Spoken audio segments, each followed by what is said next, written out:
Pathways to Perfect Living. Vernon Howard. It is not far, it is within reach. Perhaps you have been on it since you were born and did not know. In this book you will discover a gratifying new way for success in daily perfect living. The path this way follows is like floating serenely down a broad and beautiful river. There is no need for anxious effort, you need only relax and permit yourself to be carried forward. This secret is generally considered to be rare, available only to a few. However, if you truly wish this power and wisdom for perfect living above all else, you can be one of the select few to receive its riches through this book. You can experience 1. A wonderful release from living with a self that was previously burdened and confused. 2. An entirely new way to meet and solve daily difficulties. 3. Total relief from pains and guilt and anxieties arising from past mistakes. 4. An amazing self-command, in which you live your own life, free from society's pressures and frustrations. 5. The ending of fear, tension, worry. 6. A refreshing newness and happiness in living which nothing can take away from you. 7. Invisible perfect guidance, which faultlessly directs your steps toward your own best interests. What is the origin of principles of perfect living? They come from what is known as the high places. On the human level, they are a blending of ancient and modern wisdoms from East and West. These truths are simplified into programs and made practical for modern men and women in daily life. This book includes many case histories of those who sought and found the power for perfect living from the high places. Let's imagine that you ask me, how can I make the most of this book? I reply, read it with a mind that wishes to discover something entirely different and workable for perfect living. With this receptive attitude, the next few weeks could mark the great turning point of your life. The day may well come when you will exclaim, amazing! Why didn't I know this before? Well, never mind, I am on my way up at last. So, let's explore together these marvelous secrets of new power, which deliver daily success for your perfect living. There was once a community of desert dwellers who were all afflicted by a painful sickness. Because the sickness was so severe, it made them quarrelsome and irritable. In an attempt to forget the pain, they invented a wide variety of distractions, including alcohol and shallow amusements. But their major escape from pain was to engage in a gigantic stage performance, in which they flattered and deceived each other. This was done by wearing masks which gave the appearance of goodness and sincerity, but behind the masks, they were quite vicious in exploiting each other. Men who appeared kindly quite easily fooled women who appeared glamorous. Women who appeared devoted had no problem in fooling men who appeared wise. The performance, being pain and strain in itself, only doubled the sickness of the people, but it was the only thing they knew to do. One day a physician appeared with a wonderful message. Holding up a bottle containing a unique kind of liquid, he addressed the sufferers, "Here is the sure cure for your illness. There is plenty for all who really want it. But you must willingly receive and carry out my instructions." The physician then went into detail, saying, "You must honestly see how dreadfully sick you really are. Then, you must give up your stage performances, for they prevent recovery. Also, you must set aside all your other old and useless medicines. There is only one cure for your illness, which I now give to you. Treasure it above all else, and apply it individually, for in no other way can you become whole. Apply a drop of this medicine over your heart every day. Let nothing distract you from faithful application. Then, you will know what it means to be healthy and happy human beings." Leaving the bottle with them, the physician went away. Immediately, the men fell into childish quarrels. One of them demanded that they organize the physician's teachings, with himself as their leader. Another wanted to meet once a week to praise the physician, but another angrily insisted upon twice a week. Also, they quarreled violently over the meaning of the physician's instructions, each insisting that he alone knew the true interpretation. They paused in their hostility toward each other only long enough to proclaim publicly how much they loved each other. And so, with all the frantic activities, no one remembered to apply the liquid. Everyone remained just as sick as he was before. However, in time, 2 or 3 individuals felt themselves strangely affected by the words of the physician. They began to see them in a new way. Though sick themselves, they detected the ring of truth in what they had heard. And so, unlike the others, they applied the medicine over their hearts and became well. The amazing truth about mystic wisdom. The wonderful medicine which can cure anyone of every form of illness is called esoteric wisdom. All this is not really complicated. It is quite simple. How would you like to learn to use your mind so as to live the way you really like? That is what esotericism is all about. To be an expert in the ways of your mind is the most profitable occupation on earth.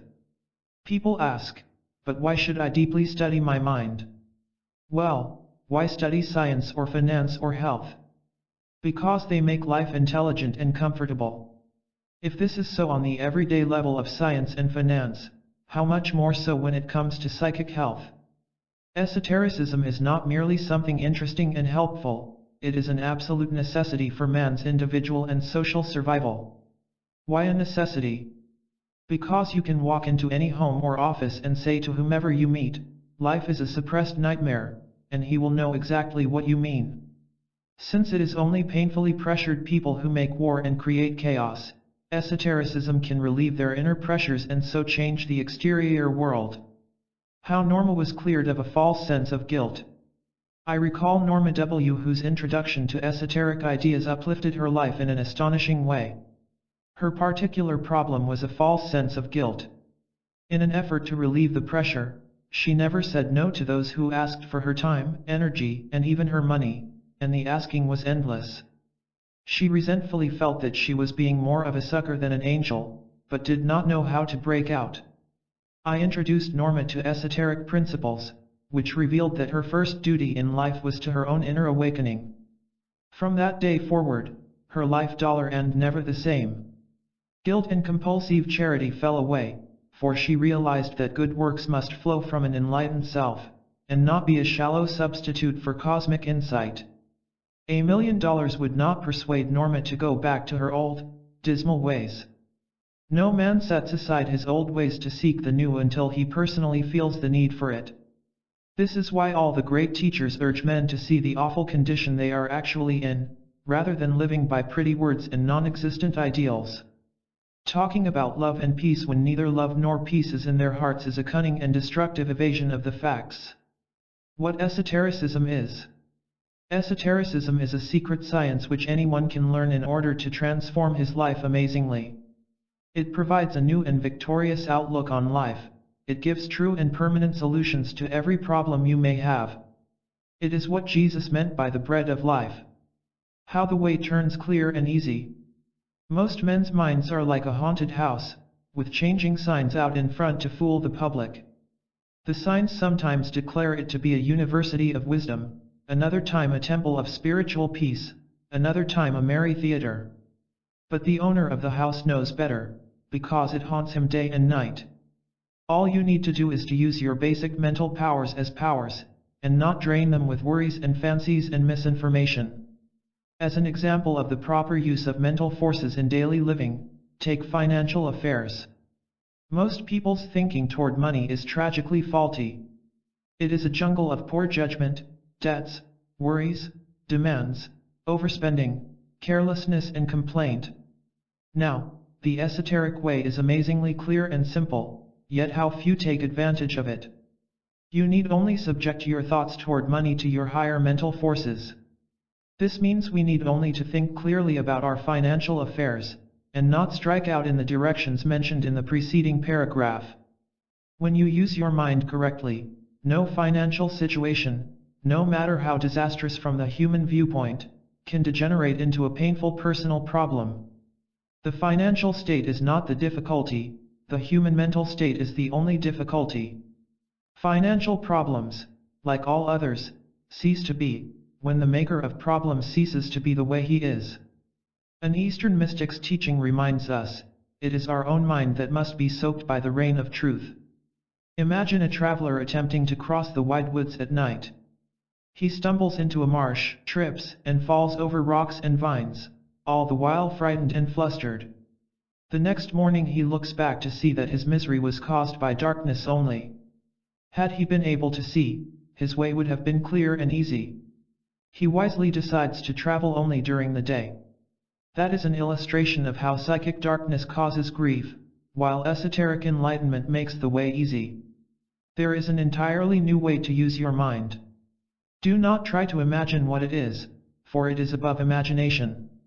But know that it exists for your new power and true happiness. How to make mystic symbolism come alive. Have you ever noticed how much of your life is mere repetition?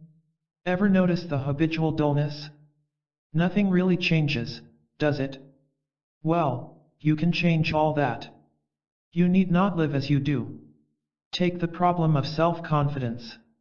A confidence based on past victories or on traditional beliefs is no confidence at all.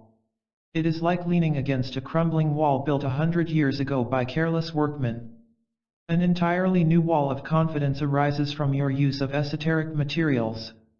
It is valuable practice for you to restate esoteric principles in your own words. Take an idea which has come alive for you and write it down in a single sentence or two, using simple language. Examples: 1. My inner world determines my outer circumstances, so I must concentrate on changing the way I think. 2. Self-transformation starts with courageous awareness of myself as I actually am, not as I think I should be. Raymond H. asked the following questions. Question. Your books have reduced the great esoteric truths to clear and practical language. I thank you for saving me years of frantic search. Let me ask a question. With all the sermons and books and religions, why is man still in such personal and social chaos? Because what is assumed to be spirituality is not spirituality, but a cunning counterfeit. Question. Why all this concentration on finding our real nature, instead of working to cure social ills? Because our false nature is the cause of social ills. If your apple tree continually produces sour fruit, does it make sense to endlessly pull them off? Or is the intelligent task to get rid of the tree and replace it with a normal one? Question. All this seems so serious. Isn't fun a part of life? It is a legitimate feeling to want to have fun, but any activity requiring self-evasion is not fun. A special message to the reader. What is the condition of man without the true guidance of esotericism? Without it, men and women are capable of cruel deceit toward each other. Governments can tyrannize their people and make war against other peoples. And practically everyone, in his egotism, thinks he can be a cure for the sickness, when in fact he is part of the cause. Since there is no denying man's condition, there is also no denying that man in fact does not know how to conduct himself on earth for his own best interests. In spite of all his professions and beliefs and acts, he simply does not know. And what about the famous politicians and intellectuals you see on television who are credited with so much knowledge and experience? They are equally lost. They cry in the night. Their wives know it, but cannot say anything publicly, for they are equally confused and afraid. Living from esoteric truths is the only way out. Whether this fact is known or accepted or not, it is still a fact. I want to speak personally to you, the reader, in a very special way for a moment. You must never forget that the esoteric path is always an individual action. It can never be a mass movement, for as the Daoist teacher, Chuang Tse, pointed out, great truths do not take hold of the hearts of the masses, and this is why, of course, the vast majority of people are unhappy. You see, mankind is like a party of diners uneasily seated at a table taking part in an absurd drama. The waiters go through the motions of serving food, but actually serve nothing, their hands are empty.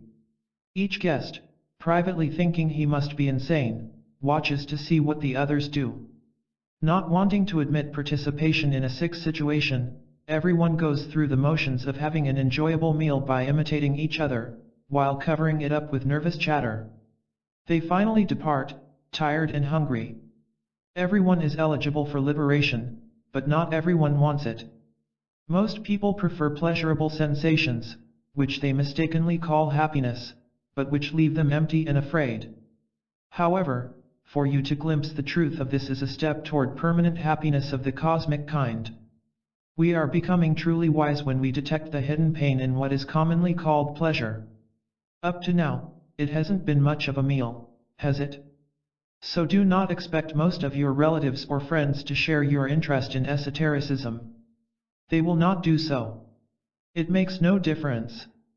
Talk with them about everyday matters, but speak about these things only with those who show persistent interest. You can help each other.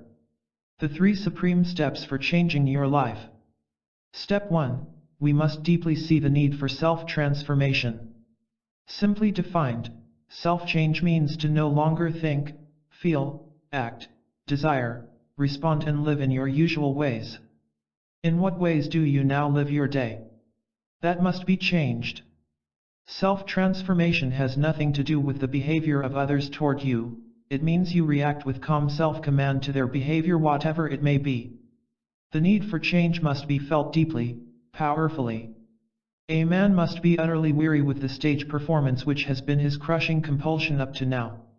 He must be possessed by a strong and persistent urge to understand what is presently a painful puzzle to him. I want to emphasize that his distress must be almost unbearable for true change to open before him. Everyone is distressed, but most try to escape it with petty exterior changes. Therefore, the worse the state a person finds himself in, the greater his opportunity for shattering forever his miserable existence, and replacing it with the bright life. His very crisis is his great chance to cease to live in the mass misery of the world. Sincerity in seeking the light often comes when a man's personal disaster is so overwhelming, so agonizing, that with a crying leap into the dark, he dares to depart from his former egotisms and superstitions. From that point on, he is on his way up and out. There was once a man who religiously worshipped the sun, and who spent his days trying to persuade others to do likewise. A series of misfortunes swept away money, health, family. His friends asked, "Why don't you pray to the sun?" The man wearily replied, "What a foolish suggestion! How our pious pretenses fall apart when hit by reality. The shattering of illusions can help us see the need for authentic inner change.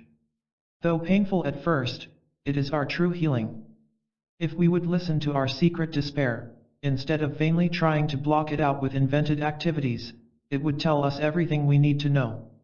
If you understood what it means to admit everything about yourself needing admission, you would know what it means to be a supremely happy human being. Have you ever noticed the pleasure you feel when finally discarding some junk that has been cluttering your home? Freedom from the accumulated junk of life can give you the same feeling. This is why self-change is everything. If you do not change into something different from what you are, how can you expect your heartache or helplessness to be any different? We will have the happiness of the truth when we want it more than we want health, popularity, youthfulness, a slender figure, approval from others, or anything else. Truth above all, even when it upsets and overwhelms us. Henri Frédéric Amiel. Your first correct step, deeply see the need for inner change. Step 2, we must see ourselves as we actually are. Having decided to discover a new self, a man must now proceed to the second step with all the persistence and self-honesty he can find. He must explore within himself to see his nature as it actually is, which will be quite different from what he assumed. This calls for courage, for he will be confronted with dozens of negative traits which he will not want to see. For example, his self-observation reveals how often he says one thing in public, but privately thinks the exact opposite. He must not condemn himself for what he sees, he must only quietly and alertly watch them pass across the stage of his mind. This leads to the surprising discovery that he has been living in all sorts of imaginary ideas about himself. His life has been a collection of idealistic self-pictures, quite flattering to the ego, but out of line with reality. Why is this process of self-investigation so essential? Because it shows us that we are not as happy or free as we thought. A prisoner under the illusion that his jail cell is his living room will obviously not try to free himself. He must first be aware of his imprisonment, after which he can intelligently plan his escape. The shock of seeing ourselves as we actually are, and not as we idealize ourselves, is true mental health in action. The entire path to self-liberty can be summed up in just 8 words: face the things you don't want to face. By honestly observing our true motives for doing what we do, and not shying away from them, healthy psychic sunshine warms our entire system. An example of necessary procedure in the inner life. Lloyd R. related the following experience. One evening, while watering the trees in my yard, I noticed that the water pressure was below usual. Wondering whether the other faucets were draining force from my faucet, I checked them out, but found them turned off. I considered several reasons for the low pressure, but came up with nothing definite. Finally, by personal experimentation, I found the simple answer in the very faucet I was using. I had neglected to turn it on full force, as I usually did. Lloyd continued, that seems to be a good example of necessary procedure in the inner life. First, we must become aware of whatever is wrong. Then, we eliminate wrong answers. Next, by personal experimentation, we discover the faultiness to be somewhere within ourselves. Finally, our very discovery shows us how to make correction. Self-freedom means self-effort. Self-freedom is a result of self-effort. Society, while seeming to offer help, can only make things worse. The masses are always wrong in their systems for personal deliverance. Only an individual can be right. You can live with society, yet not share its psychic darkness. If you don't want to be nipped by the wolf pack, you must stop running with it. This means you must first observe and then dissolve the wolf-like nature in yourself. Like attracts like, so when you no longer possess a wolf-like nature, the wolves will leave you alone.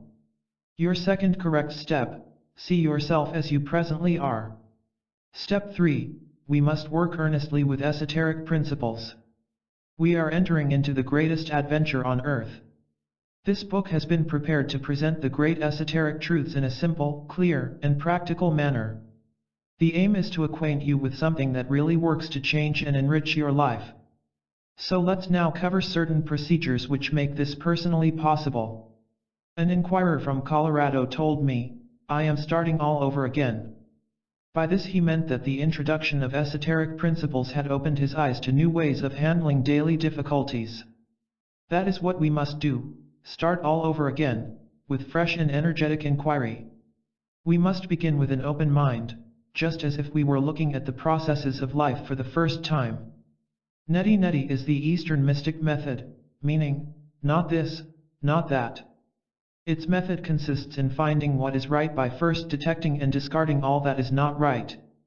And it is very simple to detect wrongness, if we really wish to do so. Anything causing distress is a false part of us. It is like detecting a wrong note when playing a piano, for that very detection leads to correction. Don't be faithful to your acquired ideas merely because they are familiar, or because someone else says they are right. A pious fiction is still a fiction. Henri Frédéric Amiel. Your loyalty belongs to what is right for you, personally. Remember, anything that has not been discovered by your own intelligent effort has not been discovered at all. Dare only to believe in yourselves. Friedrich Nietzsche. Mankind is in trouble because it sees things as they appear to be, not as they are. On this destructive human level, the bad must be made to appear as the good, while the good must be made to appear as the bad. Your aim is total self-transformation by seeing things as they really are. Your goal is to awaken to an entirely new sense of life. The Gulistan tells of a traveler in the desert of Mecca who grew weary with the long journey. Lying down by the road, he told the camel driver to leave him alone. The driver replied, ahead of you is fortune, behind is a band of robbers. If you proceed, all will be well with you, but if you sleep, tragedy. If a man asks why he should be interested in all these things, the answer is simple enough: psychic darkness is dangerous. But to those who are tired of their old ways, there is new hope and brightness just ahead. The majestic mystery can be solved by you. So give attention to, and treasure above all else, the unseen world. Your third correct step, earnestly study esoteric ideas. How transcendent forces can succeed for you. Paul N., a businessman, had arrived at that great state where he either had to find the way out or lose his mind. This is a great state? Of course it is. Almost everyone feels at times a sense of mental doom, but Paul was intelligent about it. Recognizing his condition, he used it as his first solid step toward a new and healthy mind. The following ideas helped him along. Esoteric principles can succeed for everyone, regardless of religious background, feelings of inferiority, past failures, age, and in spite of feelings of guilt and a belief in one's own badness. All these have absolutely nothing to do with it. If you are deep down in a dark well, and look up, you can still see the stars. For instance, a California businessman who freed himself from alcoholism, now uses esoteric principles to aid others in their quest for wholeness.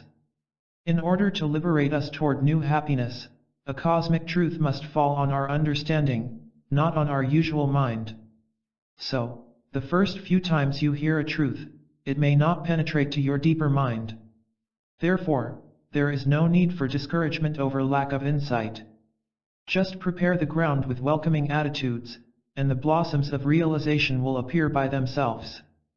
Also, feel no dismay over your occasional reluctance to practice esoteric principles.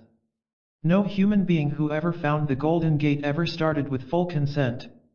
There are, as you already know, many high walls of resistance, like doubt and inconsistency. Never mind, just do what you can do and keep walking. Here are helpful answers to questions asked by one of my students. Question: in spite of all my studies, I still don't know what to do or how to do it. Can you suggest something? Try to see the need for drastic self-transformation. This comes as you perceive with deep feeling the deplorable state you are actually in. The very seeing of your dangerous position awakens healthy action. Question: I've been told I have a flighty mind, which I'd like to correct for the sake of both my business and my home. What esoteric principle will help? Keep your mind where your body is. While typing a letter or eating lunch, be aware of yourself doing them. Start this practice by awareness of your mental restlessness. For example, your body may be walking a street of New York, while your mind has wandered to an incident in Paris, 10 years ago. Constantly bring your mind back to here and now. Question: how can I reflect upon these things while nagged by a noisy world? By seeing that solitude exists in the mind, not in a physical location. Valuable ideas from Chapter 1. 1. Life healing is possible for all who truly want it. 2. Esoteric wisdom provides genuine life transformation. 3. The way becomes clear with sincere self-study. 4. You can use your mind in a totally new way. 5. Let these esoteric ideas come alive for you. 6. Your personal effort delivers personal enrichment.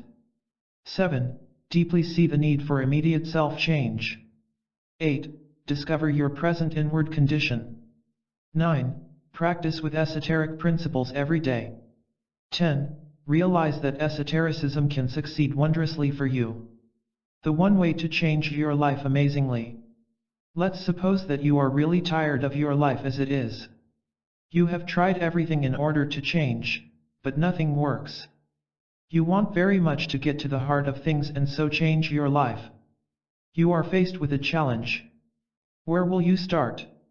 How can you tell whether a certain advisor or book is truly accurate? What if the teacher or book is just as confused as you, while cleverly concealing it? What will you do? There is a way out of this problem, which we can illustrate. Suppose you are an expert at something, perhaps the gem business. You know all about the cutting and polishing of diamonds, rubies, emeralds. One day you meet a man who also claims to be a gem expert. That man needs to talk for only a few minutes before you know the truth about him. How do you know? Because you are an expert.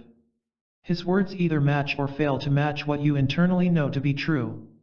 But suppose you knew nothing about gems?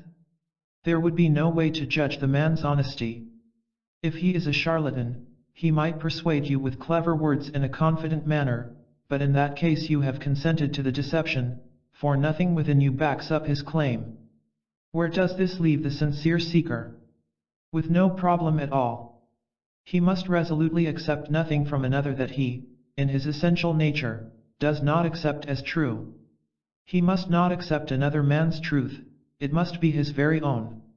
He already has at least a grain of truth within himself which can be nourished with honest intentions. So little by little he will be able to separate the fakers from the true teachers. This mental clearness is reached by placing the desire for truth before the desire to lean upon another. The perfect cure for daily difficulties. I wonder if you, the reader, are beginning to see something quite wonderful about the esoteric approach? I wonder if you see that no matter what the pain or problem, it can be changed? Esoteric understanding is the perfect cure for whatever is wrong. It turns darkness to light, confusion to clearness, weariness to rest. The following case history proves the point. How Loretta overcame her destructive complexes. I think it best, Loretta S. opened the conversation with me, that I speak about a specific situation which must be changed. I see the futility of going along with it anymore. You have already done that much for me. To get to the point, I feel as if I am not living my own life. In what way? I asked. She laughed lightly. I hope it doesn't sound as if I have a persecution complex, but I feel as if everything I do is compulsive. I feel as if I'm being dragged over rocky ground, but have no will to escape. Am I making sense? Of course Loretta was making sense. Honesty always makes sense.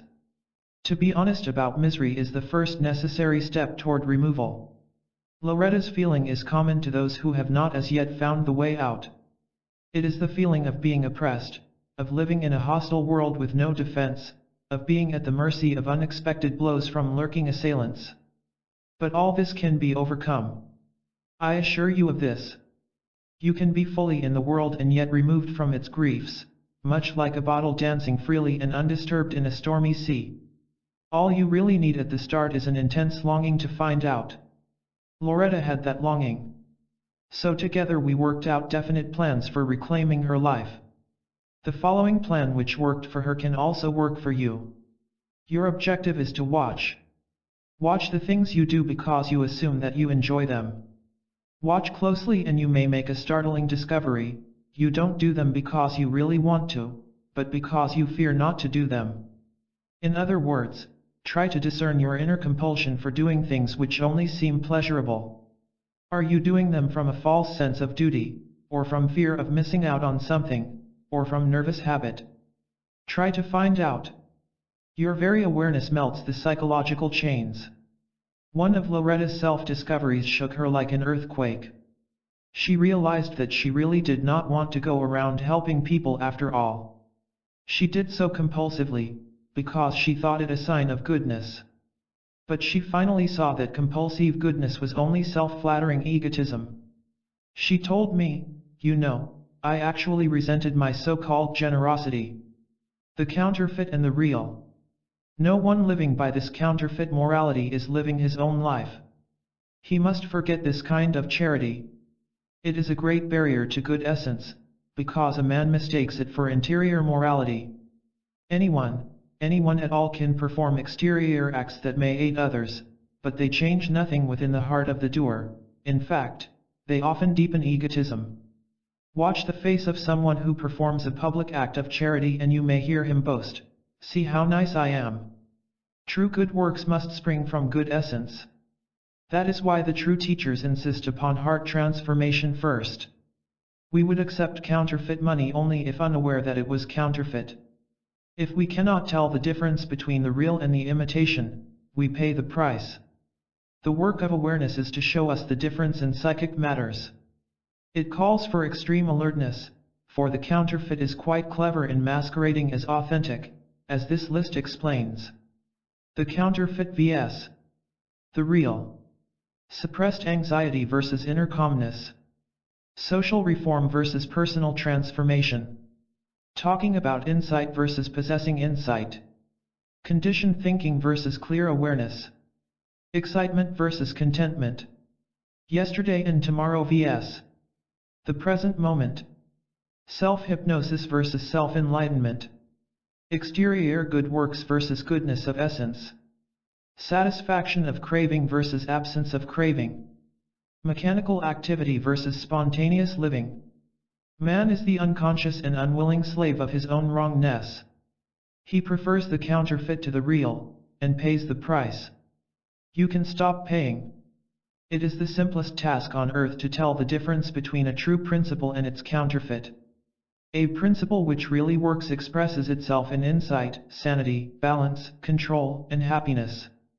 A principle which really works. So it is worth every ounce of energy and persistence you can spend. Why? Why? Because you are getting the most valuable product in heaven and earth, the truth which sets you free. How you can always live in beautiful weather. Picture a man in his home during a severe storm. Because it makes him nervous, he tries to distract himself with one hasty activity after another. He works at his desk on a business matter, then rushes over to tensely watch television, then hastily gulps his dinner. His sole aim is to escape awareness of the storm that shakes and rattles his house. When the wind breaks a window, he stuffs a rag into the opening. When a tree crashes onto the roof, he drowns out the roar by turning up the television's sound. Now, is this man either happy or intelligent? Obviously not. He is really quite foolish. By trying to make his mind a blank, he not only suffers, but blocks out all possibility of escaping the impending disaster. You see the parallel here. This is exactly how the vast majority of human beings spend their day. Few will pause in their unthinking rush through life to become aware of their inner storms. But you, if you wish, can be different. You can stop trying to block out the storm, which is an impossibility. But you can get away from it altogether, which is quite a different matter. It begins with self-examination. Such examination opens the psychic home to beautiful weather. Here is a question and answer session with Gene B. Question. Over and over you stress the need for seeing what is wrong with us. Why not look at what is right? Firstly, because there is nothing right. Secondly, it is the wrongness that makes unhappiness. A doctor needs to discover what is wrong with a patient. Question. Sometimes I feel like screaming. Of course you do, but because you imitate phony social smiles, you repress the scream behind them. By suppression you lose the shocking insight you could have with an honest scream. The scream itself has no value, but its shock could reveal your panic, previously covered by public smiles. Question. I am terribly lonely. Loneliness exists when yesterday competes with today and today loses. Live today. How to be yourself and happily so. The reason you must be exactly what you are is because there is simply no alternative to it. How can anything be other than exactly what it is? Can a green branch be a heavy wheel? A man is only what he is at any given moment, but this changes swiftly. For example, he is sad or elated or puzzled in turn. But because man has the capacity for self-delusion, he pretends that he is different from what he is. He does this because he believes there is some benefit in acting out a role, but the opposite is true. His stage performance splits him in two, causing painful self-contradiction. What is the matter with being who you are and what you are? A man will instinctively remark, but my badness must be hidden from others, I must put on a good public appearance to hide my badness. No, he is not even bad, as he supposes, to say nothing of being good. He is neither, for in truth, his essence is the true good, which is above the human opposites of good and bad. His self-centered labeling of himself as either good or bad must go. To make all this practical, you must watch the thoughts and feelings which parade through you, but not say I to them. You must not identify yourself as being good, bad, right, wrong, or anything else. This impersonal watchfulness breaks the destructive habit of false labeling, and sets you free. Try being exactly who you are. At first it shocks, then it heals. How Sylvia became her real self for true happiness. For many years, Sylvia D. told me, I was the greatest actress outside of Hollywood. My stage was wherever I met other people. I had an amazing number of roles, each one rehearsed to perfection. When others laughed, I laughed, even if it wasn't funny. When the occasion called for an indignant protest against something, my performance was superb. If the scene required an appearance of altruism and unselfishness, I really impressed people with my generosity. And, Sylvia paused momentarily, I hated every moment of it. I secretly resented every minute and penny I spent on others. I don't think I need to tell you, Mr. Howard, how much I hated myself for being the phony was. Sylvia had taken the first honest step toward a new life. Though there was much work to be done, her first glimpse of another way to live provided fresh strength. She learned to drop pretenses. She realized the folly and despair of living from imaginative self-pictures of being generous or righteous or kindly, for she saw how false self-pictures blocked out real self-knowledge. Sylvia learned to be the only thing it was possible for her to be herself. And that, she realized with increasing pleasure, was all she really needed for a happy day. The one way to change your life amazingly. The one way to change your life amazingly is to understand fully what it means to be an aware person. Unawareness is the only problem. Awareness is the only solution. There it is. You need look nowhere else, for there is nothing else. Pause and ponder. You can use any other term you like for awareness. You can call it understanding, insight, seeing things as they are, wakefulness, solid sense, freedom from conditioned thinking. Of what must we become aware? Of what is going on inside us every moment. Suppose you are anxious over the outcome of an important event. Your first and only attention must be to your anxious state, not to the outcome. Though you may not see it as yet, the problem is your anxiety, not the outcome. Attention to outcome perpetuates slavery to anxiety, even when the eventual result matches your original desire. Awareness of anxiety dissolves it. 4. Anxiety is a bluff which you must see through. Have you noticed that whenever you are desireless toward an event that it has no power to affect you? Watch it. Where there is neither hope nor fear, the result leaves you alone with peace. Do you remember how you once suffered over losing that person who was once in your life? Now that it is over, now that your desire is gone, where is the pain? There is no substitute for awareness. There is no substitute for awareness, though your friends waste their lives trying to find one. Exterior substitutes and replacements cannot change the heart, everything remains as bad as it was before. Change of religion or residence or spouse changes nothing, the puppets merely dance to a new tune. You are aware when you let life flow freely, without ego resistance. You are unaware when you fight whatever happens. You are aware when you sense that you really do not know what you are doing. You are unaware when you falsely assume you already know what is going on. You are aware when you realize that no human being can give you anything of value. You are unaware when you feel that others should give you valuable things. What about this feeling of being owed things by others? It is a painful part of every unawakened person. He secretly demands, I am owed more success, I have a right to more money, others must appreciate me. What a pity. Such demands arise from misunderstanding. What really bothers him is the knowledge that his invented self is powerless to change things according to its frightened demands. The frantic ego self is trying to prove itself, which can never be done. We must understand cosmic ways, which change us, free us from hostile demands. Then, when we demand nothing, we have everything, we have true riches which cannot be lost. This is what we finally understand. This is awareness at its best. Your superb starting point. How can you become a self-aware man or woman? Listen to the collected counsel of wise men of all times and places. Augustine, return today to your true self. John Dewey, to heal the split between your public self and your real self, enlighten yourself. Erasmus, replace superstitious nonsense with honest intentions. George Gurdjieff, remember yourself. Boethius, when everything is seen right, everything becomes all right. Rainer Maria Rilke, live fully in the here and now. Chuang Tse, the way to peace consists in discovering and harmonizing with the true nature of things. Soren Kierkegaard, choose to find your own selfhood.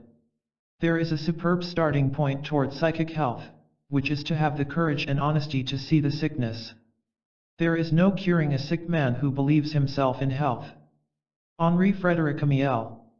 This means we must get quite personal, and not distract ourselves by prescribing medicine for others. As Jesus stated, "Physician, heal yourself." True courage consists in a persistent perception of our actual state, and not living in a dreamland about ourselves. At all costs, we must tell the truth to ourselves, but, surprisingly, after having done so, we discover that the only thing it cost us was our concealed unhappiness. The iceberg of the mind. Imagine a ship whose passage through a channel is blocked by an iceberg. The ship's gun blasts away at the visible portion of the iceberg. As it falls away, the iceberg rises, exposing new sections, which then are also shattered. With patient action, the entire iceberg is broken up, permitting passage. The human iceberg is a mind hardened with hidden negativities and suppressed desires. The gun is our alert attention, which can be aimed at those negativities which are most visible to us at the present. With consistent action, we can clear the mind of its hard blocks, permitting passage to true life. All this is really a wonderful action to behold.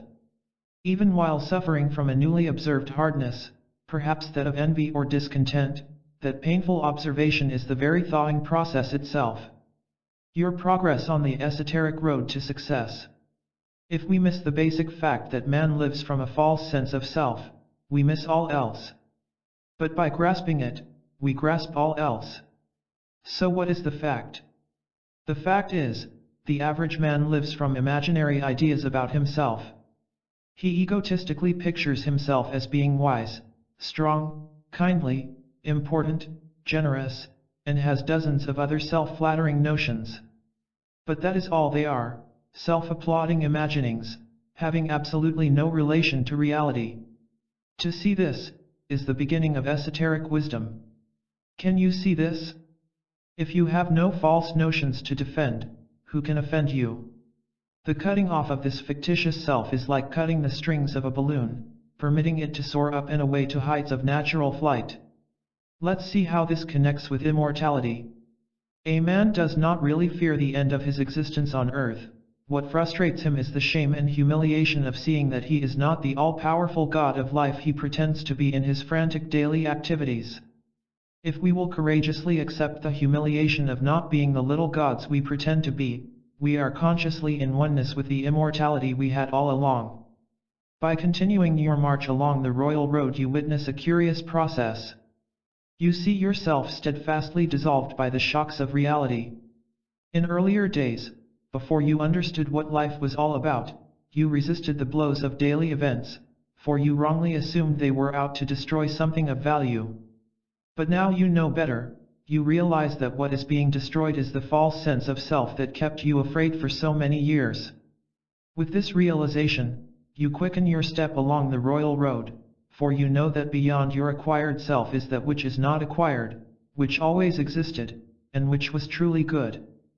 Whoever has lost his false sense of self can no longer be touched by misfortune. Having lost all that is damaging, what more can be taken from him? Take this as a profoundly practical rule: whatever expands the fake sense of self is harmful, whatever reduces it is beneficial. A wondrous discovery. How Walter had his psychic awakening. You have rung the bell, Walter L. told me, about one thing in my life. It is an amazing revelation. I now see what a slave I have been to my emotions. For a long time I falsely assumed that happiness consisted of strong feelings, of excitements and passions. I even loved my angers and my sufferings. How foolish I have been. As you phrase it, I have been asleep all my life. I want to wake up. I hope there is hope. Of course there is. It is a sign of psychic awakening to glimpse the concealed despair behind surface enjoyments. But why do I cling to these strong feelings? I sense their destructiveness, but refuse to let them go. Because you fear the new state that lies beyond them. You need have no fear whatsoever. Take that one step forward. The new knowledge which can heal you is just one step beyond your fear of taking that step. Walter was helped by an exploration of a damaging human state which I call a false feeling of life. Defined briefly, a false feeling of life is any strong feeling which masquerades as psychic health, but which is actually a barrier to wholeness. It includes the feelings of excitement, passion, pride, power, criticism, depression, malice, terror, envy, accusation, rudeness, and the counterfeit versions of love and sympathy. Notice for yourself how people leap at almost anything, a news item, a casual remark, anything at all, to induce strong feelings in themselves. For instance, one of the worst blows a man could strike against himself is to use another person's tragedy or shame as a source of private excitement, which masquerades as sympathy. Now, why this frantic desire to lose oneself in strong emotion? Why do most people depend upon it to carry them through their day? People anxiously seek a false feeling of life because it distracts them from their painful emptiness which they fear to face. We have here a fantastic tragedy. Human beings treasure a false feeling of life which destroys them, because that is all they know. And because this falseness is all they have, they will fight fiercely anyone who tries to take it from them. They fight for their poison. But there is hope. If we are tired of the game, we can cease to play it. We can courageously face what we have been evading all these years. We can come back to ourselves. We can face the seeming emptiness, thereby calling its bluff, to discover wondrously what is on the other side. What is on the other side is real life. How to claim your psychic awareness. Here are answers to vital questions from my lecture audience that undoubtedly will apply to you also. Question. I feel all alone and forsaken. It is just as impossible for you to be forsaken as it is impossible for wetness to forsake water. Your very nature is oneness with the higher power, but ignorance of this gives false feelings of desolation. Question. I agree with what you teach, yet nothing changes for me. For example, I realize the folly of living from borrowed opinions, yet my life remains the same. That is because only one horse, that of intellectual agreement, is pulling you toward trueness. Contrary horses, of which you are as yet unaware, pull in the opposite direction. They are the horses of pride, laziness, and so on. Try to be aware of them, otherwise you will experience no desired change. Question.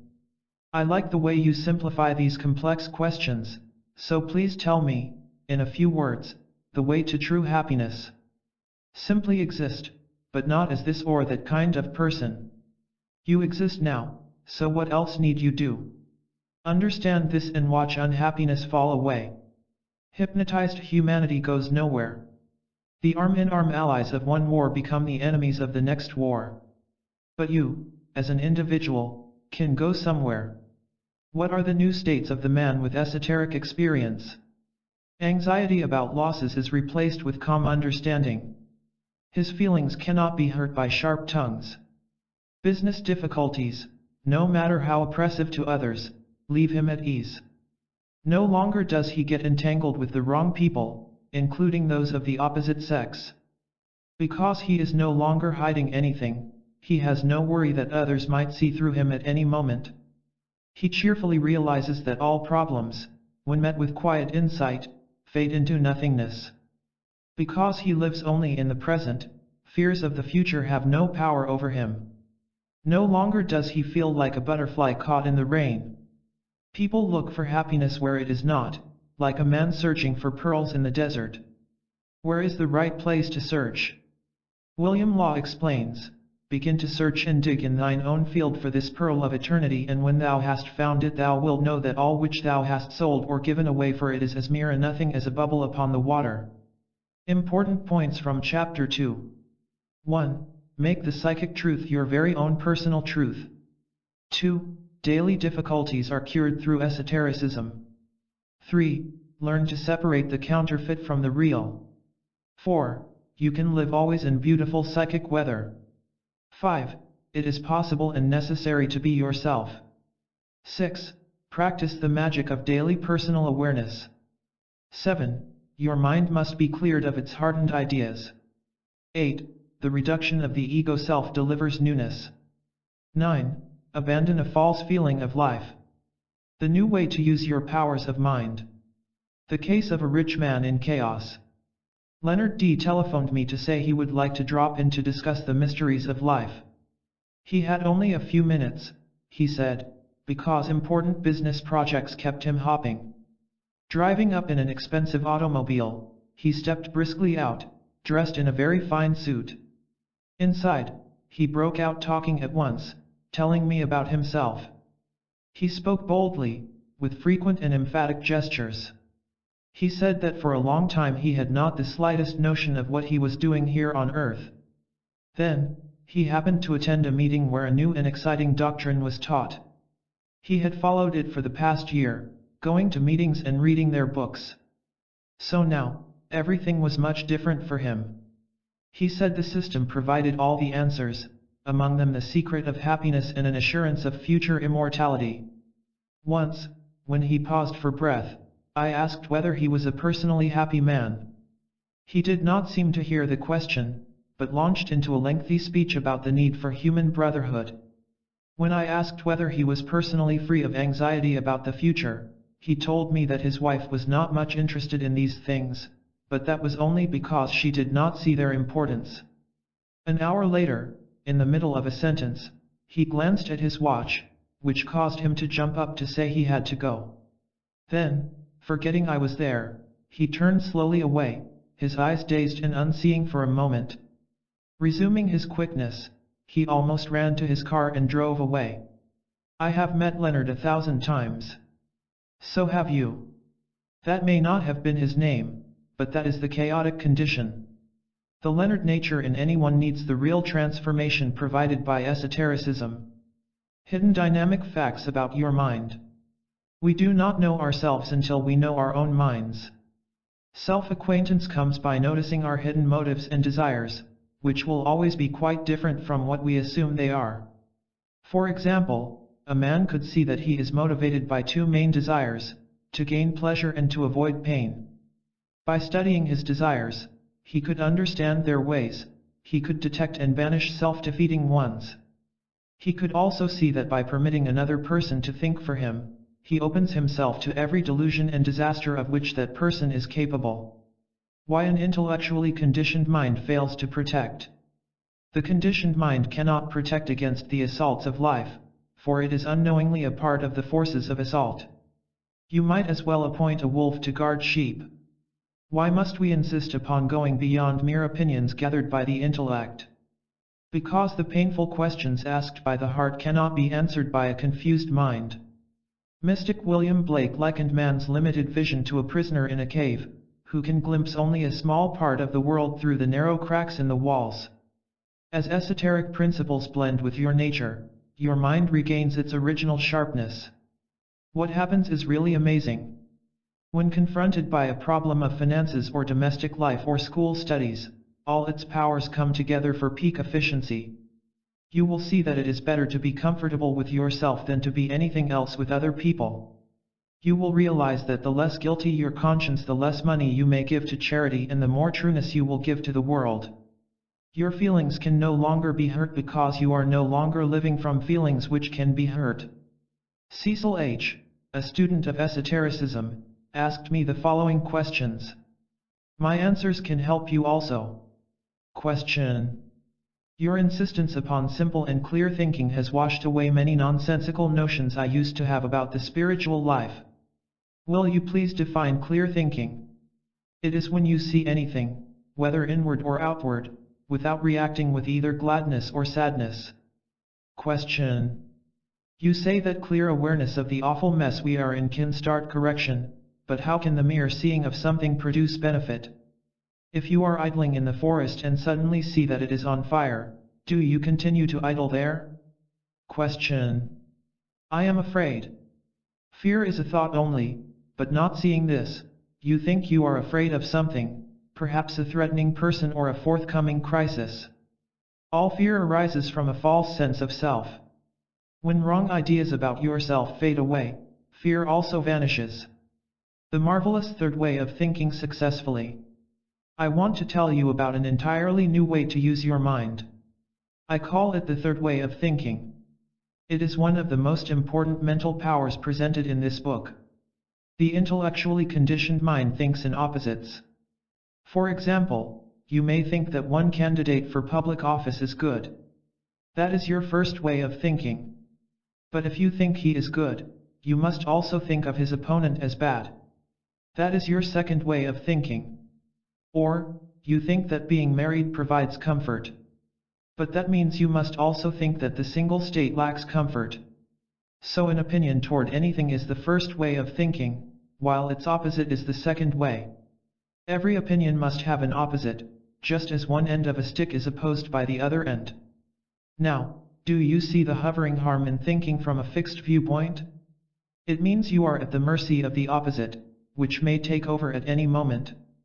If a husband insists upon his wife behaving in a certain way, he will be hurt when she behaves differently. If an employee believes himself entitled to a promotion, he will suffer when refused. In other words, a person attaches himself to one end of a situation, then falls into gloom when the opposite appears. The thrill of winning is always paired off with the dread of losing. This is how the human race lives and agonizes. The third way of thinking has no attachments to either end of the stick. It is above the opposites. This means it is above human opinions, desires, demands, neuroses. In turn, this means that the person using the third way of thinking remains peaceful in spite of all happenings. He cannot be wounded by the defeat of his position because he has none. Being above both loss and gain, he has supreme success. When you employ the third way of thinking, you cannot be frightened by anything. Picture two scared men who crouch on opposite sides of a high wall, each thinking himself opposed on the other side by a vicious tiger. But a third man who sits quietly on top of the wall knows very well there is no tiger. Someone may object, but where would we be without human opinions? Let me ask, where are we with human opinions? You need only a brief glance at world events to suspect that the psychopathic inmates are in charge of the asylum. Let your day always be an adventure. Human opinions are formed by accident and hardened by repetition. We cling to acquired opinions only because they give the illusion of being wise opinions. This creates division and hostility between people. We are like actors in cowboy costumes who believe the role is real, and so we fight with other actors in Indian costumes. Test it for yourself. How would you feel if suddenly deprived of a strong opinion you now hold? You would feel empty, without a sense of self. But your understanding of that emptiness opens the royal road before you. How to start?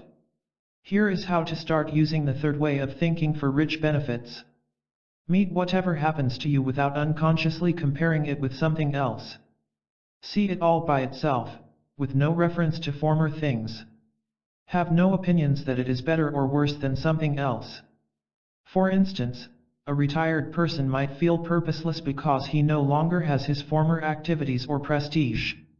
By dropping comparisons between what was and what is, the present day has its own purpose.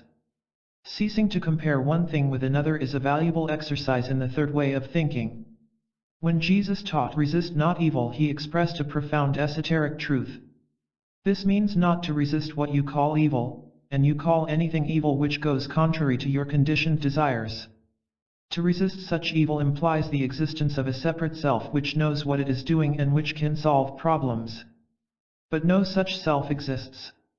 What resists evil is a human desire or vanity or arrogance which insists that events should conform to its demands. But if we wisely let reality be whatever it wishes to be, that very surrender destroys insistence and vanity, leaving us at peace. To understand life truly, we must meet it as an unplanned adventure, not with fixed plans which seem to offer security. Suppose a man wanted the adventure of roaming through the woods, but feared what he might meet. Because of this, he walks in his sleep, setting out certain markers to guide him safely through the parts of the woods with which he is already acquainted. The next morning he follows the markers, deceiving himself into thinking it a new adventure into the woods. Such a man cannot discover the new, he can only follow the old. For true discovery, the markers must be ignored, he must plunge boldly into the very woods he fears. In time, he will see that those fears existed only in his false imagination. How mental miracles happen! Everyone who has ever emerged from the human jungle to enter the new world of sanity has said these three things to himself. 1. I suspect the existence of an entirely new life. 2. Presently, I do not know what it is. 3. With right and persistent search, it can be known. The need for a fresh mind. Suppose a man is walking home when a ball hies over a fence, striking his head and leaving him dizzy. He continues on his way with dazed mind and step. He suddenly finds himself in front of traffic, barely escaping with his life. Then, surprisingly, he finds himself quarreling with a screaming woman who has somehow entered his life. Next, he finds himself in the company of a rough gang of people who have violent intentions. Faintly realizing his domination by dizziness, he lurches forward in fear of the next danger. But as he nears home, his mind gets clearer. He begins to see where he is and what is happening. He realizes why and how he ran into dangers. Finally returning to normal, he walks with ease and with no fear of dangers. That is all we really need, a fresh mind. But this simple solution is not romantic enough to many people, they prefer glamorous packages over valuable contents. But as mystic Henry Sisso points out, there is nothing pleasurable save what is uniform with the utmost depths of the divine nature. To have a simple, uncomplicated mind is the same thing as having divine nature. You can work miracles with a young mind. I will give you a hint of one of them. If you feel unhappy, but don't mind feeling that way, how would you then feel? Here is a sure method for profitable thinking. Notice how your present way of thinking continually attracts unpleasant circumstances, unwanted events, the wrong kind of people. Wrong thinking attracts conditions which are similar to its own nature, just as a shark attracts and is attracted to other sharks. So what would right thinking attract? Reflect on this. How to change unwanted conditions. If we do not use our minds rightly to make our lives right, what will we use? To try to end painful conditions by fighting them is endless and useless. We might as well try to push away fog. Ralph Waldo Emerson offers this clue: make circumstance, all circumstance, conform to the law of your mind. Be always a king, and not they, and nothing shall hurt you. Unhappiness exists because unawareness exists. Unhappiness is nothing but a state of unawareness. If you were totally aware of a situation which now grieves you, the grief would cease instantaneously. So the only thing you can do or need to do is to awaken from psychic sleep, from unawareness. Psychic sleep is largely characterized by mental movies. Notice for yourself how agitation is accompanied by an imaginative film running through the mind. The film of a past mistake unreels itself before your mental eyes, sending shudders of pain throughout your system. These mental movies are one type of unawareness, of psychic slumber. If the film is snapped, which can be done through esotericism, the stranglehold of unawareness is also snapped. A marital problem solved. Laura G. plunged into grief when her husband no longer wanted to live with her. Her state was a painful combination of shock, hurt, panic and bitterness. During the long, sleepless nights, she wept, wondering, why should this happen to me? Let's put ourselves in Laura's place for a few minutes, to see what she might do, were she armed with esoteric thinking. To begin, there are definite things she would not do. She would not ask her friends for advice, for their secret lives are just as disturbed, though in different areas. She would not race out to latch onto the nearest man, in an effort to replace the lost one, or to prove that someone likes her after all. And, most importantly, she must not surrender to self-pity, to hostility toward the man, and to subtle schemes in order to attract attention, which is pure egotism. No, the esoteric way is utterly different from all those traps which snare so many. There is no hope for those who insist upon labeling a trap as an exit. But there is hope, the right kind of hope, for those who choose the true esoteric path. The true approach never fails. Laura wants nothing to do with making matters worse through false solutions. So what does she do? She does something quite unique. She becomes aware of the total situation, in this manner. Here I am, heartsick and afraid because my husband has left me. What has happened inside me to cause this panic? Well, esotericism says that my grief is caused by my false reaction to the situation. I don't fully understand this, but take it as a starting point for intelligent exploration. It means I must take full self-responsibility for reaching the kind of insight providing freedom. I must not lean on anyone else. I must wake up from my self-induced nightmare. I must become aware. I think I am on the right track, for I notice how my mind operates toward the situation. It flashes mental movies of the good times we used to have together, the picnics and the dinners, the kisses and bedroom intimacies.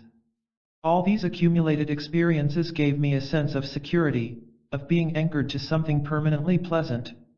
Now it is all gone. I feel empty, lost, lonely. What is the cause of such pains? I think I understand where I am going wrong.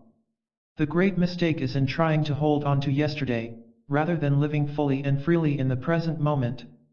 The problem is my insistence upon comparing yesterday with today.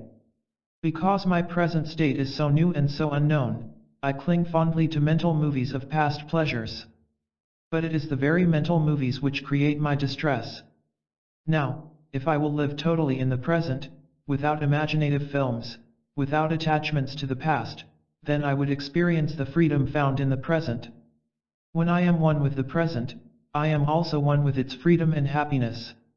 When troubled by anything whatsoever, we can either surrender to our own destruction or we can surrender to the liberating truth within.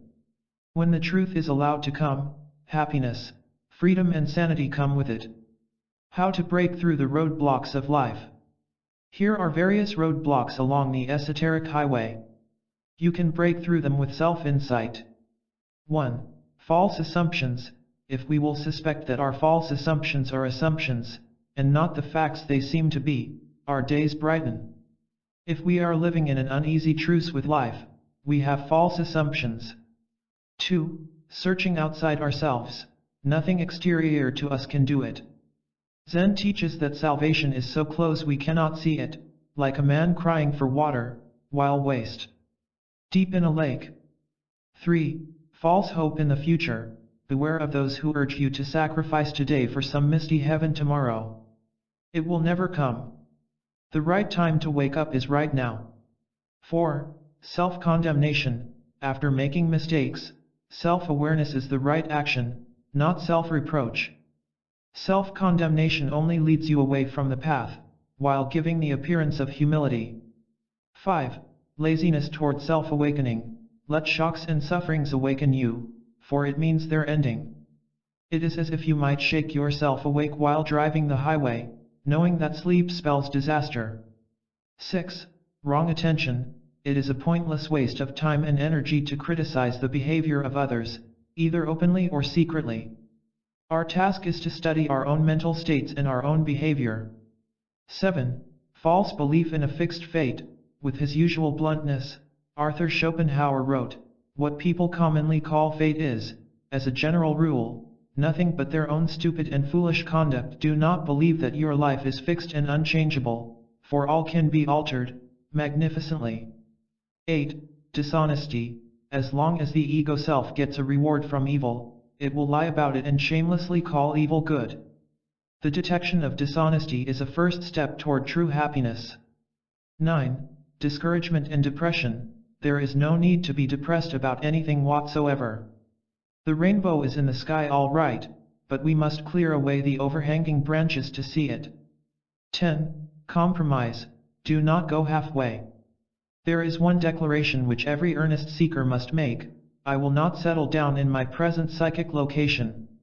11. Vanity and egotism. Look at that foolish man. boasting of his earthly success. He is like a man running desperately over a collapsing bridge, who stops to call out to his friends to please notice his pretty new jacket. 12. Dependency. We cannot become a musician by playing a borrowed phonograph record. But we can become a cosmic artist by listening to the original music within our nature, where there is never a false note. How dreams may be made to come true. Do you notice something interesting about the preceding ideas? Do you see how many of them go against your present concepts? That is good. It means that they can produce the results opposite to those you have been getting. This is a perfect example of what happens all along the esoteric path. What we formerly took as an enemy, now becomes a friend. What we used to think was the friend, is now seen as uselessness.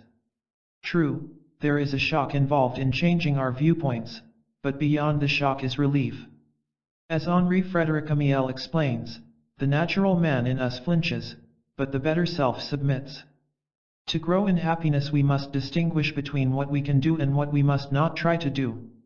We must see that we are not responsible for the cosmic life movement in itself, but we are responsible for making our lives move in harmony with it. It is similar to an airplane. We need not create the scientific laws governing flight, they exist already. If there are faults in the airplane, making it unable to harmonize with the principles of flight, it is our duty to repair it. Likewise with life. Our task is to correct the faulty mechanism within, which makes psychic flight natural and pleasant.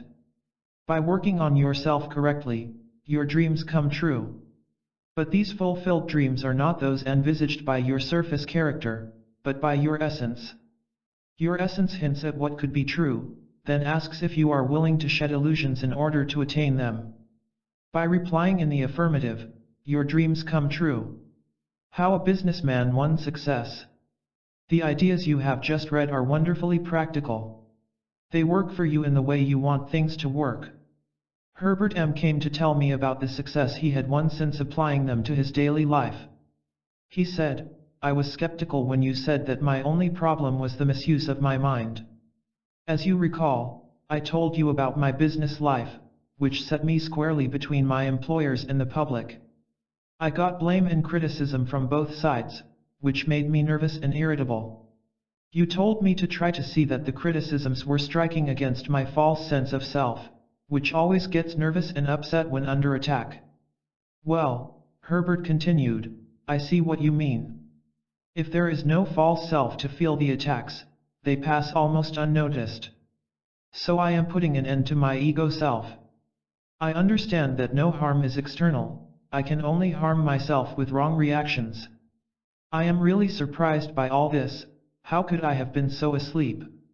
But thanks. How grief can vanish in a flash. The following exchange of thoughts with an audience took place at one of my lectures. Question. If the truth seeks to make itself heard, why don't we hear it? Because it responds only to sincere human request. To phrase it differently, if you want to hear the music from your record player, you must first shut off your vacuum cleaner. Question. I wish I could grasp one particular point you make. You say we are free from something only when we cease to think about it. Yet, we must think things out. If your shoes are too tight, you are forced to think about your cramped feet. In perceiving the discomfort, you know something is wrong, causing intelligent action which makes correction. Once correction is made, you need no longer think about it. You think about pain, but have no need to think about happiness. Question. All the classic teachings agree upon the need for self-surrender, but to whom or what do I surrender? To your true nature within. The importance of the cosmic command, be still. Have you ever quietly observed a conversation between two of your friends? You know what I mean. One of them tries to tell of an adventure, but the other repeatedly interrupts with exclamations or breaks in with a similar experience of his own. Unfortunately, that is how most people listen, or fail to listen to the greatest adventure story of the ages. Instead of quiet receptivity to the cosmic story, the mind and mouth nervously pop up with self-references or rejections. Our own silence tells us the marvelous story. The whole of esotericism is contained in the biblical advice, be still. There is a happy way of life which is not manufactured by the mind's desires or imaginations. It is above human inventions. We can have it, but we need not demand it. If we could only see, it would be there, just as the sun is there without demand. Change your thinking and you change your world. You could be sitting all alone in your room, in anguish, regretful over the past, anxious in the present, and worried about the future, having nothing, hopeful for nothing, and if you would snap the hypnosis of your mind, all grief would vanish in a flash. Important points in Chapter 3. 1. Become acquainted with the powers of your mind. 2. Practice the marvelous third way of thinking. 3. Replace human opinions with esoteric facts. 4. Make every day a new adventure in self-discovery. 5. A young and fresh mind can work miracles. 6. You can certainly change all unwanted conditions. 7. Esotericism provides a unique kind of life victory. 8. With persistent esoteric self-work, your dreams always come true. 9. With right thought, griefs can vanish in a flash. 10. Use this chapter's ideas to crash through barriers. How mystic and cosmic principles supply refreshing days. If the principles by which you now live do not free you of secret despair, they are worthless. If they do not abolish the need for frantic pursuits of happiness, it is wise to get new principles. There is true conquest and there is false conquest. False victory is like a dictator who marches over a neighboring country, but finds himself a captive of the very people he has supposedly beaten. They snipe at his soldiers, steal supplies, and make his occupation generally miserable. Do you see the parallel here? How many men are slaves of a successful business? How many women are dragged down by a marriage which appears so victorious in public? The fact is, truth has already won the battle for us, but each person must accept the accomplished cosmic victory, and not vainly insist upon being the bemedaled general or colonel, with his name in the papers. True conquest is over ourselves, with no public honors. Do not think that cosmic principles are beyond your understanding. Esoterically, you are these principles, just as a rose includes all the powers of the flower kingdom. The truth is not outside you, so you need not try to create anything at all, you need only reveal what you already are. Simplify your thinking toward cosmic principles by seeing them as healings for our split nature. Here are 10 healings for your personal application. 1.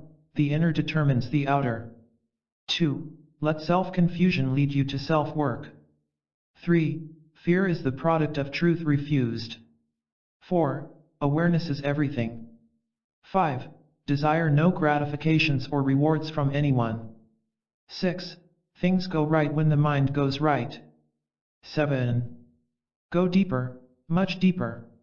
8. Do not fear to be all alone in your search. 9. You need only come home to yourself. 10. When we are ready, so is the answer. How one man banished nervousness. I can't even state my problem very clearly, said Marvin K., a businessman, except to say I'd like more self-confidence. Can the laws you speak about help me? We can start, I told him, with the basic principle. Do not try to add what you think is good, but seek to subtract what you sense is wrong. I guess you mean my aim must be to abolish nervousness. Yes, because your nervousness has a false foundation in your lack of knowledge. We discussed some fundamental ideas as follows. Nervousness occurs whenever we want something of a psychological nature. Our arising desire starts the shaking process because we fear we won't get it or that it might fail us after a while.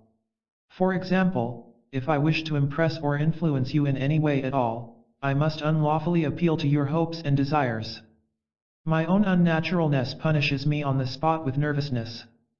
Plotinus stated that whoever violates natural laws will feel it at once in a loss of natural happiness. But, Marvin objected, how can we stop wanting things from other people? In my business I want efficiency from my employees and sales from my customers. Please listen carefully. It is of utmost importance for you to grasp this. If you do not use your business for ego expansion, it will never be a problem to you, regardless of sales or no sales. Your only motive for working must be to earn your daily bread, never for self-gratification. Millions of businessmen live with jangled nerves and fearful frustrations because they do not see this simple fact.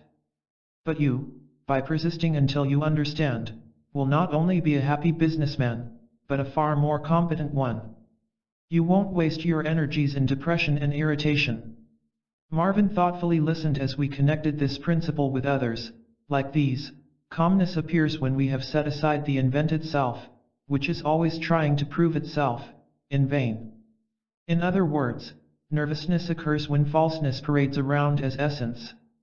So all we really need is self-discovery, and self-discovery comes with voluntary self-shattering. Businessmen reading this book can prove all this for themselves at the office. Others can apply it to their own areas, including the home. The shocking truth about human and cosmic laws. Man-made laws cannot change or purify a man. Only esoteric principles can do that. Human codes can only punish exterior offenses. Their only influence over inner badness is to suppress it, to make one fearful of the consequences of public misconduct.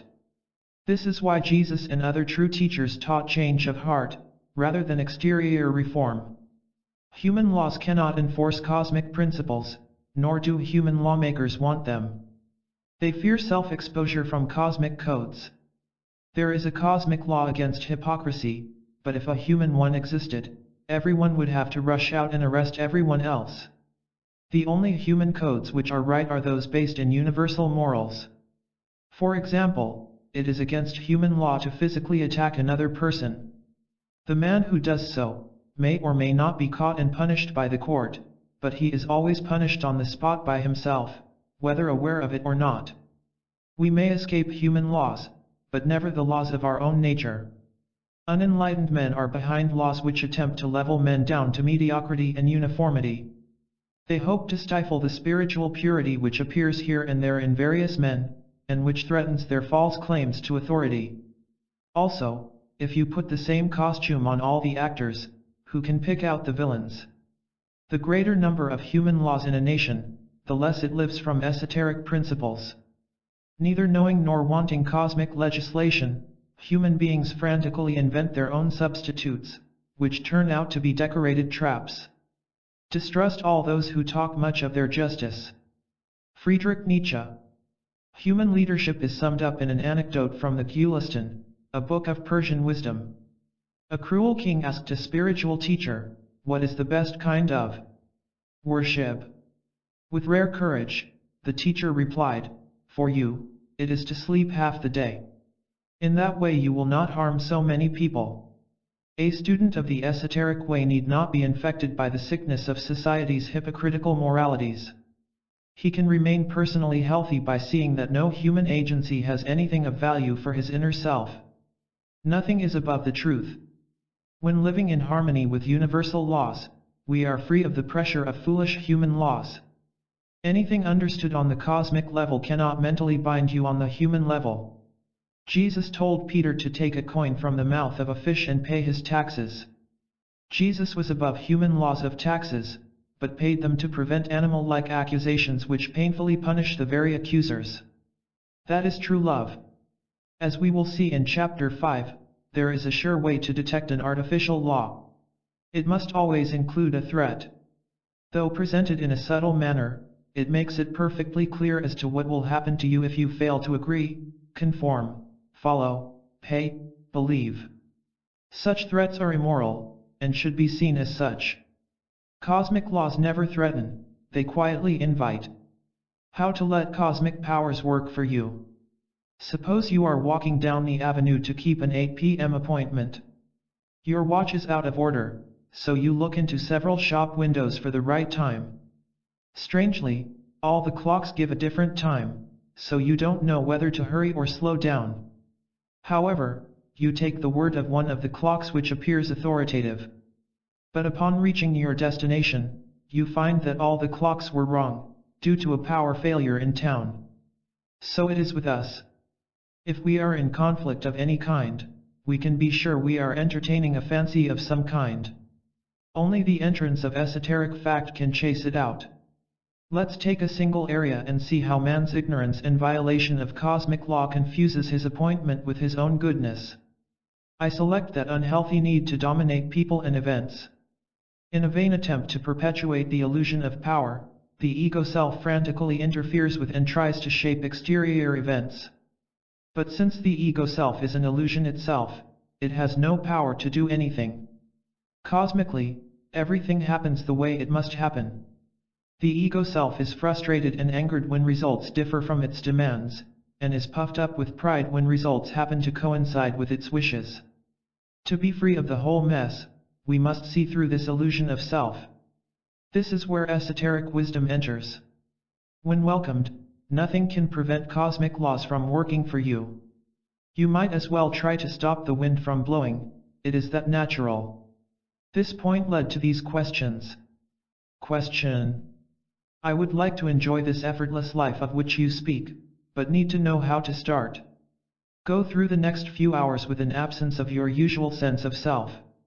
Do not believe that you are doing anything, see everything as simply happening to you, all by itself. Feel yourself guided by something other than your own thoughts and decisions. Do not try to identify who or what is guiding you, quietly follow. After a while, a sense of something totally different will enter. Question.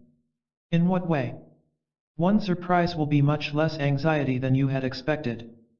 You see, as we abandon a false sense of self, it frightens us, for we know no other guide. But with persistence in seeing yourself as a follower, not as a doer, the strangeness fades away, to be replaced by refreshing confidence. Question. Does this experience change my exterior behavior? Certainly, and in a healthy way, for cosmic force is now expressing itself through you. It expresses itself in happiness, sanity, decency, and all else truly good. How Richard turned cruelty into kindness. We learn the truth about the great cosmic universe as we first learn the truth about ourselves. If you become acquainted with your own home, you can go on to explore your neighborhood, then the town, nation, world, and outer space. You understand how one affects the other. With this knowledge you deal intelligently with each area, you know exactly how to think toward events, your health, sex, career, and so on. Your knowledge is like a cheery fire which warms and brightens everything in a room. It includes your contacts with other people, for esotericism makes you an expert in human relations. There is pure magic in such insight. The experience of Richard is excellent evidence. A former friend dealt him a cruel blow, creating chaos in both his business and domestic life. Coming as it did after many years of what he thought was a close friendship, the treachery was a sharp shock. It almost shook him to pieces, Richard admitted. But he was an unusual man when it came to blows from life, for he was deeply interested in esoteric enlightenment. Richard went to work. First, he quietly surveyed the entire happening. He noticed how deeply he had been mentally wounded, which made him aware that this reaction was all wrong because it was self-damaging. This led to insight concerning his unrealistic expectations from others. He saw that people must behave according to the way they actually are, not in the way he expected or preferred. In other words, he must let things happen as they must happen. This was already great gain, but the best was yet to come. His deepening insight showed him that the only problem in the whole wide world was his negative reaction. And this negative reaction resulted from lack of understanding about himself and others. Now he knew exactly what to do. He must let this seeming betrayal fall on his clear understanding, not on the ego self, which always gets hurt and upset when things turn out contrary to expectations. Richard reported that seeming cruelty, though a shock at the time, turned out to be a great kindness. It helped me to sweep out at least a dozen false reactions to life, which had kept me an unconscious slave. 3 extraordinary principles for self-enrichment. 1. The principle of material use. Material items which come your way may be used legitimately for comfort and convenience, but must not be used for ego gratification. The application. form no psychological attachments to material things, but give attention to the invisible world of true values.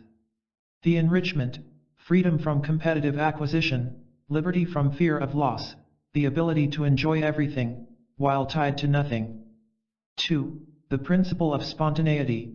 Freshness and spontaneity flow out from us as we submit all our various parts to cosmic power. The application, through alert self-observation, be aware of the contradictory tyrants within, that pull you this way and that. The enrichment, spontaneity, pleasantness, with no painful self-contradictions. 3. The principle of progress through pain. All forms of heartache and grief can be used to attain true happiness.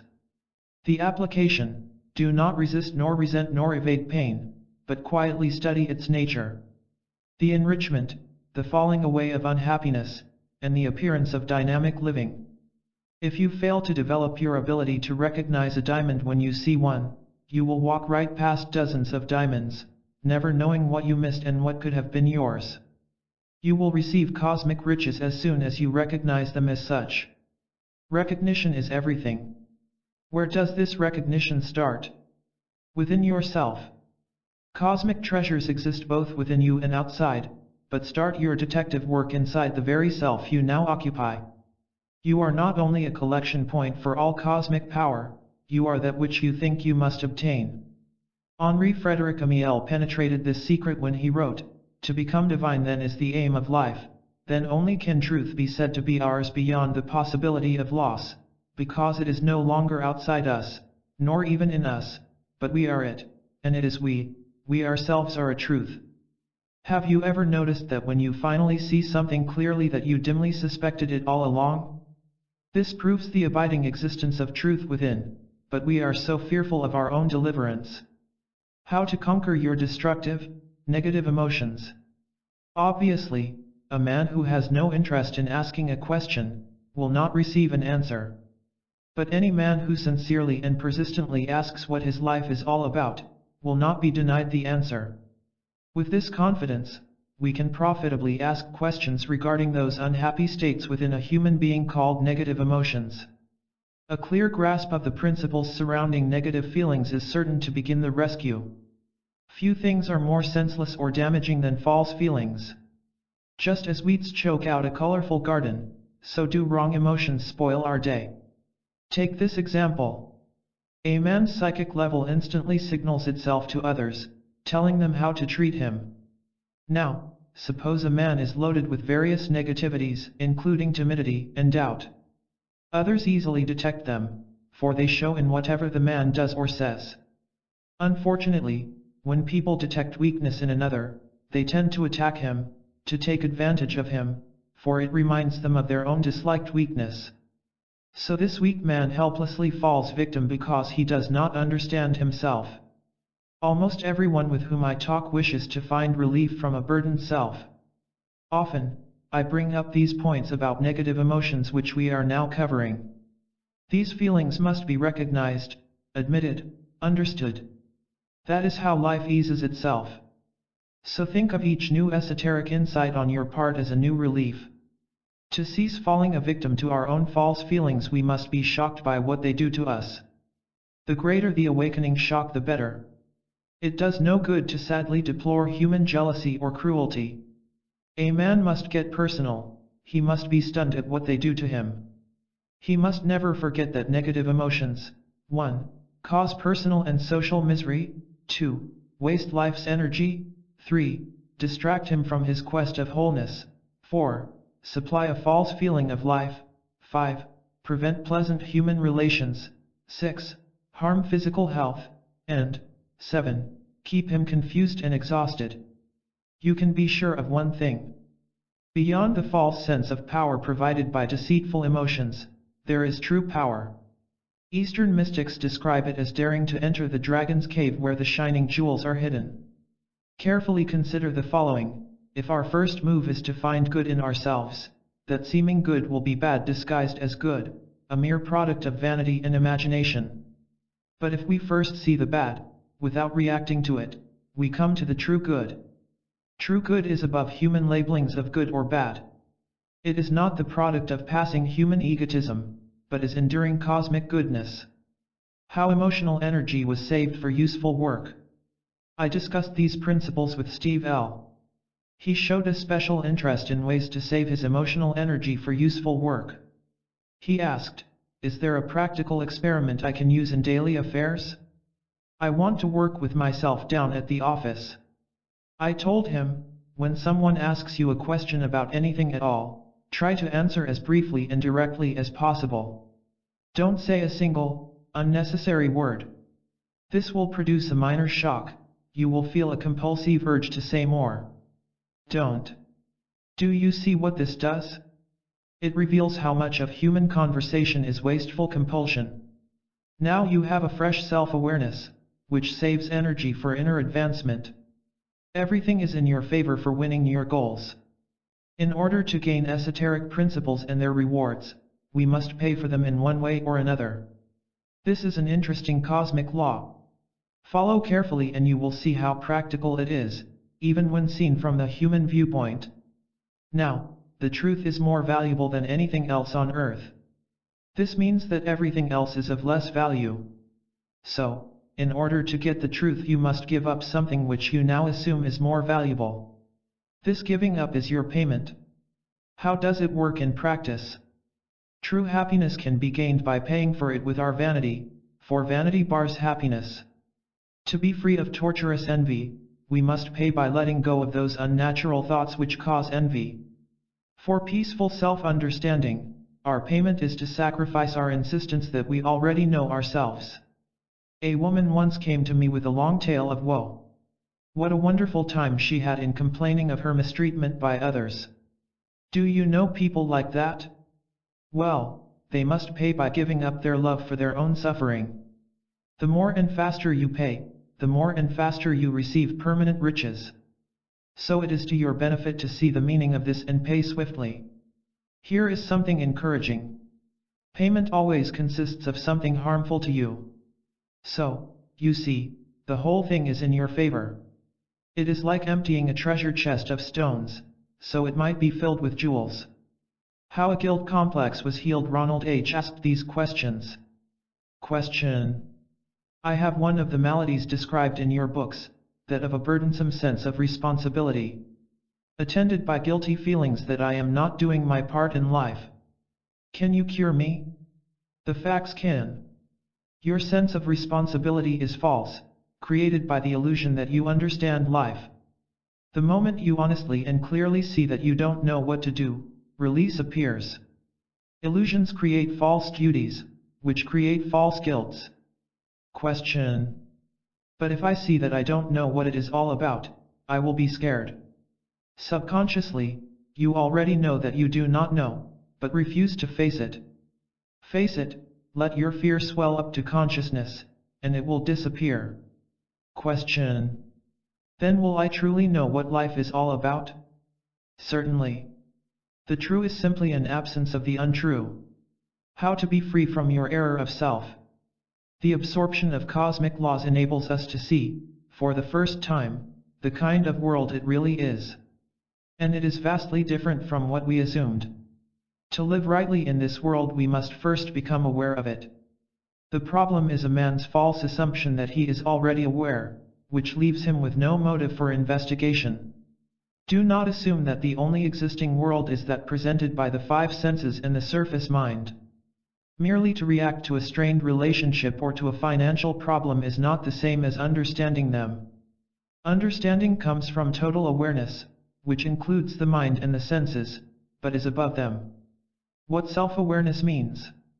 I wish, said Barbara H., who had come to talk things over, I knew what is meant by awareness. Could you give me a practical example? Awareness simply means to see things as they really are, and not as our opinions distort them. Take a small blunder and try to see its cause in your impulsiveness, which is a form of unawareness. Maybe you make a stupid remark, which instantly embarrasses you. If you do not defend that remark, but suffer its humiliating effect, you become clearly aware that it was stupid. Now, in your clear awareness that it was stupid, and not clever, will you repeat it at some future date? That is what I want, said Barbara with a nod, something that changes my daily behavior. The last time we talked you gave me another revealing fact. You told me to be aware of the many things I do, not because I want to do them, but because I don't want others to be angry with me. That struck me like lightning, for that is exactly what I was doing. Refreshing to see these things. Principles governing your mind deserve special attention, for thoughts have power to either reveal or conceal richness. Reflect upon the following points. Can you be burdened by anything you don't think about, either consciously or unconsciously? How can it be on your back if it is not on your mind? So your aim is freedom from faulty thinking. You may object, but how can I deal with a difficulty unless I think about it? The answer is, what we commonly call thinking is not intelligence at all, but only an impulsive stampede of trite reactions and nervous self-assertions. When we think with the true intelligence of self-clarity, the problem ceases to exist, for its very cause was in our mechanical thinking. If I don't have a compulsive need to appear successful, what do I care if you make more money than I? If I have no unhealthy attraction to shallow social functions, does it bother me if I get no invitations? If I have freedom from fearful dependency upon persons and objects, will I be pained if you no longer wish to be my friend? If my artificial needs fall away through self-insight, do I need to think about these things at all? No. If my false sense of I has dissolved, who is there to suffer or complain? Transcendental living is a cheery adventure. There is a way out. Nothing unpleasant need remain as it is. Difficulties are merely temporary confusions. Face the right direction and you cannot fail to see the rising sun. You have every reason for good cheer. True cheer is what you feel when your honesty has melted the mental fog, to reveal the open sea. Those who have sailed the open sea for themselves have logged their cheery voyages.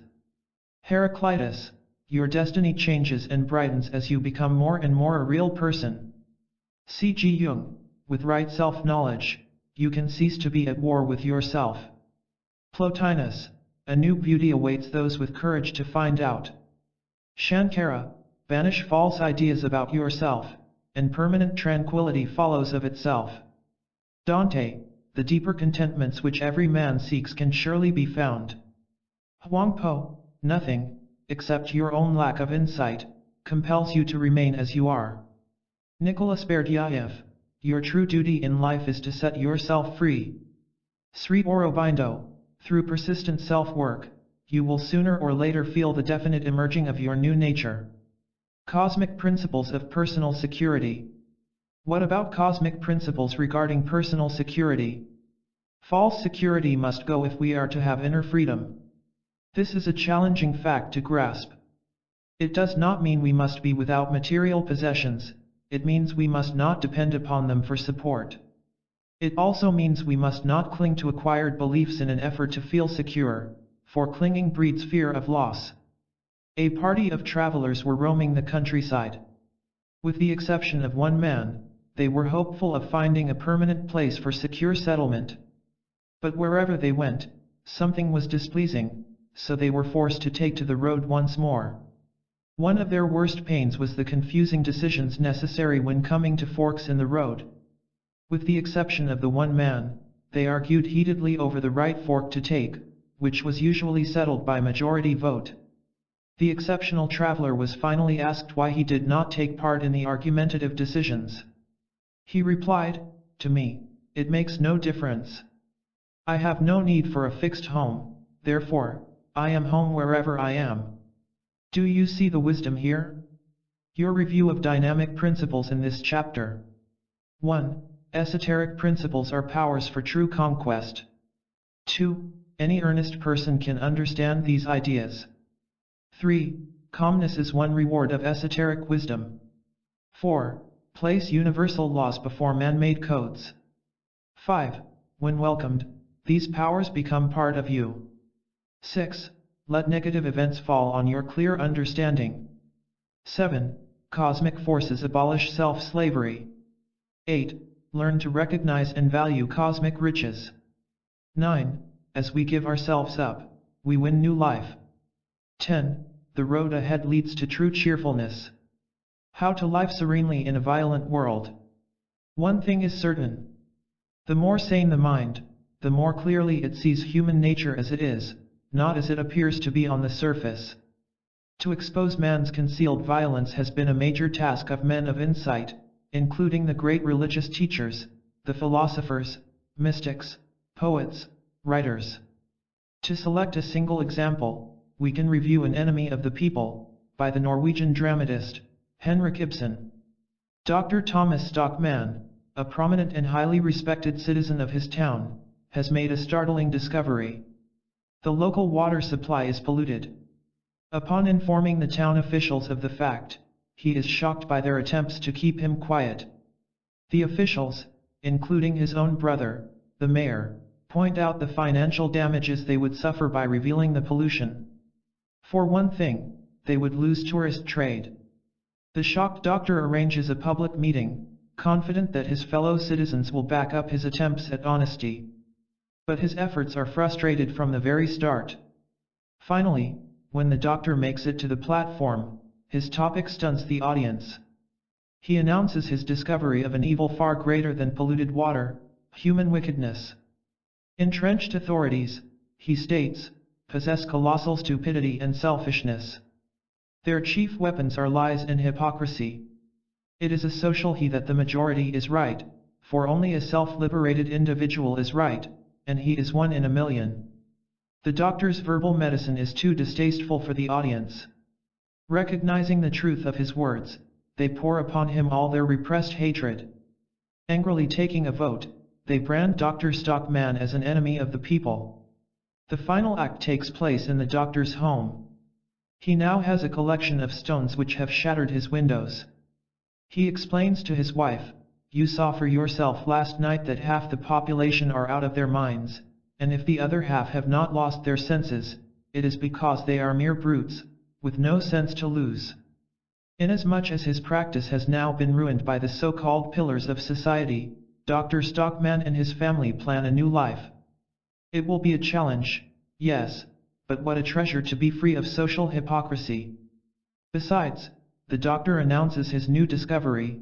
It is this: let me tell you, that the strongest man in the world is he who stands most alone. How to live from your inner essence. No doubt you have heard the complaint, there's no justice in the world. The greedy and the grabby get the desserts, while the good people get crusts. There are so many errors in this kind of thinking that it would take a book to cover them. Firstly, the world has only sour desserts for the greedy and grabby to get, which an anecdote from Sufism illustrates. An Arab lost his way in the desert. In time, all his food was consumed. He despaired for his life. His heart leaped when he sighted a bag on the ground, for he thought it contained grain. In despair, he found that the bag contained pearls. Secondly, who are the good people who get left out? They are often those who merely have not had the opportunity to behave as wickedly in public as they do in private. Besides, don't you see that bad people are their own punishment? Don't you see that no one can get away with it? The next time you watch the news on television, closely scan the faces of those whom the world considers to be great and wise. Especially notice those moments when they forget that they are on camera. Watch closely and you may be startled at what you see. Absorb the answers to these questions from Marie T. Question: have there ever been men with worldly power who also knew the truth? A few, like King Asoka of India and Emperor Marcus Aurelius. One of the early ones was Pharaoh Akhenaten, who taught that men should live the truth, not talk it. He was opposed, as is always the case, by those having selfish interests in idol worship. Question: you are right about our immersion in social silliness. I sense this, but why do I still rush into one project after another, most of them stupid and tiring? You fear getting caught without a distraction from your emptiness. You hope that by playing with your toys on the living room floor you won't notice the storm outside. Dare to drop your toys, bit by bit. There will be a temporary increase in anxiety, but with endurance it goes away. Question: I believe I may run into a difficult situation with other people in a few days. I try to imagine the best way to behave, but need your aid in planning the most advantageous actions. Never set yourself in imaginary situations and try to plan your behavior. This is a vain attempt to feel secure with a fixed plan, which you would not follow anyway. This only calls up a gang of nervous and useless thoughts. Instead, learn to live from your essence. Essence has no need for false aid from memorized plans. It knows exactly what to do in every situation. How to separate truthful ways from false ways. All false organizations maintain human-level power through the deceitful opposites of promise of reward and threat of punishment.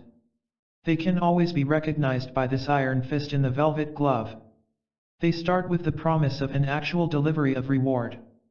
It can be anything appealing to human vanity and ignorance, public honors, a vague heaven of some sort, a uniform, a title, and so on. If you fail to fall for the rewards, punishment comes swift and sure. They hesitate to do this, for punishment could dangerously expose their pretense of benevolence. But then, they can usually count on human gullibility to take even their cruelty as a sign of strength. The sick use labels to conceal their sickness. Call it religion, and the conscience can be lulled long enough to exploit the scared and the weary. Refer to war as cruel barbarism and create the cunning illusion that war has an existence outside the vicious stupidity of those who sadly shake their heads over war. When we break cosmic laws, we break ourselves upon them. Cease to break the law which forbids you to lean on human schemes. The people you hope can solve your problems are the very causes of problems. Don't let them fool you. You are being taken. Don't let them fool you with fancy phrases which are void of true intelligence. Don't let them distract you with sentimental dramatics, for you are always left alone in the dark theater. Don't be deceived by lofty promises of some future paradise, for that only postpones the self-adventure you must take today. Our self-deliverance will be to the same degree as our self-responsibility. How perfect principles supply authentic answers. Do not overlook the main street which leads to the right ways, the street of self-knowledge. Begin with the plain fact that you do not presently understand yourself, and go on from there. You see, you need not and must not try to deliver yourself from the wicked world. You need only deliver yourself from yourself. Wayne L. dropped in to say, "At last I see it. The greatest cruelty a man can inflict upon himself is to remain spiritually asleep. I am waking up." He told me about several small but important successes he had achieved. He said that he finally saw how esoteric principles supply authentic answers to everyday problems. He realized how exterior changes take place as we begin to see ourselves differently. He understood the need for following cosmic realities, not human traditions. When he asked for a single idea to work with, I told him, "Don't accept comfort at the cost of understanding." The beginning of true wisdom. A man journeyed 1,000 miles to seek acceptance as a student of a Zen teacher. The teacher met him at the door to ask, "What is the first thing you want from your studies?"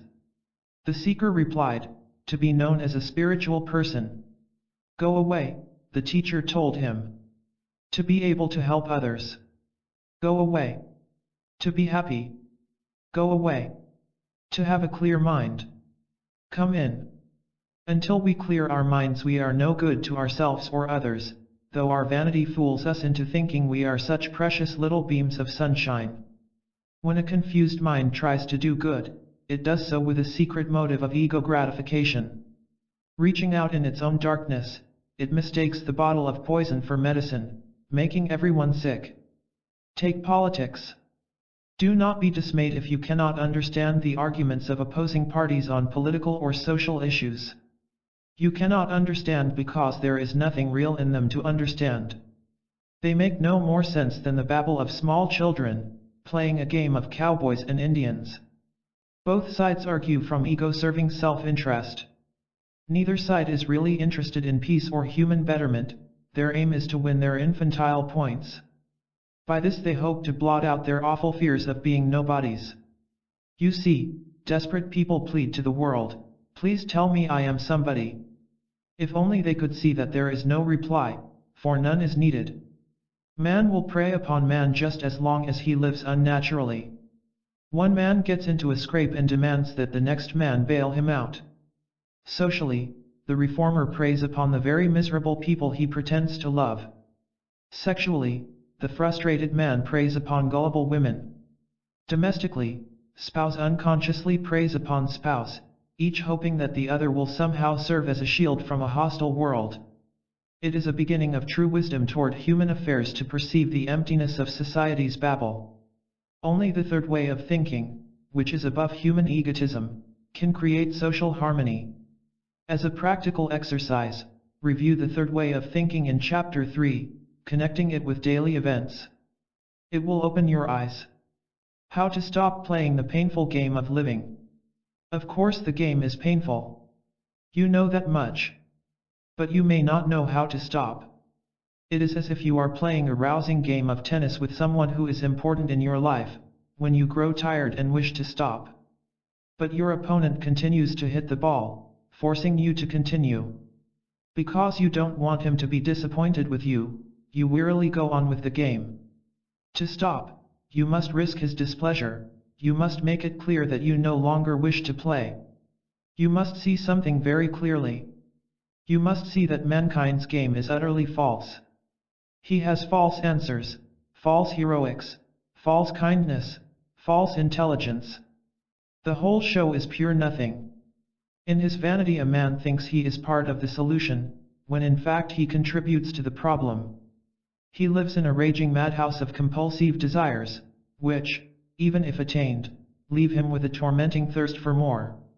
He has no idea of who he is unless another deluded human being tells him, and even then he senses the emptiness of a labeled self. Perhaps 1 man in 10 million really sees how bad it is. A few have seen it. Jesus denounced hypocrisy. Plato said that awareness of ignorance is the beginning of wisdom. Count Leo Tolstoy called upon men to reject the insane education of sick society. Krishnamurti has warned against phony ideals which prevent perception of the actual illness. George Gurdjieff taught that deliverance comes only through self-discovery, as did his disciples, P. D. Ouspensky and Maurice Nicoll. The painful game will stop when we earnestly try to see ourselves as we actually are, and not as we idealistically like to picture ourselves. So we must suspect that we are not who we think we are, we must stop living in dreamland. We can find no better starting point for changing our lives than with a refusal to accept deception, first from ourselves, then from others. Practical awareness for daily use. You say you want something practical for daily use? This is it.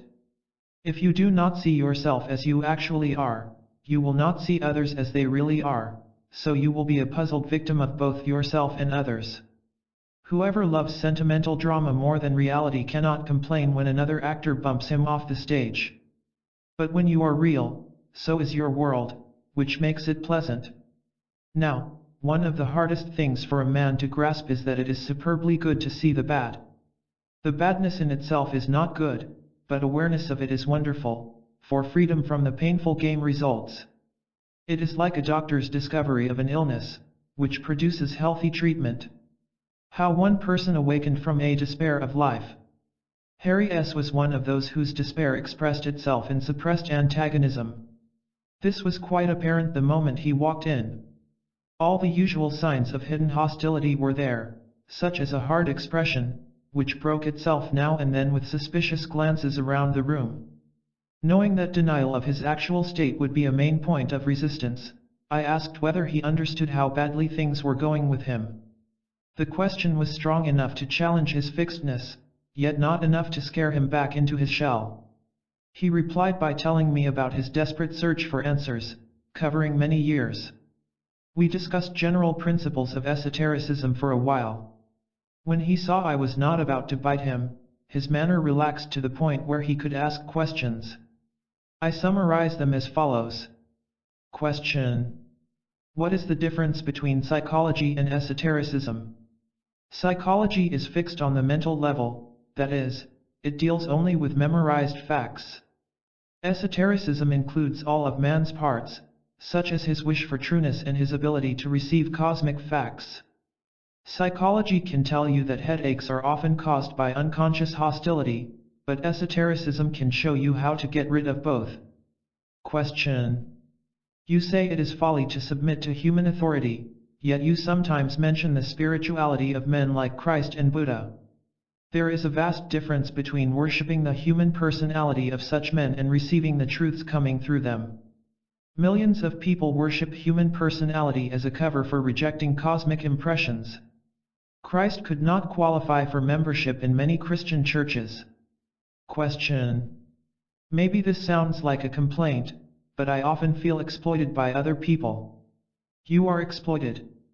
For instance, others know how flattery gives you a pleasurable sensation, which they hope to exchange for what they want from you.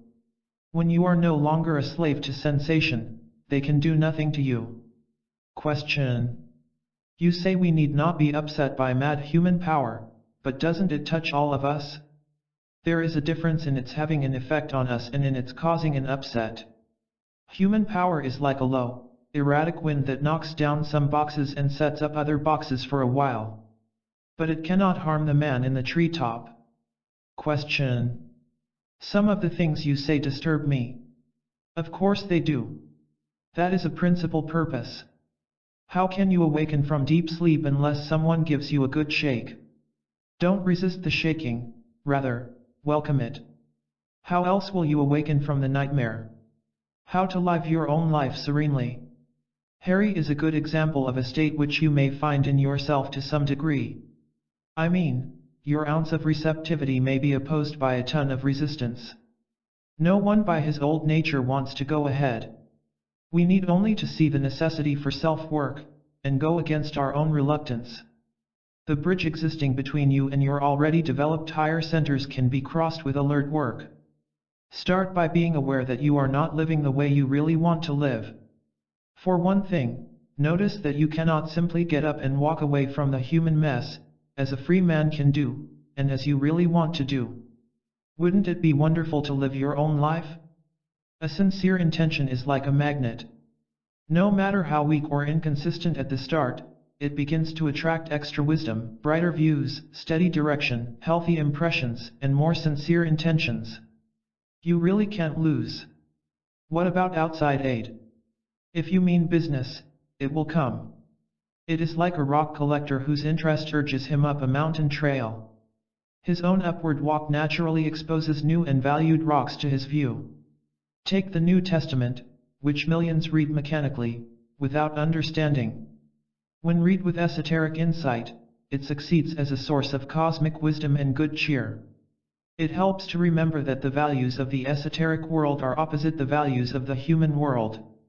Here are 3 esoteric facts to illustrate the point. 1.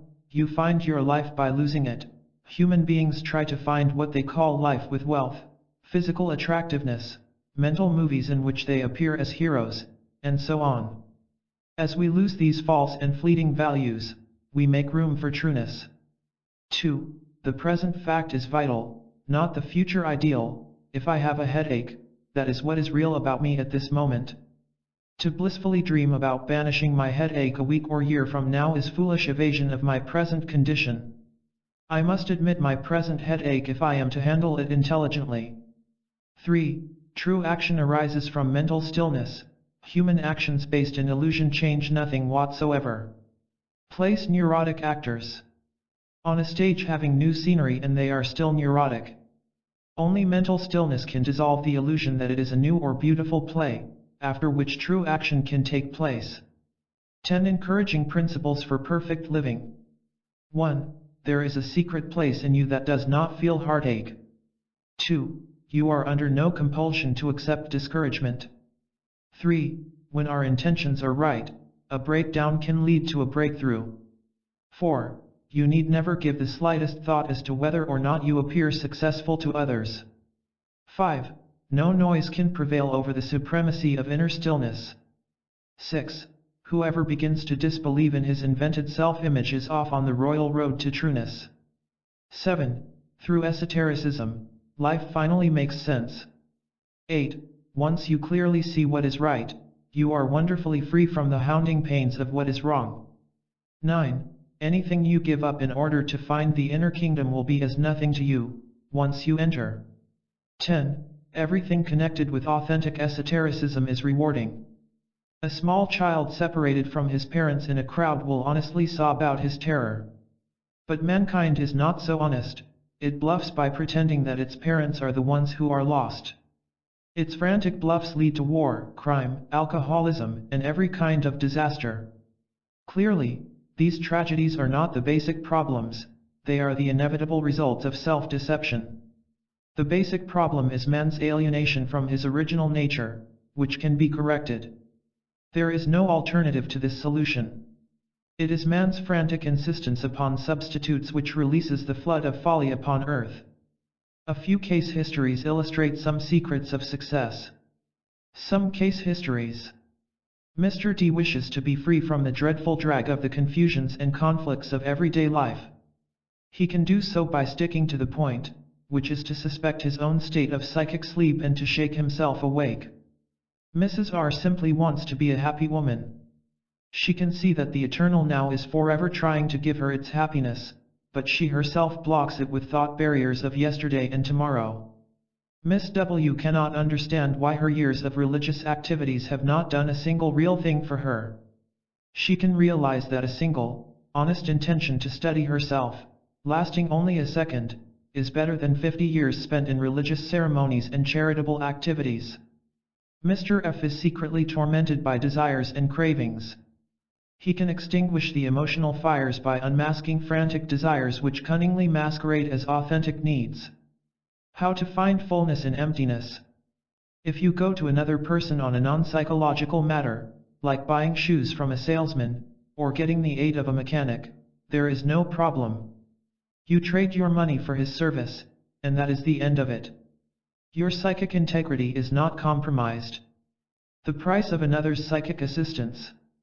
But, if you go to another person on a psychological or psychic matter, that person will sense your need of him. Quite unconsciously, he will immediately and subtly try to find ways to make you pay him. It makes no difference what you seek, whether it be love or companionship or acceptance or attention. Your very approach signals him that you need something. He may give it to you, but he will try to figure out how much you are willing to pay. He will make you pay until you are drained, after which he will heartlessly drop you for a fresh prospect. You must never go to another human being for psychic goods. No one on earth can supply you, though others will make every effort to seem to possess what you need. They do this in order to gain both material benefits and a supply for their own neurotic needs. Perhaps you say, but what else can I do? If I do not find comfort and security through others, I will be alone and empty. Yes, and here is the very salvation you seek. Your discomfort and your insecurity, rightly understood, lead to the ending of discomfort and insecurity. If you see this, you will begin to improve. You did what you did because you thought it would do something for you. You thought it might somehow reduce the awful ache which you don't understand and which never leaves you alone. After a while, you began to suspect that it was all just another blunder. You are right back where you started. The very suspicion itself was a new pain. For now you must choose between seeing the return of your emptiness or covering it up. How to cope with emptiness successfully. Let the emptiness return. Let it be there. Do not fear it. Meet it as bravely as you can for now, even if you have but an ounce of heroism. Do not try to conquer the awful ache, but merely be a courageous observer of what is happening to you. Nothing harmful is happening. Even if you think so, nothing harmful can come your way.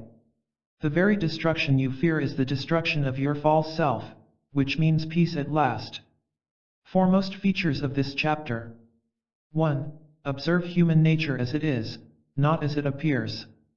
2. To stand alone is to stand with trueness. 3. Self-discovery comes through self-responsibility.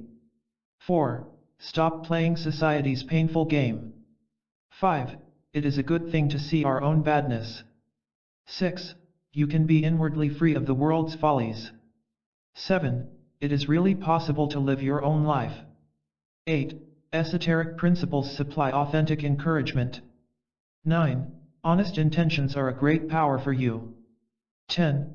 Start this very moment to release yourself from emptiness of life.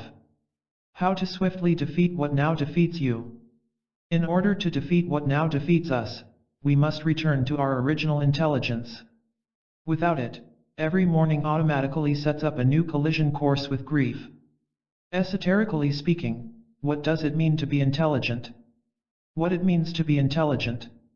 To be cunning is not to be intelligent. It is stupid to be cunning.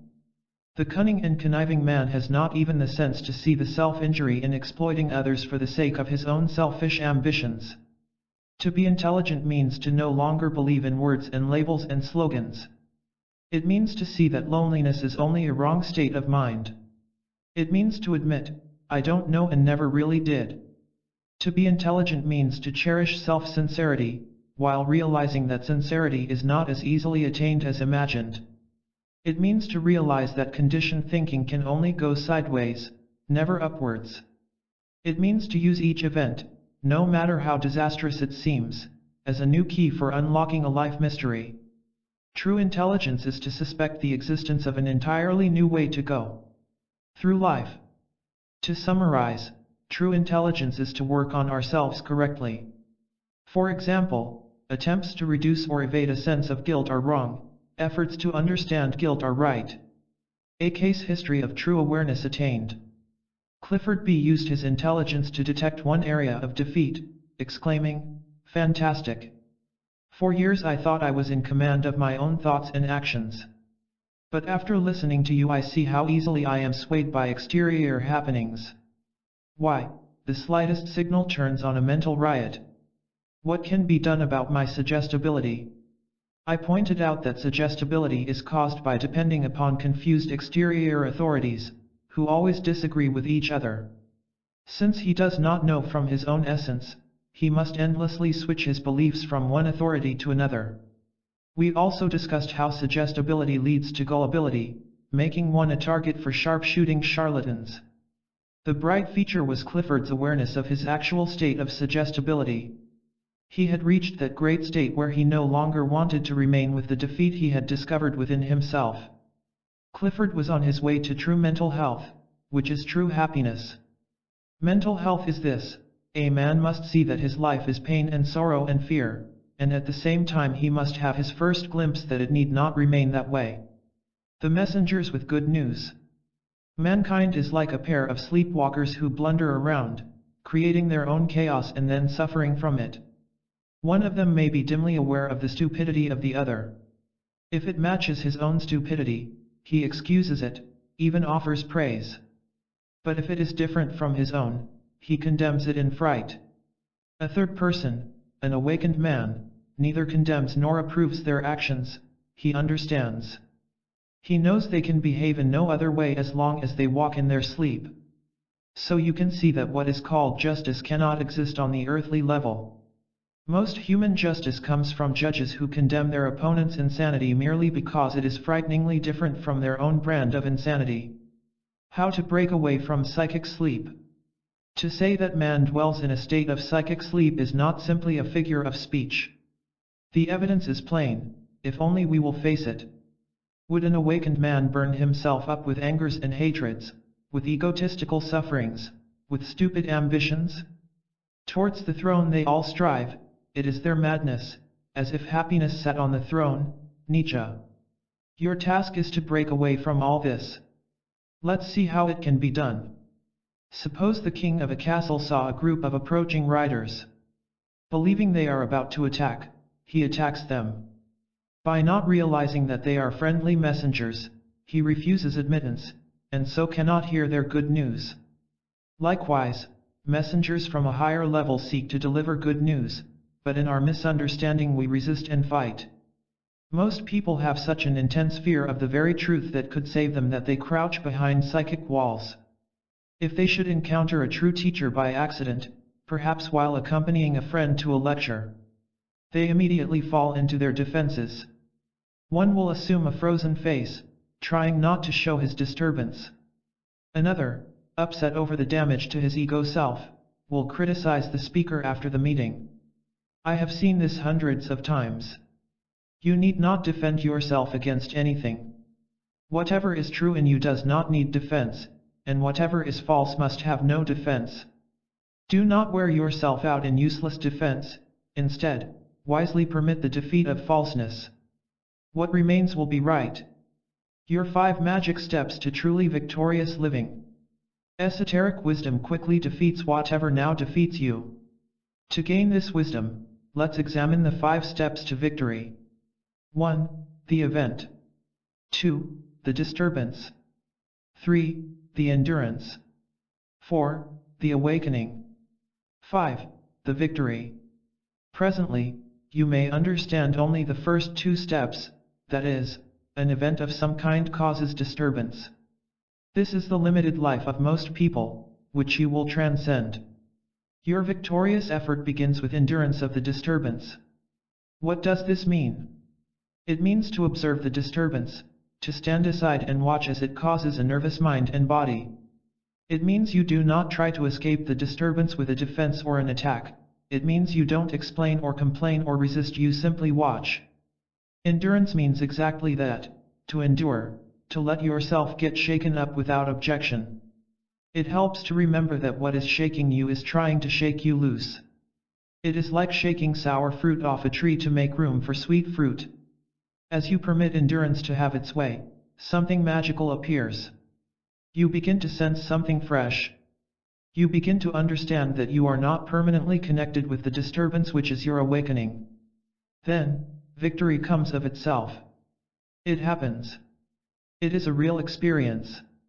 For instance, suppose an event causes the disturbance of feeling lost and empty. By practicing endurance, you sense an awakening to the true nature of these feelings, which provides final victory. When this happens, even once, you will never be the same again. You have the beginning of the true view. And with it comes the ending of agitation, like unhooking yourself from a tractor that has dragged you over bumpy ground. The case of a threatened financial position. In the case of Gary W., the event was an unexpected bill which threatened his financial position. The disturbance was his nagging worry over it. His endurance consisted of an effort to see that it was happening only because of his false belief that exterior conditions had power over him, also, to see how pointless it was to feel mistreated by life. His awakening came by realizing that his essence was free of all outer conditions. His total insight into himself provided refreshing victory. Solving the mystery of desire. We have seen the need for separating true solutions from false ones. Defeat comes by clinging to solutions that solve nothing. It is like trying to extinguish fire with oil. Let's see how a true teacher handles those who seek him out. A true teacher never gives seekers material rewards, nor shallow psychological gratifications like flattery and excitement. He knows how the cunning nature in man will grasp these as substitutes for truth, which alone can save. His action soon separates the sincere from the insincere. When an insincere seeker's curiosity has been satisfied, he departs. The earnest seeker, sensing something real, remains. If you should meet a teacher of the blunt type, someone like Socrates or Schopenhauer, you might hear something like this: "For heaven's sake, get rid of your stupid rituals and your pious blabbings, and for the very first time in your life take a good, long, hard look at yourself and see what a mess you really are. Do this much and I can help you." How to attain success through understanding human desire. James H. had reached this point. He had finally come to the place where he preferred self-advancement to self-deception. "I would like," he said, "to explore a particular subject which I feel is essential to understand. I refer to desire." James was showing wisdom, for we certainly advance a step closer to supreme success by understanding human desire. The following ideas helped him to break through. Add them to your own supply of helpful facts. To be whipped through life by subconscious desires and cravings is doing it the hard way. Slavery is certain for the man or woman whose major motive in life is to gratify cravings. When a desired plan of yours goes wrong, what does it mean? It merely means that your desire has clashed with reality. It merely means that what you wanted to happen did not happen that way. It does not mean anything else. It does not mean frustration and defeat unless you stubbornly cling to the desire, unless you insist that its fulfillment is necessary to your happiness.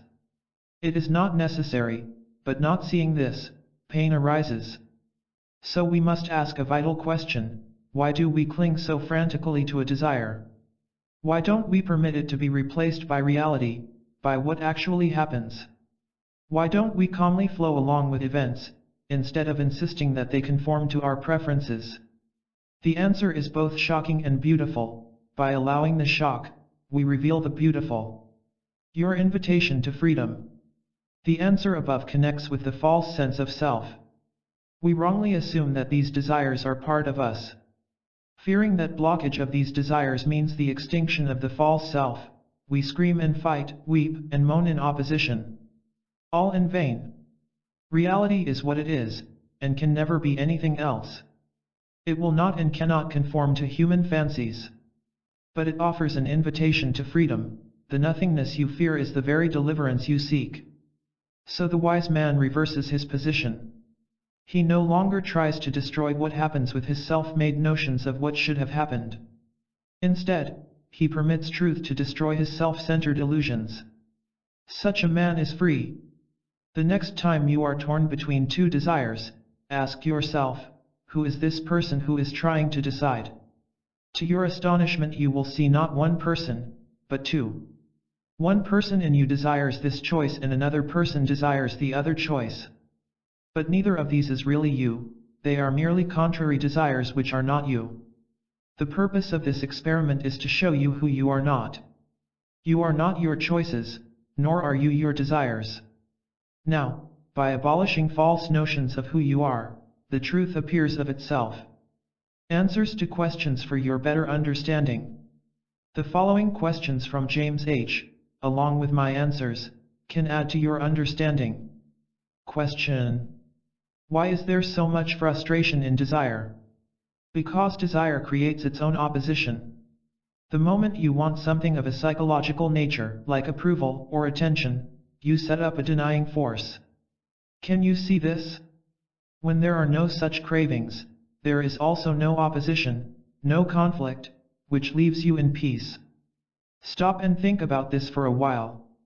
Question: but I want what I want. If you are denied what you want long enough, it is likely you will no longer want it. This proves that the so-called value existed in a corner of your mind, not in the object itself. Our task is to explore and sweep out the corners of the mind. Question: your book, The Power of Your Supermind, is delightfully refreshing, but I don't understand certain ideas. You say we should have no concern for results. But I crave bright outcomes. You call a certain result bright because you hope it will confirm false values you have about yourself. This causes fear, for if results are contrary, your imaginary self has no support. By dropping fanciful ideas about yourself, you are indifferent to results, for they can neither add nor take away. Can gold or lack of gold affect a soaring eagle? 10 profitable questions to ask yourself. How quickly can we defeat what now defeats us? With the same speed that we succeed with our minds. Let's take an example of non-successful thinking. A man foolishly thinks he can somehow dilute his fear by sharing it with others. So we have the pathetic spectacle of everyone pouring his cup of fear onto his neighbor's head, while getting doused in return by his neighbor. Here is an instance of successful thinking. You love someone only when you truly understand him. This means we must first understand ourselves, which requires self-unity, with no self-contradictions. Your own oneness naturally encloses the other, effortlessly and without personal motive of self-gain. Love has no fixed point, it flows unceasingly, covering everything along the way, just as a stream encloses the boulders in its path.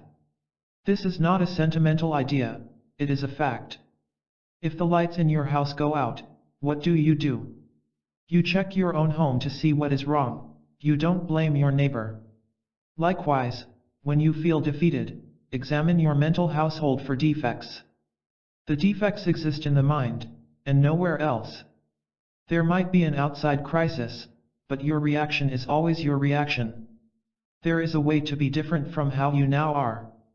When people came to me with their questions, I often find it good to reply with certain questions for their own study.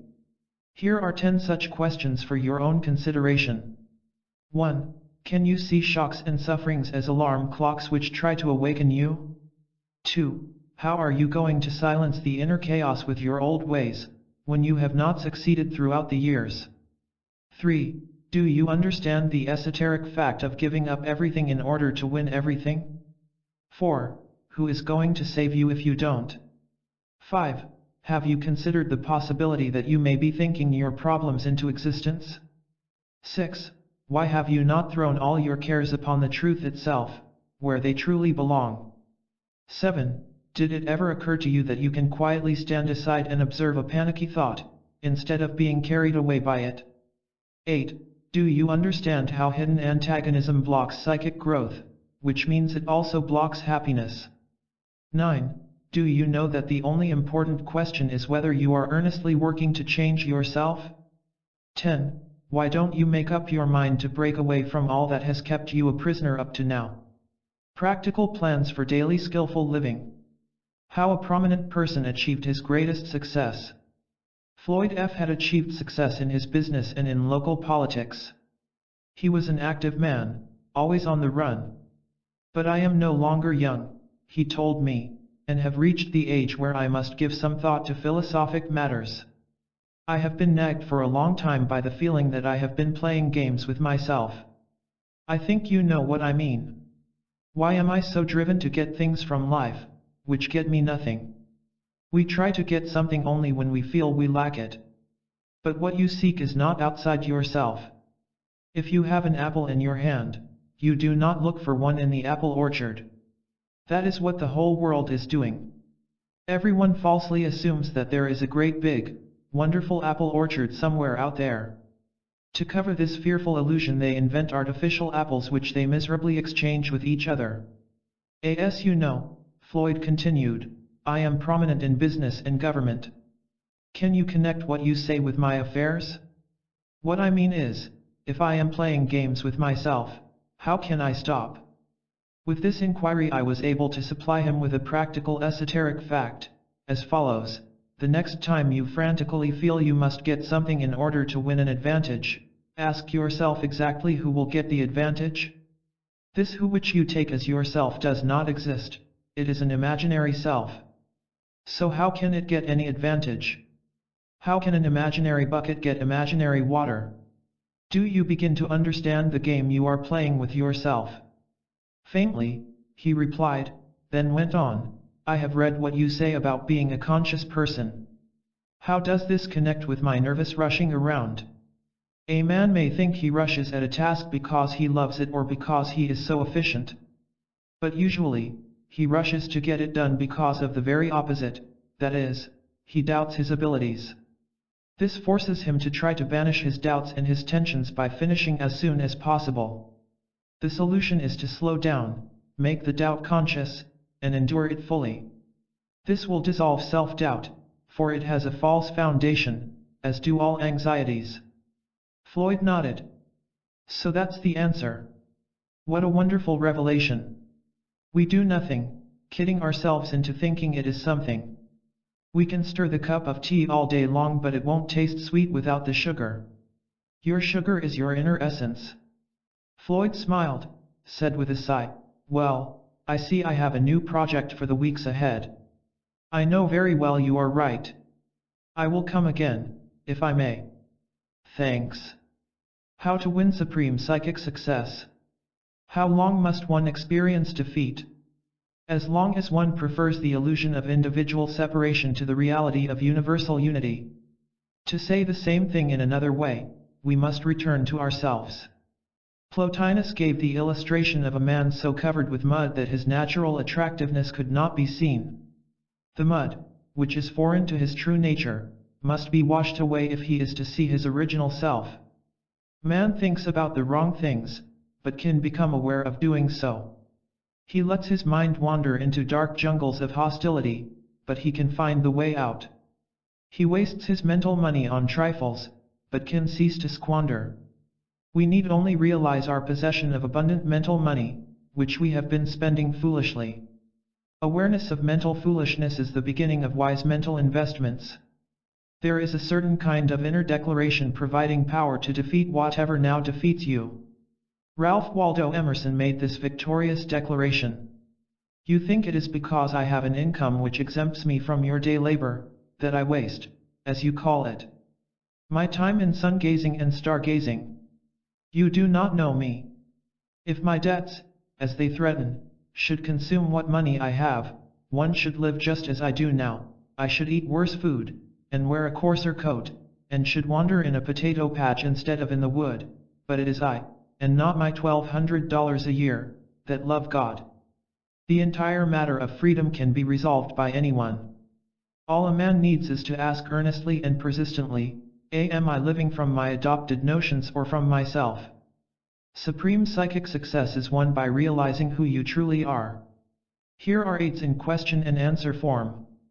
Question: why can't we trust in human nature to make everything right at last? You do not know human nature as it really is. Suppose the rumor spread around the world that a comet was about to collide with the Earth. The churches would overflow with praying and humble people. But 5 minutes after the rumor was proved false, you would again see everyone at each other's throats. Question: how can we change unpleasant facts about ourselves? By seeing and accepting them as unpleasant facts.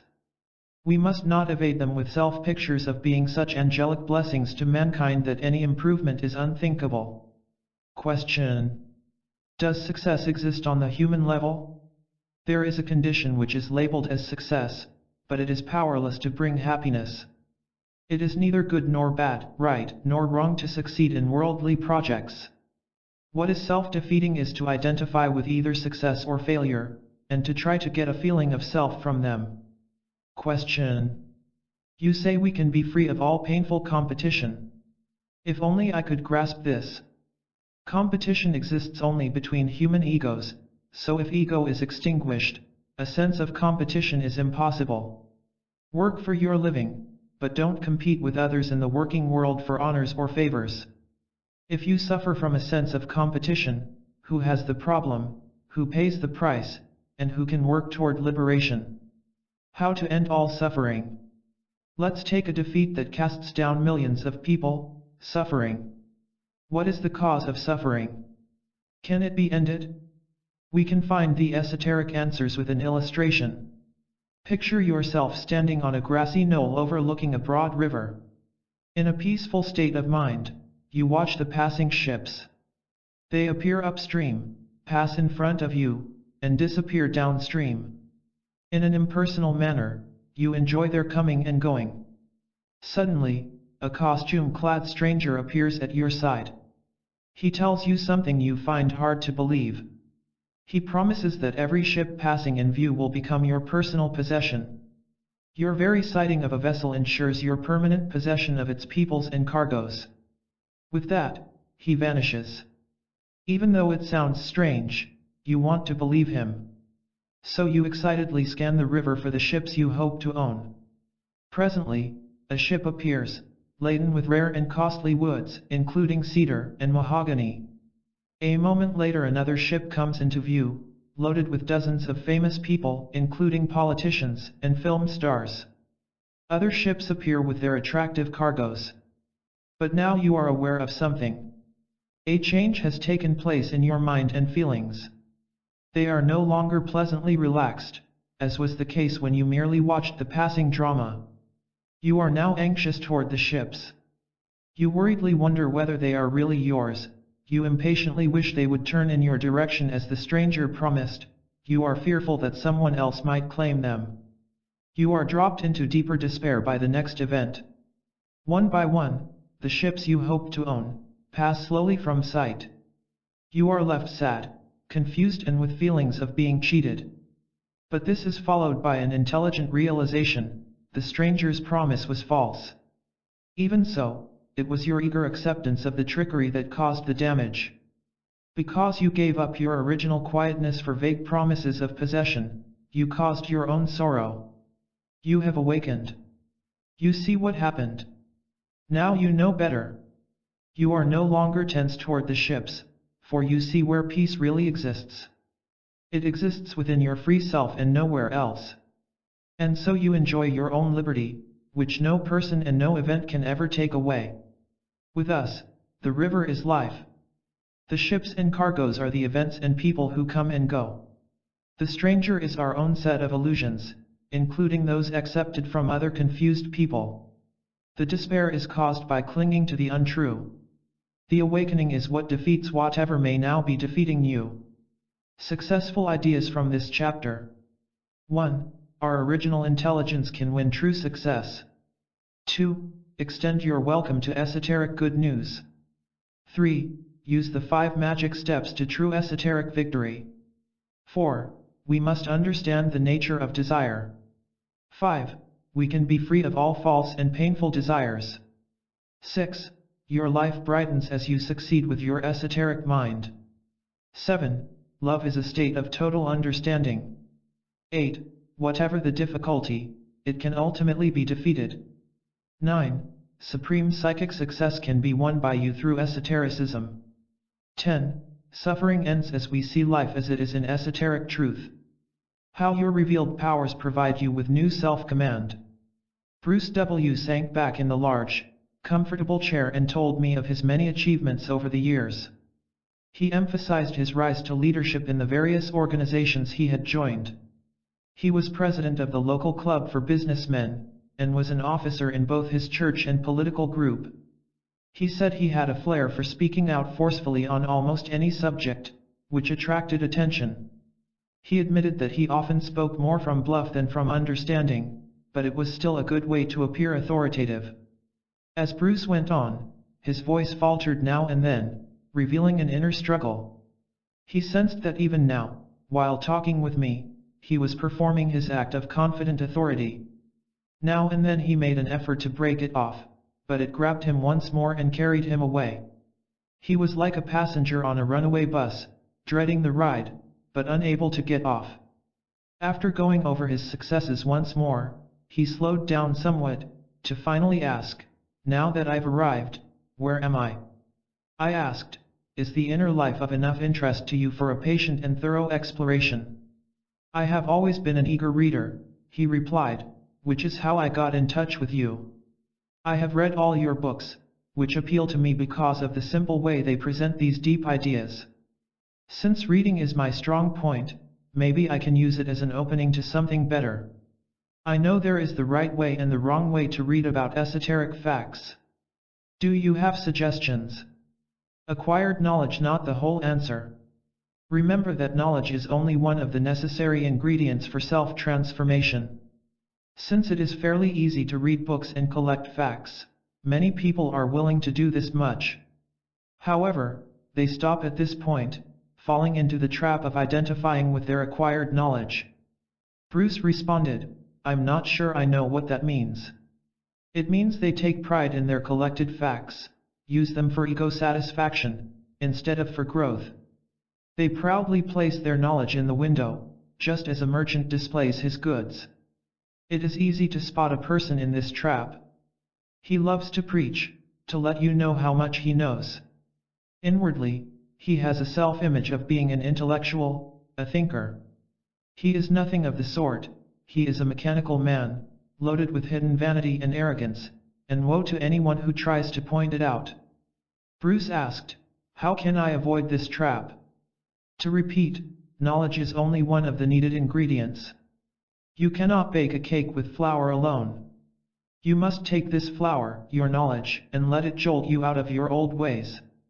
This permitted jolting adds another essential ingredient, the willingness to face yourself as you actually are. For instance, you might willingly see how much you really dislike the people you pretend to like. Your willingness eventually destroys the pride of having knowledge, which then releases the knowledge to operate on its own useful level. "You know, Mr. Howard," Bruce concluded, "I never had the slightest suspicion that there was so much to this. I can see why you say we are all asleep. All right, I'll let it shake me awake. How to win genuine self-command. Do we want evidence of the correctness of these principles? Do we want confidence in their power to deliver newness? Everything that happens to us is perfect evidence of their power and accuracy. The evidence is so overwhelming we fail to see it. You are struck by a severe disappointment? It is because your desire clashed with what actually happened, so you must learn to place reality before preference. You cannot see why your happiness does not rise to the heights? It is because there are many things you do not understand as yet, but which await your insight. The fallacy of living for getting. The lives of almost everyone revolve around the axle called getting.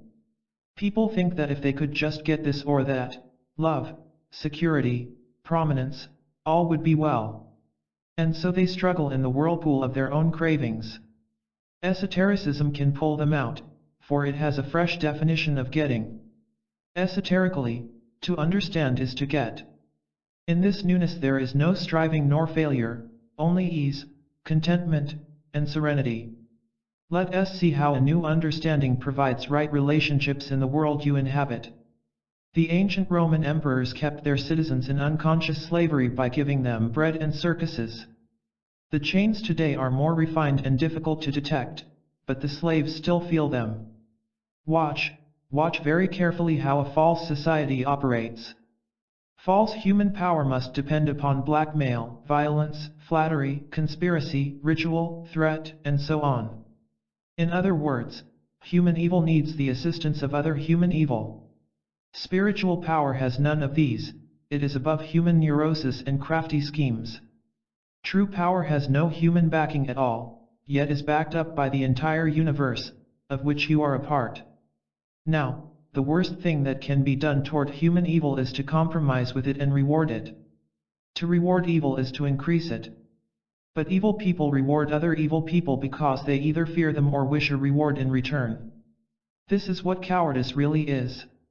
It takes a man of authentic integrity to refuse to reward evil. This is what heroism really is. You see, if you fear a malicious man, he will sense it and gleefully take advantage of you. Your fear supports his illusion of personal power. But if you refuse to fear him, he will either hate or ignore you, but you have been true, and that is the only thing in the world that matters. A machine is told what to do. You can order a machine to destroy people, to slave endlessly in dreary deserts, to bear heavy burdens on its back. A machine will obey because it has no mind, it can only react with its mechanical nature. It will labor for anyone, anytime, until worn out and discarded. But you are not a machine. You are a human being. You have a mind capable of shaking off the control buttons forced onto you by a brutal society. You can think for yourself. You can have self-command. You can do what you want to do. Is that worth understanding? The universal language of psychic understanding. I recall a certain individual whom I met several years ago whose life could be described with one word: ruination. His language at that time was that of bitterness and desperation. But no more. He now speaks a new language, which I will explain to you. If the only language a man speaks is English, that is also the only language he understands. You cannot speak to him in French or German. If you talk to him in French, telling him of a treasure buried in his own yard, he will never own that treasure, for your words are meaningless to him. Now, every human being on earth speaks a certain psychological language. It is useless to speak to him in any language but the one he lives by. If his language is that of violence, you must not speak to him in the language of reason, for he can only react in violence against reason. If he speaks the language of self-pity, any attempt to communicate with him in the language of self-reliance will be scorned. Almost no one understands this fact of human nature, which is why all attempts to solve social problems fail utterly. Those who understand the least are those who claim to understand the most. Those speaking the language of esotericism understand each other to the degree of their own command of the language. Those speaking the low-level language of egotism cannot understand each other, but don't realize that they are not in communication. The language of egotism has a million strange dialects. So a man's language level must be considered when dealing with him. This means we must realize his present confinement to his own level of understanding. To a degree, parents understand this with their children. The language of egotism splits itself into opposing camps, both of them equally destructive, which means this: people speaking this language either hate each other or exchange shallow sentimentalities labeled as love. Such people turn viciously on each other at the slightest stab to their vanity. You can learn the new language of esotericism. In fact, you are learning it right now, as you read these pages. One benefit will be an understanding of others, even if they don't understand you. You will know when to speak and when to be silent, what person to invite and what person to keep out of your life. With patient learning, you will grasp what this new language is trying to tell you. It is trying to tell you about a tremendous treasure in your own yard. The way to true independence. Consider this strange human situation. Most people feel comfortable only when compelled to do this or not to do that. Like sheep, they willingly place themselves under man-made rules and customs. Why? Otherwise they would have to do the one thing they fear most of all, to think for themselves. They fear their own freedom. It is much more comfortable, they think, to obey some smooth faker who calls himself an authority. If something goes wrong, they can always blame their leader, which they will do, sooner or later. Do you still think humanity is sane? Do you still think the habitual ways can ever change anything? Or must each individual bravely discover the truth for himself? Since man refuses his own freedom, he can have no complaint when the dictators, political or otherwise, wrap him in chains. He has asked for it. But he can stop asking any time he chooses. Almost all claims of independence are pitiful self-deception. Look at your relatives and friends. You know how unfree they are. But true independence is possible. There is a way to achieve it. True independence comes when we cease to force and start to flow. The truly independent man knows and lives with cosmic laws, which release him from cramping human codes. What you need to do is to wake up. To wake up means to snap your mental movies a dozen times a day, 50 times a day, until you see the difference between mental movies and simple awareness of what is going on. Harvey D. started a question and answer session pertaining to his difficulties. Question: how do false leaders attain power in the first place? False leaders cannot exist without false followers. Question: I feel as if people are judging me. When anyone judges you, look to see who is judging. But don't do it angrily. Realize that judges are attempting to escape their own self-judgment, which pronounces them guilty. Question: one part of me wants to abandon this old, stupid self, but another part clings anxiously to it. Yes, that is how it is. You may now wonder how you can live without the old self, but the time may come when you wonder how you ever lived with it. Question: I feel whipped by my own thoughts. How can I find relief? When a man does not know what to think, he seeks relief by thinking about anything, which prevents authentic relief. Relief from torturing thoughts comes when you willingly abandon all effort to force answers. Question: as directly as possible, please tell me how to find newness. Permit yourself to remain in conscious conflict until it destroys something useless in you. Question: how can we find more opportunities for inner enrichment? Enrichment comes by conscious attention to the constant crises within you. Everyone has hundreds of crises every day, so the earnest person has hundreds of opportunities. Question: give us an encouragement. The answer exists. You can win the sparkling newness of full life. All by itself, the following esoteric secret can lead you to newness. Every one of your human relationships must be on your terms or not at all. Now, be very careful not to misunderstand this profound fact. If you have desires to get anything of a psychological nature from another, the relationship is not on your terms at all, but on the terms of your acquired desires. So your desires, for relief from loneliness, for someone to talk to, are in charge, not you. There is no true communication in this, only the exchange of mutual desires. And where this dominates, the relationship will have subtle conflict, and certainly no love. What must you do? Never trade yourself with others. Do not trade your potential psychic freedom for the false comfort of another's company. Not only will loneliness persist, but you will have wandered a greater distance from yourself. Perhaps you feel insecure. Do not seek out those who cover up their own insecurity with the same beliefs which have kept you afraid. That is the same as trading counterfeit money. You don't have to live this way at all. Shall I tell you what you really want? Yes, you would give up everything you possess to attain it. What you really want is the new. You sense what the new is. You sense it because you can compare it with the familiar old, which you see all around you. The old is tension, disturbance, unnaturalness, terror, craving, trickery, gossip, fawning, agitation, boasting, depression, fighting, falsehood, dullness, suspicion, ignorance, sorrow. The sparkling new is what you really want. And I will tell you how to win it. The new emerges from your own receptivity to the unseen, untried, unknown, unusual, unfamiliar, unnoticed, unwanted. The unwanted. When you finally want what you presently do not want, you become a different person. The new is not what you get, but who you are. The power of pure feeling.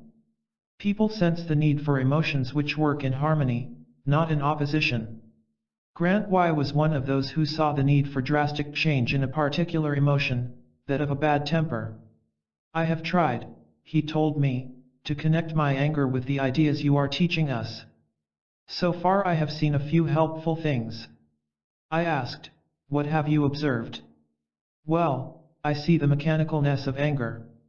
Someone says something I don't like and bang, up it flares, like a struck match. Funny, but before I am aware of its approach, there it is, burning me. To see just that much is progress. The time can come when you will see anger creeping up, ready to spring. It is a curious experience, and valuable. Do you see the necessity of faithful self-observation? Yes, because it prevents mechanicalness from taking charge of me. The cougar is still there, ready to spring, but I'm getting onto his ways. The time will come when he will no longer catch me unaware.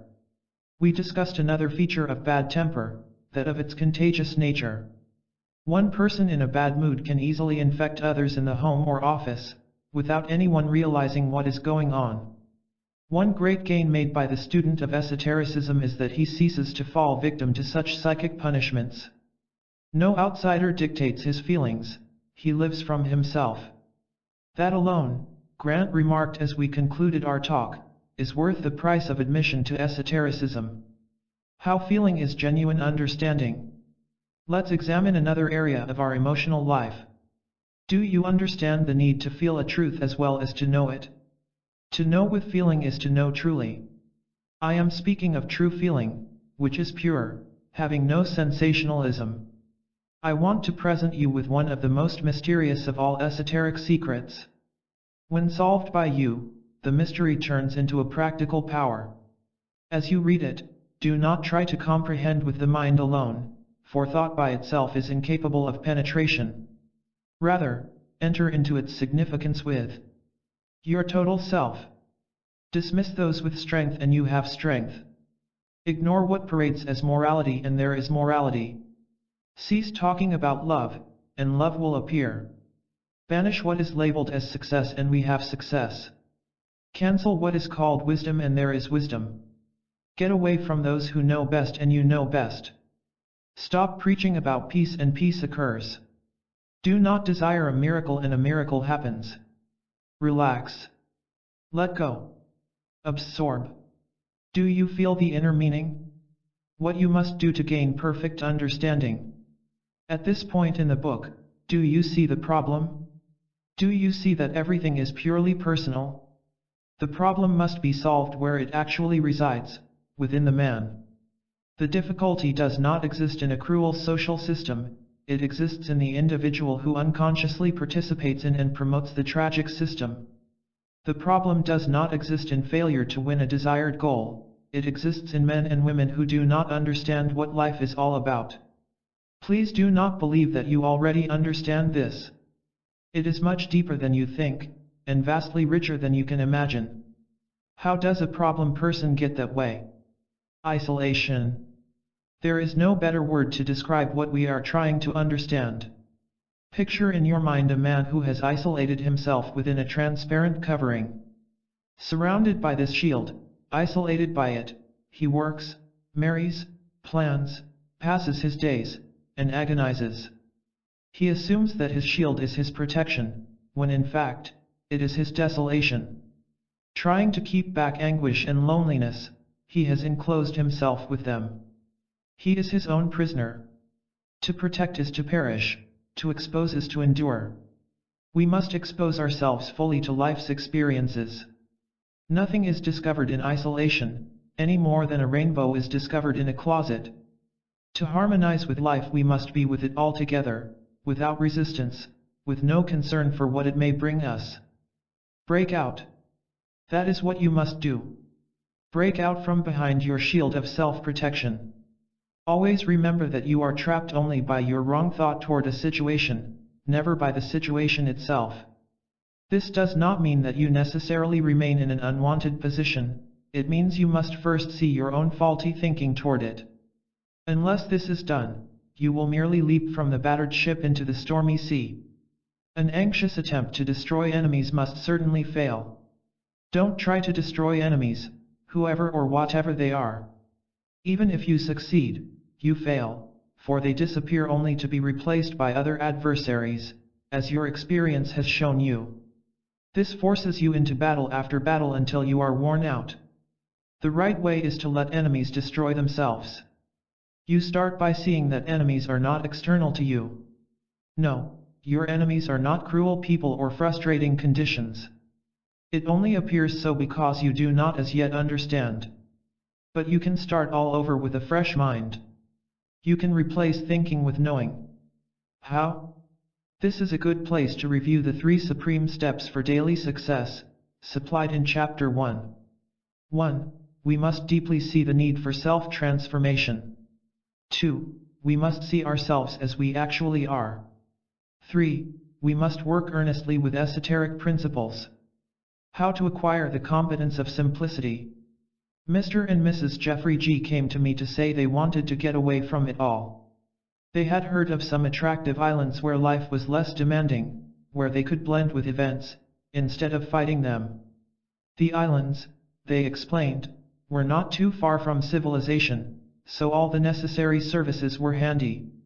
Still they wondered whether it was the right move to make. Asked Mr. G, what about this yearning for simplicity? Are we thinking clearly? We discussed that widely sought but seldom found jewel called simplicity. Nature itself teaches the way to simplicity. Look at that tree on the hillside. Do you see ornaments? Is it trying to be taller than the next tree? Does it feel sorry for itself? The tree is complete because it is exactly what nature intends it to be, itself. No, this is not merely philosophy, it is practical fact. The point is to see our inability to be simple while separated from our original nature. What separates us? Unnatural desires do. But we have power to think, so let's use it to think profitably toward simplicity. Simplicity is the same thing as happiness. That makes it worth seeking. It is the same as sanity and health and energy. That is what we need. Simplicity comes to the clarified mind, whether on an island or not. It comes when we no longer need to prove ourselves. How to secure the happiness of simplicity? Mr. and Mrs. G asked these questions. Question. You say that the happiness of simplicity comes by abolishing conditioned desires, but it makes me happy to get what I want. Does it? You are not happy because of attainment, but because your desire is temporarily at rest. What happens to desire upon attainment? It disappears, banishing the nagging pain, but only temporarily. Mechanical desire always returns. Let consciousness replace mechanicalness. If you want to save years of confusion, understand this. Question. How can I make the truth operate for me? Once the truth is truly seen, let it alone and it operates for you. You and the truth are not separate, you are one. You block yourself by trying to use the truth, which is above human effort. By receptivity, the truth flows within, carrying you along. Question: how can we tell when we are unaware of ourselves? Nothing is simpler. Whenever you feel worried, nervous, pressured, you are living from imagination, not from awareness. These negativities do not control a conscious man. Question: I have frightful dreams. What do they mean? How can I get rid of them? Dreams are thoughts you don't know about during the day. They have value in revealing contradictions between what you think and what you actually think. As consciousness increases, dreams decrease. The perfect way to self-command. What if you wasted your automobile battery by leaving the lights on during the day? It is similar waste when we employ our mental powers for useless activities. The mind regains its original power by stopping wastage. Catch yourself during your day. What useless thoughts drain psychic energy? Could it be a mental movie of how badly someone mistreated you? You are being emotional over a problem, instead of trying to understand it. Alan H. asked me for a way to conserve his energy when thinking of esoteric matters. He admitted how much his mind wandered away from essential points. I provided him with a list of 10 keywords of esotericism, for his daily review and reflection. You can also save energy by keeping these keywords in mind. 1. Naturalness. 2. Receptivity. 3. Self-renewal. 4. Now. 5. Insight. 6. Persistence. 7. Watchfulness. 8. Self-unity. 9. Patience. 10. Genuineness. At another session Alan said, I feel kicked around. I want command of my own life. To achieve this, I replied, you must voluntarily pass through a stage where you have lost everything which you now call command. What do you mean? Look at almost anyone you know. He believes he has original ideas, that he thinks for himself, that he is strong and wise. Yet he lives in a whirlwind of troubles. Is he in command of himself, as he assumes? Of course not. Yet he fails to see the slightest contradiction between his fantasies about himself and the way he actually is. This is the false kind of command which must disappear. But if I let go of what I think is self-command, I will have nothing left of my former self. Which is your exact aim? I know this is difficult to grasp, but stick with it. You see, esoterically, absence of habitual control is true control. You are saying, I think, that cosmic command takes over with the abandonment of conditioned command. There you have it. Alan nodded. At least I see one thing. I used to think that ownership of people and property gave me command. Thanks to you, I now know better. You may write your name on a kite, but the wind will still carry it away. But it makes no difference what the wind does with our kites. I understand. Special ideas of this chapter. 1. Self-command comes through independent thinking. 2. The language of esotericism is rich in meaning. 3. You have abundant opportunities to find newness. 4. Newness comes from the unseen and the unusual. 5. You can learn to live from yourself. 6. Try to feel the truth, as well as know it. 7. Your task is to break out of the old nature. 8. Live simply and naturally. 9. Let esotericism supply your new life command. How you can awaken to new feelings of supreme happiness. What the average man calls his happiness is merely a short and shaky truce between past and future miseries. He fearfully wonders how long he can escape exposure, for he knows full well the vast difference between his public smiles and his private dreads. He feels compelled to run hard all day, just to keep from losing what he has. His brand of happiness is no happiness at all. Above artificial happiness is true contentment, of which he is as yet unaware. Teachers of Eastern wisdom call it Ananda, meaning bliss. You can take a step toward Ananda with the help of the following illustration. Picture a man taking an evening stroll, when a heavy fog rolls over town. As he gropes his way back home, a business associate appears out of the fog to ask him a complicated question about finances. The man replies, "I can't think clearly about it until I get out of this fog." Later, he meets a salesman who tries to sell him something. The man speaks out, "I cannot consider your products until I get home." A block later he meets his doctor who warns him against driving himself so hard. The man replies, "I must get out of this fog before I can understand your advice." That man is wise. He sees the need for doing things in their right order. Do you see the impossibility of right thought and action while immersed in psychic fog? Can you admit that you actually do not know what you are doing? That is intelligence. That is the first and foremost business in life. And it is the motivating force for leading you out of the earthly fog and into your psychic home. Then, in that clearness, you will know exactly what to do about everything. How mystic wisdom provides true guidance. After Marjorie S. and I had discussed her difficulties, she explained, "My chief unhappiness is that I just don't know what to do with myself." I asked, "Why do you heed to know?" She puzzledly replied, "I don't understand what you mean. You say you do not know what to do with yourself. This means you temporarily have no distraction from your own emptiness. Even when you find one, that distraction will last only as long as the activity, after which you will again not know what to do with yourself. Do you like this vicious circle? No, but what can I do? You can understand your error in assuming that doing or achieving will cancel the anxiety of not knowing what to do.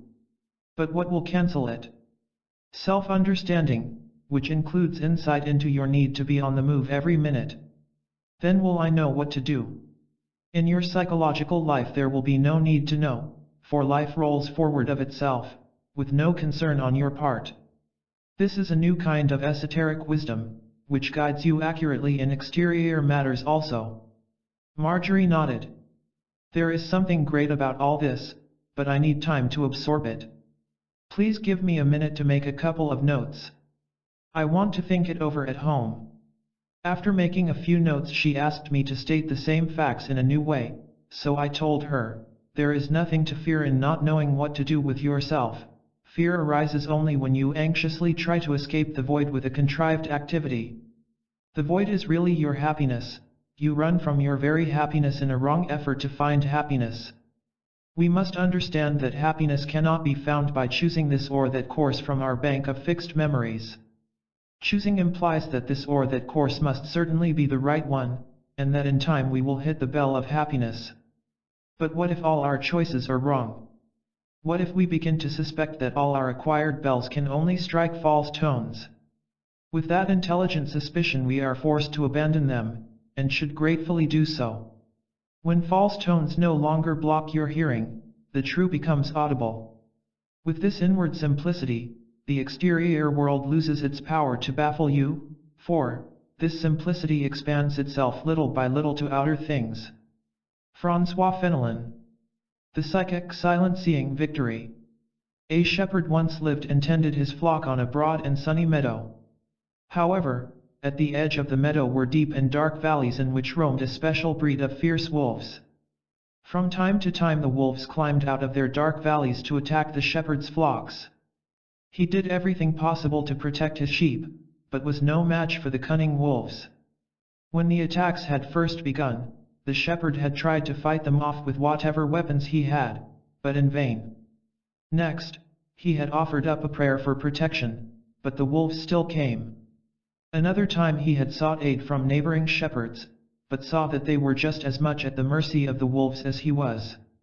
Finally, in total despair, he tried to pretend that the wolves did not really exist, but was horrified at the even greater conflict caused by his self-deception. It made him irritable, nervous, gloomy. After enduring the misery for a long time, an idea flashed into his mind. Perhaps he needed an entirely fresh approach to the problem. Perhaps insight into the nature of the wolves would provide new wisdom for handling them. He decided to pursue this fresh idea. So the next time the wolves came up from their dark valleys, he studied them through the window. Then, with growing boldness, he stepped outside for a closer look. To his great astonishment, the more he bravely faced the wolves, the less fierce they became. His understanding of their nature had a magical effect upon their behavior. They became weaker and less violent. Also, as he steadfastly watched the wolves over the passing weeks, they appeared less frequently. Finally, they disappeared altogether, leaving the shepherd and his flocks in peace and safety. The shepherd is every man or woman on earth. The wolves are those fierce thoughts roaming the subconscious valleys of the mind.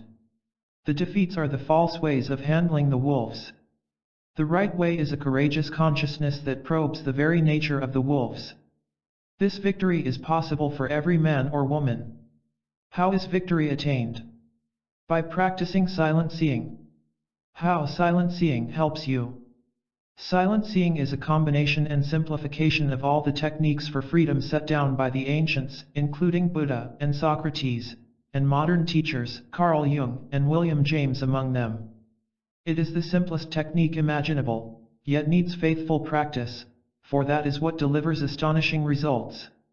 Silent seeing consists of observing your thoughts and feelings as they enter, pass by, and exit. You do nothing whatsoever with them, you merely observe. You observe your thoughts silently, that is, without judgment, without pain or pleasure, without acceptance or rejection. You impersonalize, you do not call them your own thoughts, any more than you would claim ownership of a flock of birds passing across the sky. Let's connect this in a practical way with one kind of self-torment endured by millions of unaware people. It is the raging thought, I have been cheated by life, other people don't give me what I rightfully deserve, I give so much and get so little. What nonsense! What a cruel hoax to play on oneself. The only thing that cheats a man is his own delusion of being cheated.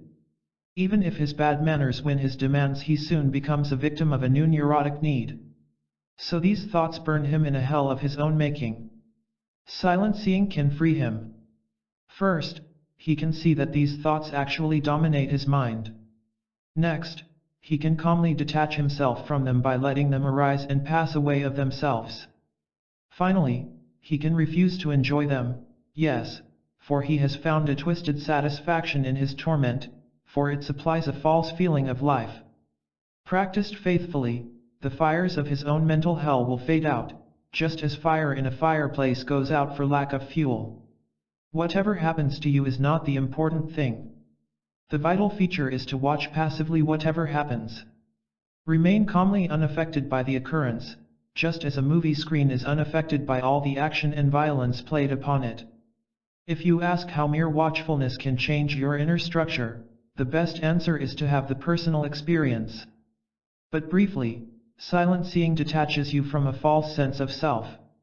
You come to understand that these vagrant thoughts are not you, the essential you is something quite different. Along with this insight comes profound and delightful change. How silent seeing leads to new happiness. Some people ask, but why should I observe my inner turmoil? The awareness in itself is disturbing. I want to ignore the pain, not join it. We cannot truly ignore anything until we are first aware of it. It is like having a slight headache. Unless I first pay attention to the fact of my headache, how can I intelligently deal with it? To ignore the pain is to perpetuate it. But my awareness of its existence leads to wise action. Do you now see why the vast majority of people fail in their quest for newness? It is because they do not separate themselves from negative thoughts, they mistakenly take them as part of the basic self. But silent seeing changes things. It frees one of any kind of unwanted thought. It provides the ability to cut off these tormenting invaders the moment they appear, leaving one in peace. Here is a summary for practicing the liberating art of silent seeing. 1. Be aware of an arising thought. 2. Watch it silently, impersonally, unemotionally. 3. Call it neither good nor bad, right nor wrong. 4. Let it fade away of itself. 5. Practice your silent seeing moment by moment. Review these case histories connected with silent seeing. 1. Mrs. L asked for a practical example of thought watching, to which I replied, have you ever been at a noisy public gathering of some kind to find yourself wondering what on earth you were doing there? That is profitable thought watching. She said the example was helpful, for she had found herself in such a situation. 2. Mr. F, a businessman, wanted to connect silent seeing with his business life. I advised him to watch what his mind was doing while he was taking time out for lunch. He got the point by reporting, my body left the office but my mind remained at my cluttered desk. From now on I will relax at lunch. 3. Miss Y wondered how the silent seeing of uncomfortable thoughts could lead to personal happiness. I told her, we rise to a higher level of happiness only by seeing the pain of the present level. If a fireman does not first see a fire, how can he put it out?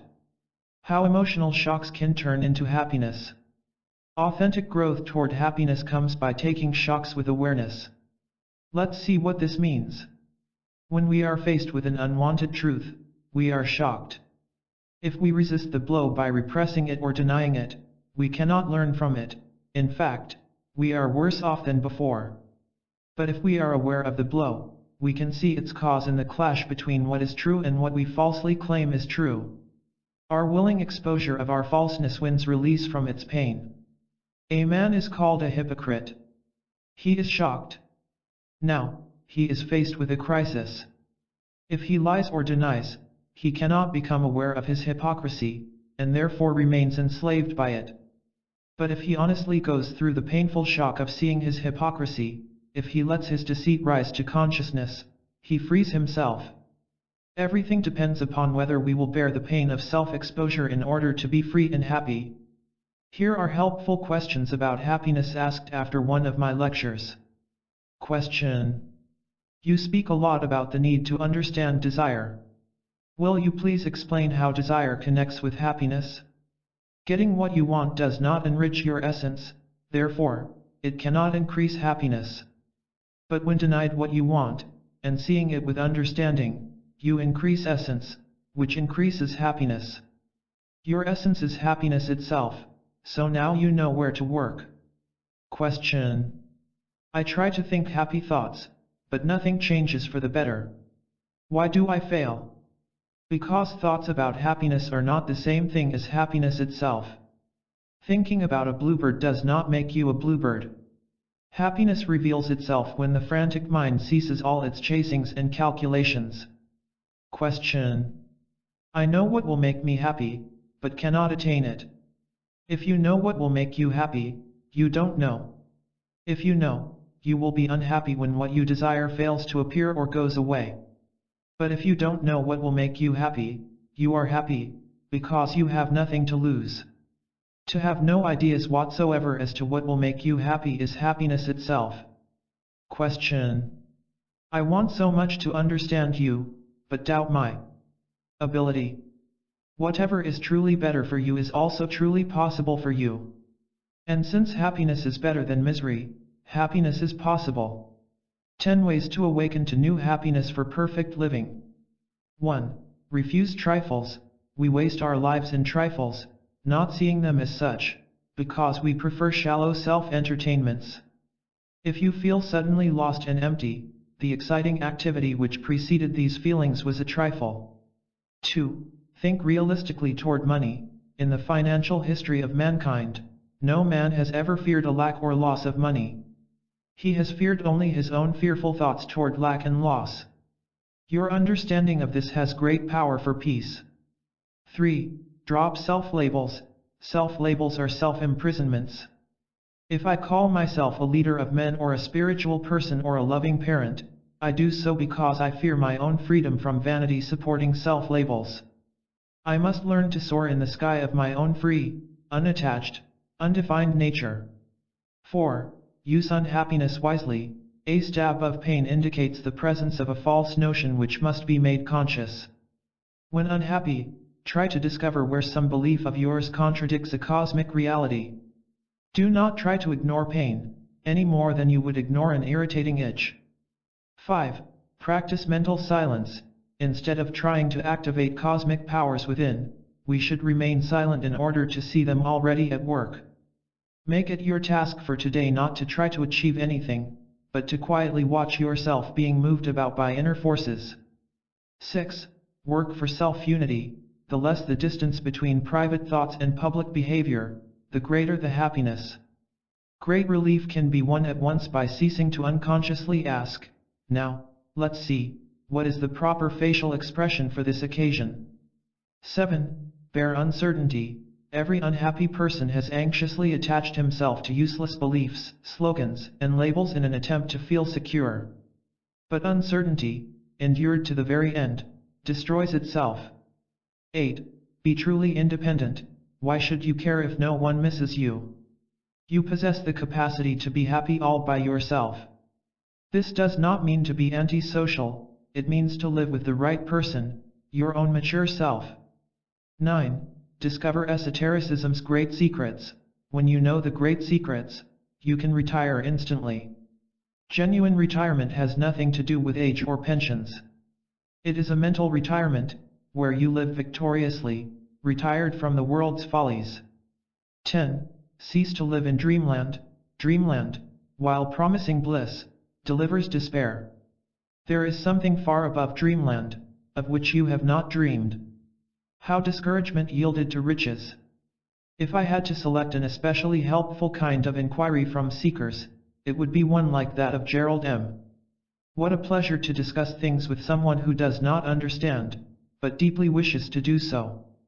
Gerald stated, "I want to grasp esoteric principles, but am too discouraged over my life to make the necessary effort. Too many things have gone wrong, including family friction. I don't know what else to tell you, Mr. Howard, except that I'm totally discouraged." "You do not understand," I told him. "Esotericism is for discouraged people, for the discouraged who know their discouragement. It cannot possibly be for anyone else.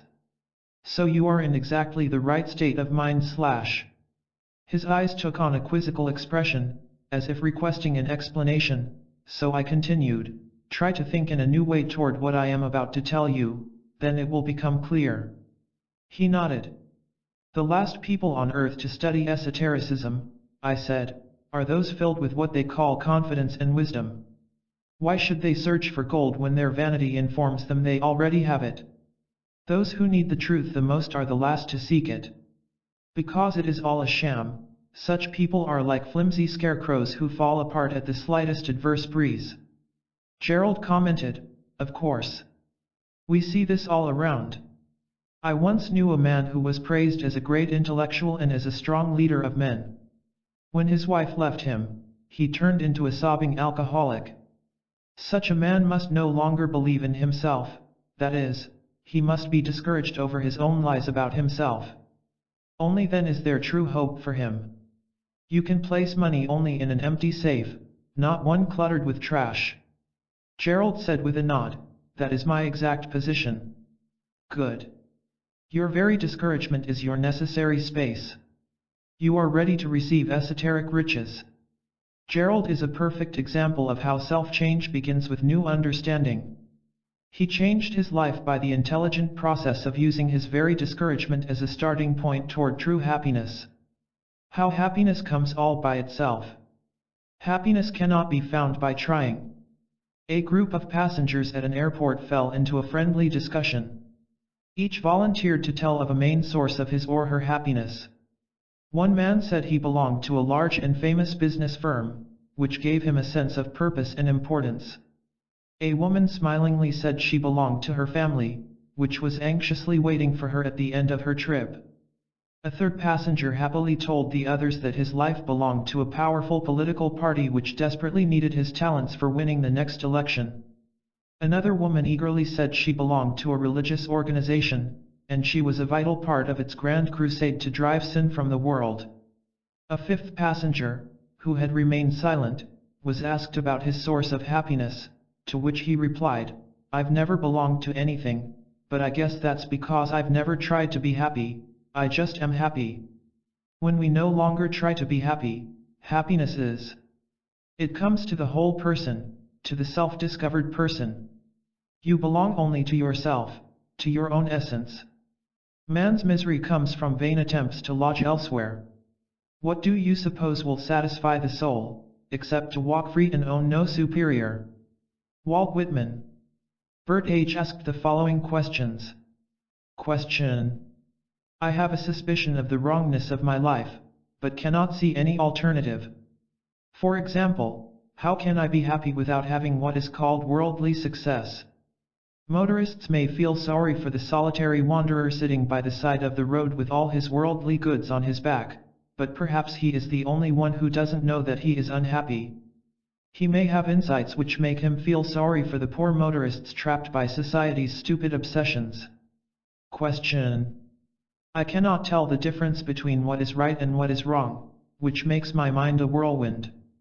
There are thousands of contradictory opinions about morality. What can we do? A false society has imposed upon you a false conscience which chains down your natural happiness. By rising above society's falseness with trueness to your own nature, artificial conscience can neither exist nor pain you. True conscience springs from your recovered essence, and is the same for all who live from essence. Question. I am tired of trying to figure out my duties toward society. The conflict is wearing me out.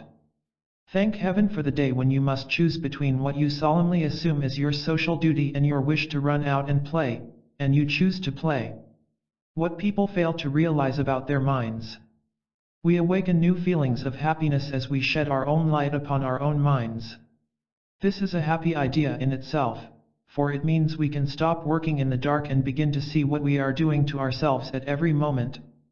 There exists in India a tall and ancient temple, overgrown with vines. When entering at the ground level you stand in dimness, but as you climb the steps to the top, you find yourself in sunlight.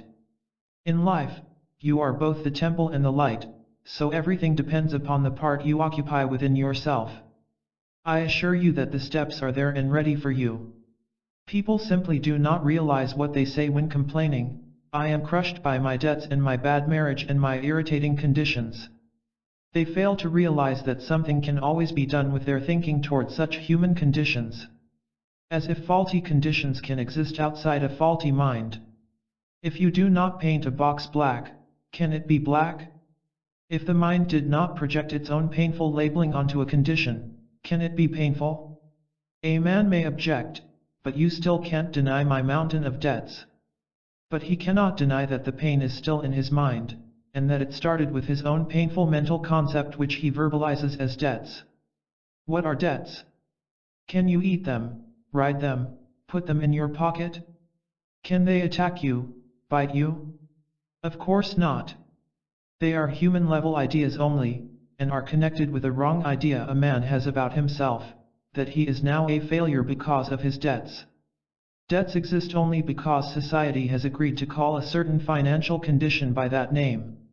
It is therefore only a human-level word, but people painfully react to the word as if it were real, and as if it had power to cause pain. They react to acquired mental associations, not to realities. A free mind is above human-level labeling, and therefore in command of it. This means it can experience, if necessary, the human-level condition called debts without personal distress.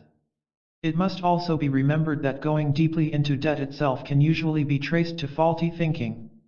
We must realize that human-level thinking cannot solve human-level problems, any more than we can fly in an automobile. But happily, esoteric thinking is an aircraft capable of flight above earthly disorder. When any kind of unhappiness appears, ask over and over, where does this pain really exist? Continue with this until you see something you never saw before. Review these ideas about happiness. 1. Happiness and mental clarity are the very same thing. 2. Let esoteric wisdom offer its quietness to you. 3. The wolves of the mind can be banished forever. 4. Practice the liberating art of silent seeing. 5. Shocks taken with awareness lead to self-release. 6. Discover extraordinary secrets every day. 7. Psychic symbolism is a great help for discouraged people. 8. As we stop wrong efforts, happiness comes by itself.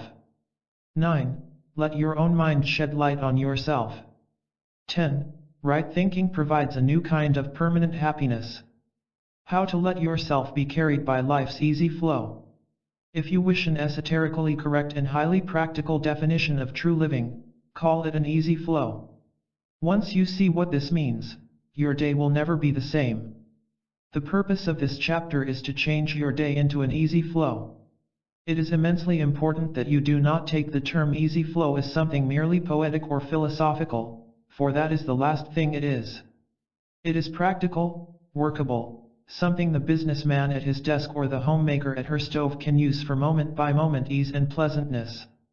How to overcome the force of daily frustrations.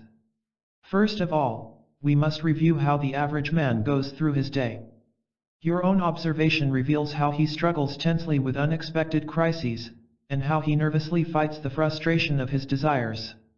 He is painfully and constantly faced with things he feels he must either attack or avoid. He anxiously wishes to be somewhere else doing something else, but never knows what. No matter how hard he tries to win the pleasurable and avoid the painful, he alternates monotonously between the two and, sadly, his hoped-for solutions merely degenerate into new problems. Obviously, he is not living within the easy flow of life. He is not a happy man, but a hounded man. Using the simplest of terms, let's see what is meant by living with easy flow. It means to meet every event with a fresh and unconditioned mind, without all the anger and distress of the average man. It means to have no stubborn notions of how other people should treat you, thus allowing freedom, flexibility, and happiness, no matter how you are treated. It means to refuse to be jolted out of your easy flow by intruding thoughts which try to accuse and agitate you, and make you miserable. Finally, it means to live lightly from your own spontaneous essence, from which flows authentic wisdom and peace. Declare with Walt Whitman. From this hour I ordain myself loosed of limits and imaginary lines, going where I list, my own master, total and absolute. How a boat trip was handled with easy flow. A man who owned a boat wanted to take a trip down a river. But knowing nothing about such a trip, he consulted those who claimed expertness on river travel. He was surprised to find so many of them. Paying their fees, he collected all sorts of theories and opinions. It took him time to sort out the bewildering information, for the experts were quite vague, and often contradicted each other. But out of the maze of advice, he mapped out a definite plan for traveling down the river, as follows. During stormy weather, he would take shelter at various coves along the river bank. As a landmark, he would use a point where the river made a bend to the west. He would rest from time to time by taking naps while in smooth waters. On paper, everything looked just fine. So with high hopes, he boarded his boat and headed downstream. Troubles arose at once. A storm came up, but the coves he had counted upon were non-existent. Worry overcame him when the river turned to the east, not west. So unexpectedly rough were the waters that he was too nervous to rest. Nothing happened according to plan. He suffered intensely, that is, until he made a magnificent discovery. The river itself was not causing his disturbance, instead, it was his preconceived belief as to what it should be like. This led to a second amazing revelation.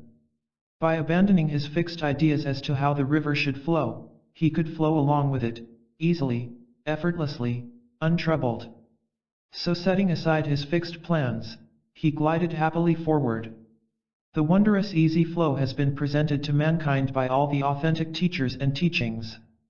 They explain it in different terms, but all mean the same thing. The New Testament calls it the kingdom of heaven within.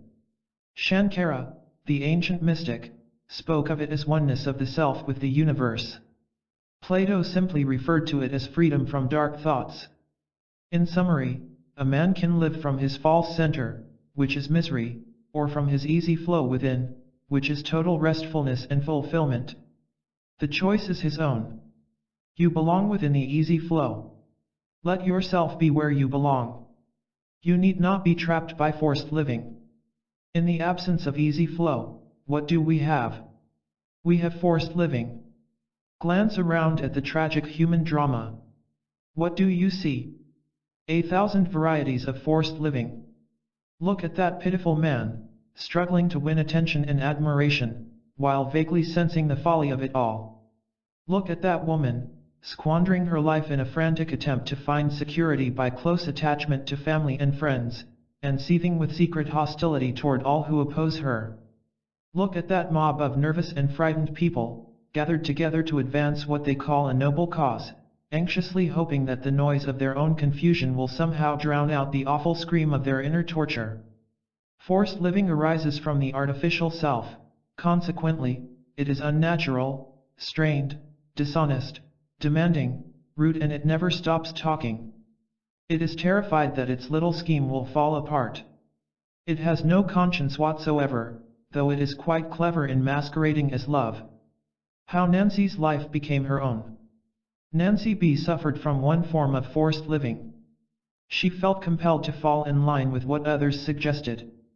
So she often found herself in places where she really did not want to be, doing things of no real interest to her. Sensing that her constant consent was costing her time, energy, and even money, she wanted to call a halt to her admitted gullibility, but did not know where to start. As we talked things over, Nancy changed everything by simply understanding what was going on. She was told that her first mistake was the abandonment of her own natural intelligence to the shallow and often selfish ideas of others. Secondly, she was told about her dormant ability to do what was best for herself, for her true interests. She was advised not to be afraid to be without the so-called excitements to which she was invited. In this regard she was asked to observe the concealed unhappiness of the friends who appeared to be so gay on the surface. Finally, Nancy was advised to begin a reading program of esoteric books, which would expand both her self-knowledge and her daily independence. As Nancy worked, she nicely proved things for herself. Her life became her own. She no longer hesitated to say no to invitations which had no appeal for her. She lived within the easy flow. If you, like Nancy, feel that you are trapped by forced living, you can also use esoteric truths to thrive in a totally new way, within the easy flow. How to awaken to your cosmic riches. The contrasting lives of two famous teachers show the difference between forced living and easy flow. Confucius was an advocate of correct public behavior. He taught good manners, social reform, and submission to man-made moral codes. He offered shallow formulas for getting through life, admitting that his platitudes were borrowed from other men. The inner life of cosmic peace was unknown to Confucius. He himself was a victim of forced living. Lao Tzu was the exact opposite. He cared nothing for the public parading of self-proclaimed virtues. He pointed out that human rules of conduct do not make men truly moral, to the contrary, they supply clever masks for hypocrisy and cruelty.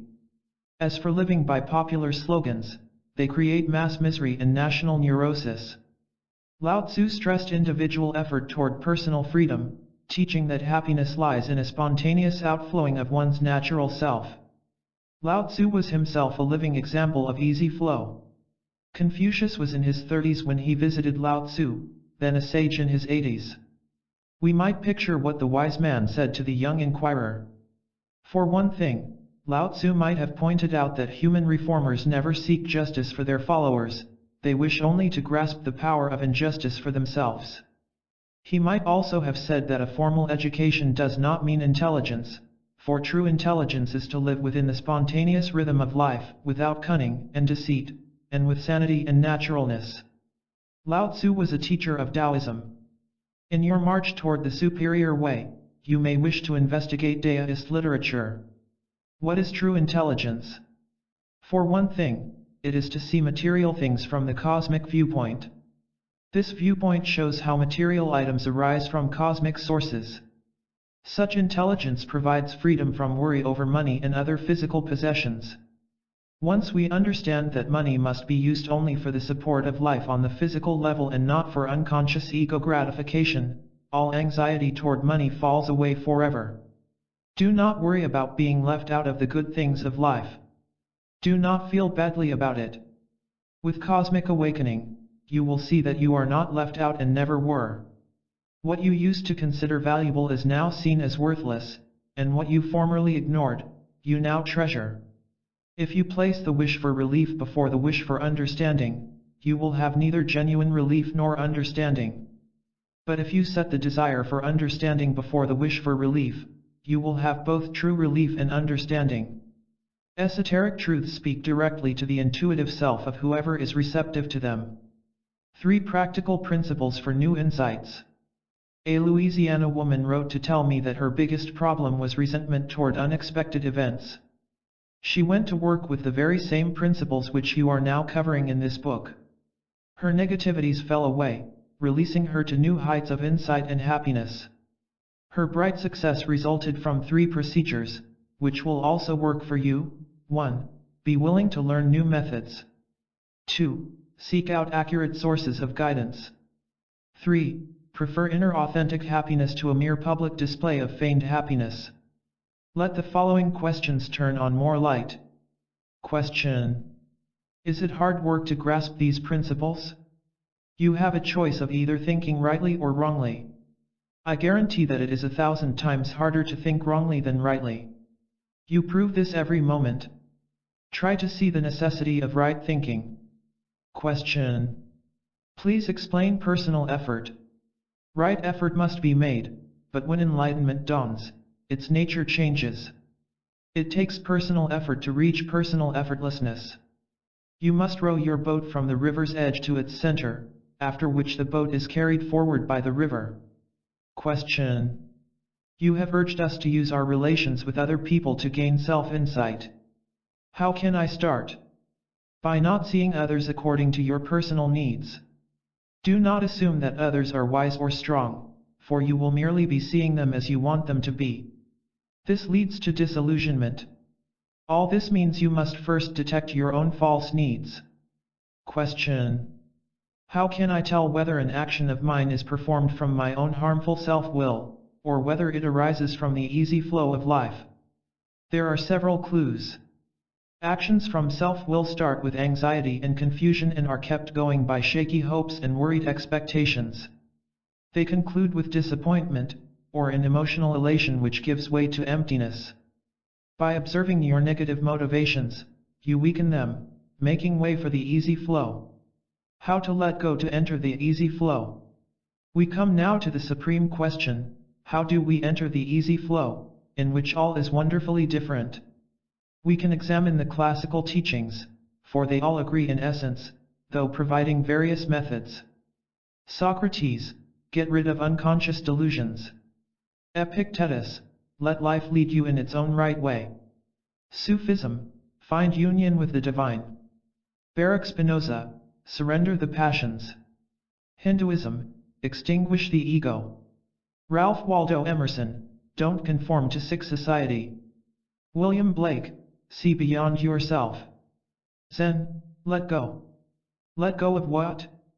It means, finally, to let go of the great pretense that we know what we are doing with our lives. It means to let go of the assumption that head knowledge is the same as esoteric insight.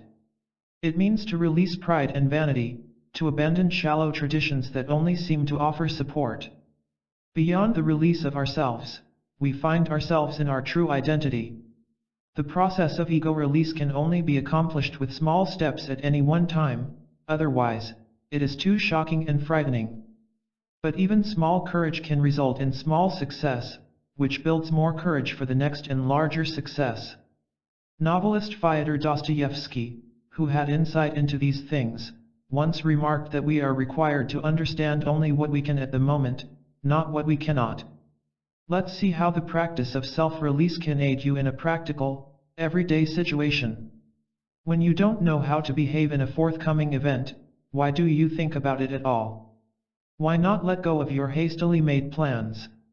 Your plans consist merely of ideas which you assume may protect you or deliver a gain of some kind. But this prevents spontaneous action which can handle each arising challenge with ease and accuracy.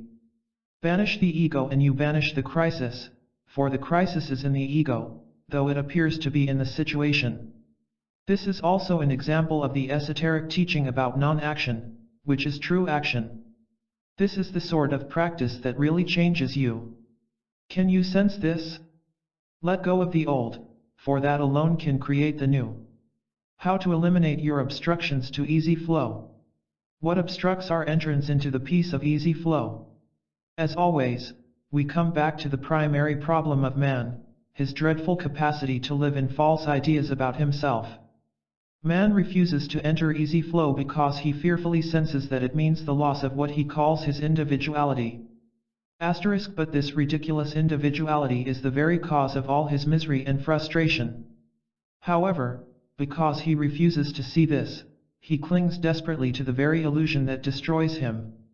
This is why the throne is attained only by the courageous, by those who demand no guarantees, who do not reach out with one hand while clinging with the other. Reach out. Within your grasp is that which you have secretly yearned for all your life. Do not be afraid, for there is nothing to fear, there is only something amazingly beautiful. You now understand this on the intellectual level. Go on to the total experience. How to eliminate anxieties and depressions. A retired army officer once wrote to me, admitting his inability to handle retirement. He felt restless, insecure, believed himself to be a failure. While used to successful command in military life, he was dismayed to find an absence of self-command in his new circumstances. He felt that he must try to force his life forward, but at the same time he sensed the futility of trying to force things. We discussed basic solutions from the esoteric viewpoint, which can work for you as well as it did for him. Let's cover a few. The reason we anxiously push life in general and a project in particular is because we fear, falsely, that things may stop. We fear the stopping of an activity because we fear we may stop with it, being left empty and without purpose. But the very pursuit of a particular activity is futility itself. Nothing can come of it except further anxiety. It is chasing our shadow. To make this quite clear, I want to explain an esoteric principle of immense importance to you. Because it is new to you, it may appear puzzling, so persist in your attempt to grasp its value. A man, of himself, does not do anything. He is a follower of events, not their creator. When he succeeds in an outer ambition, it merely means he has fallen in line with a chain of events that happen to coincide with his ambition. So the success is not really his own, and neither would his failure be. Failure merely indicates that his ambition and the event did not coincide. Do you see why this is a liberating factor?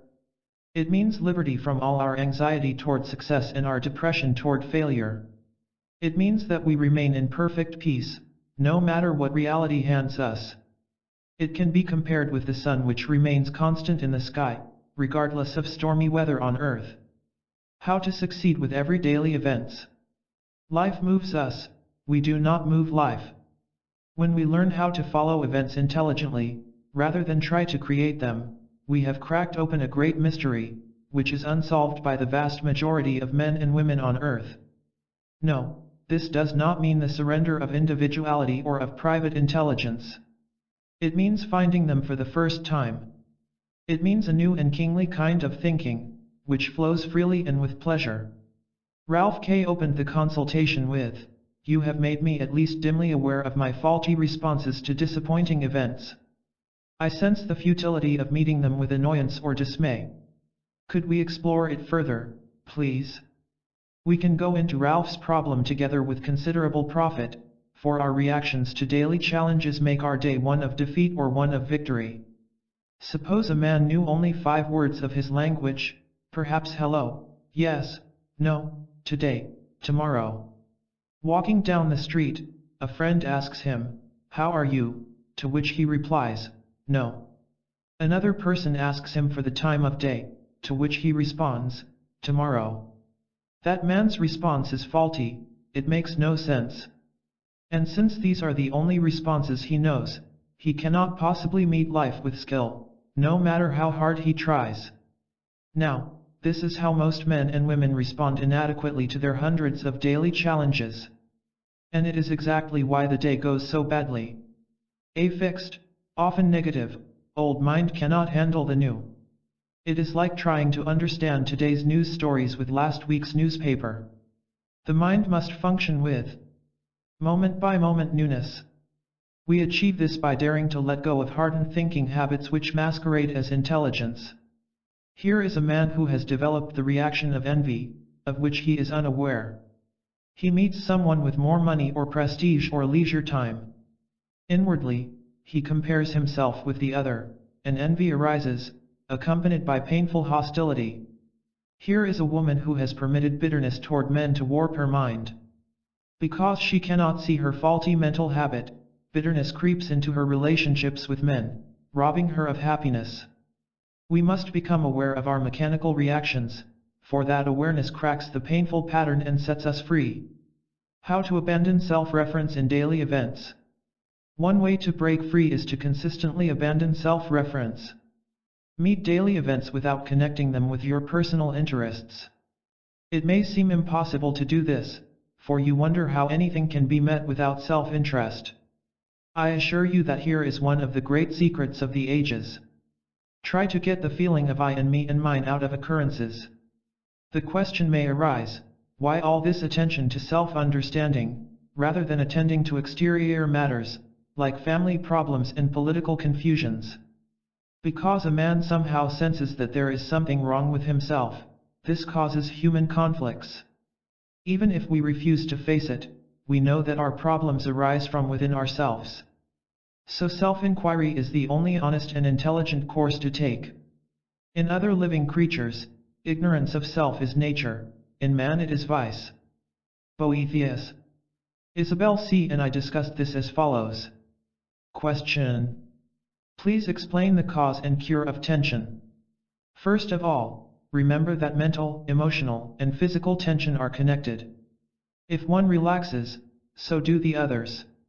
A basic cause of tension and pressure is a fear of letting go. One falsely feels that abandonment of his opinions and efforts will cause a disastrous disintegration of his life. Question. You mean we fear the very relaxation we seek? Exactly. You falsely assume that tension is a power which keeps your life together, therefore, you must also falsely assume that relaxation will destroy it. To dissolve this dangerous delusion, you must let go, in spite of your hesitations. Question.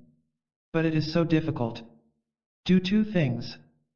First, stand aside and observe your nervous pursuit of life. This acquaints you with your frantic chasings, which you now do unconsciously. Next, with quiet decision, let your day flow forward in any way it likes, without concern for what happens to you. This will reveal the existence within you of a place which cannot be touched by anything. Question. It really works? I assure you that it is the only thing that does. Why everything becomes different within the easy flow. At the start of this chapter I advised that these principles be taken as entirely practical. I did this because I know how easy it is to dismiss esoteric teachings as being too remote for daily practice and benefit. So now I want to show you how one woman worked her way toward easy flow. Before understanding these ideas, one of her problems was stated like this: my boss drives me mad with his orders to do a half-dozen things at once. He accuses and blames me for things he does himself. She no longer wanted to be involved in this nerve-shaking situation, but also knew that quitting her employment was no solution. What, then, could she do? Searching around for aid, she soon realized that no one else had the answer. Finally, she came into contact with esoteric teachings, which gave her a sense of something entirely new. She had the feeling, rather than the thought, that before her stretched a vast psychic country where everything was fantastically different. From esoteric books and lectures she picked up basic gems of insight, like these. 1. There is a totally new way to meet daily life. 2. My old concepts must vanish entirely. 3. I must place psychic awakening before all else. 4.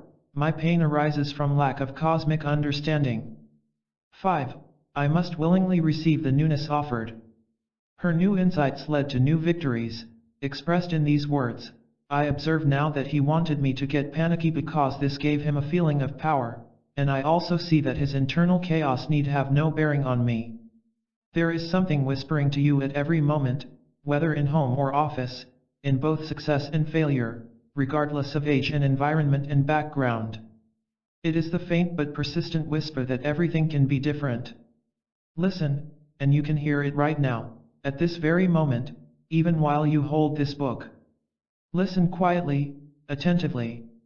With mental and physical relaxation, listen to what it is trying to tell you, for it is good news. A man should learn to detect and watch that gleam of light which flashes across his mind from within. Ralph Waldo Emerson. It is trying to tell you of great sleeping powers for self-deliverance, which you must awaken and put to use. It urges you not to be afraid of losing certain friends and dreams and ambitions, whose familiarity gives the painful illusion of security. It repeats over and over that cosmic self-command is reached by first shattering the human pretense of self-command. It assures that the forces in your favor can overwhelm completely all those oppositions which appear so menacing. Begin at once to apply these principles to your daily actions, for that is how life becomes an easy flow. Valuable points for your reflection. 1. The life of easy flow can be yours. 2. Rightly met, daily events become rich discoveries. 3. Nothing on earth has power to trap you to your detriment. 4. Fall in with the spontaneous flow of your nature. 5. Be receptive to your inner whisperings of truth. 6. Let go. 7. There is no need to fear anything whatsoever. 8. Use these ideas to succeed with every daily event. 9. Self-inquiry opens the door to fresh experiences. 10. When resting within the easy flow, every day is new. The mystic cure for worry and tension in your life. You may have hopefully counted on that marriage or that involvement or that success to cover up the awful ache inside you. But they failed you, as they always must, leaving you confused and afraid. And now, since you do not know what to do next, the dreadful pain has gone underground. In your weary search, you listened to so many authorities with a reputation for knowing the answers. But you could tell by the vague look in their eyes and by their forceful dramatics that they were working too hard to really know. You began to think it was easier when you used to deceive yourself, when you sought comfort by quoting wise sayings which you never really understood.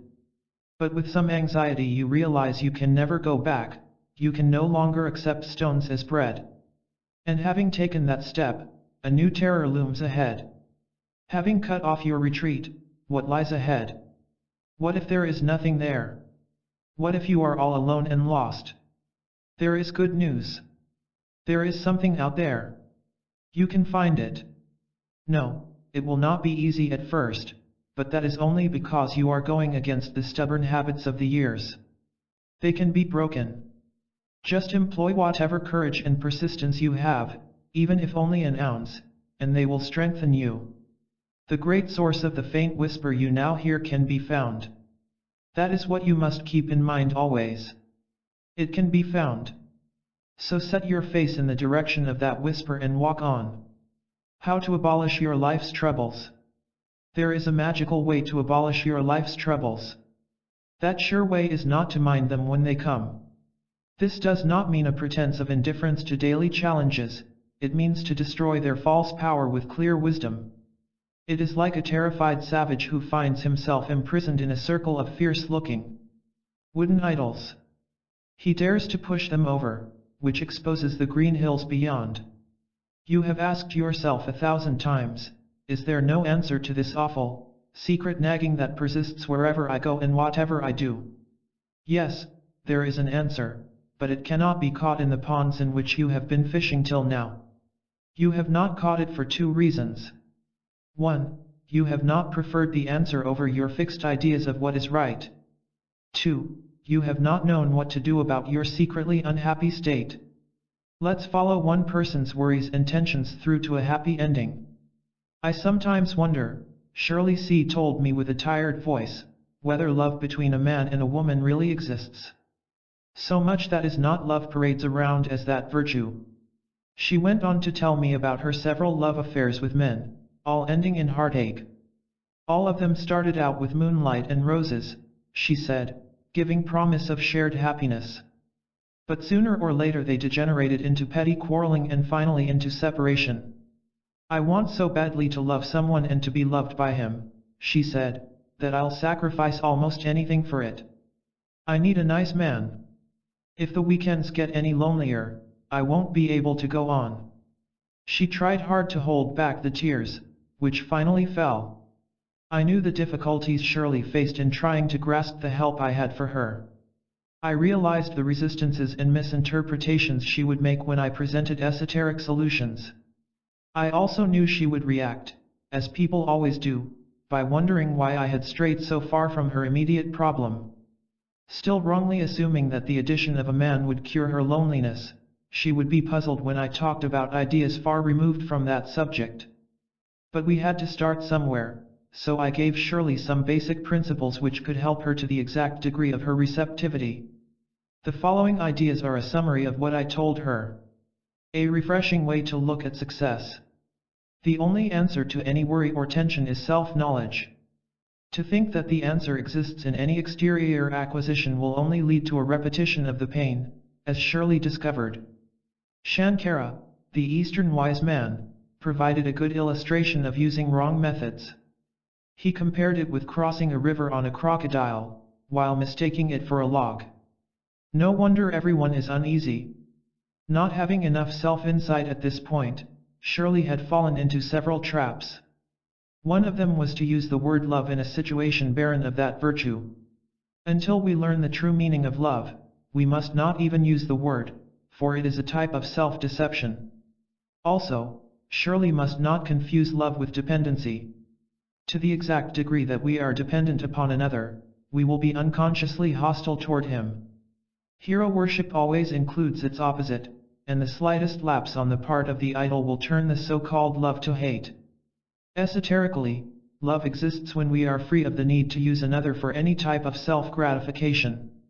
In conclusion, I pointed out to Shirley, you are presently motivated by memories of past pleasures with men. The driving desire for their repetition blocks out your awareness of immaturity in both you and the man. Not wanting to see your own weaknesses, you fail to see the very same negativities in the man. So you walk straight into each other's trap. Study yourself. Be aware of your compulsive need for excitement, for pseudo-pleasure, based on memories of past pleasures. Be a new person today. That will change the pattern. You will no longer be the unconscious and unwilling slave of your own pain. Shirley called me long distance several weeks later to say, I could not grasp what you said at the time, but I could not keep your words out of my mind. It is really strange how it happened, like small seeds breaking apart to push above ground as young plants. May I talk with you again? There is a way to be successful every day. It is to determine that each worry or tension will reveal some new esoteric secret to you. Then, no event can be called a failure, for you are succeeding inwardly, which is the only place that counts. Instead of complaining about a disappointing event, you study why you felt disappointed. Is that not success? Rather than allowing another's unkind remark to make you angry, you see that nothing can hurt you without your consent. Is that not success? Look at success in this refreshing way. How to acquire vision for new insights. Imagine a soldier who has just been captured by an enemy squad. His captors believe he may have valuable military information, so they devise a plan to make him talk. After blindfolding him, they march him around for a while in several directions. Brought to a halt, he is told that he stands at the very edge of a dangerous cliff. Hinting that the very worst will happen unless he talks, they demand information. The prisoner is, of course, frightened and helpless. His mind races around for possible escapes. Maybe they would believe false information. Perhaps he can appeal to their mercy. Help may come from his own army. But no matter what he thinks about, his desperation remains. There seems to be no escape. Suddenly, a surprise occurs. Ever so little, the blindfold slips aside, exposing a tiny section of the outside world. Unnoticed by his captors, the prisoner catches glimpses of things as they really are.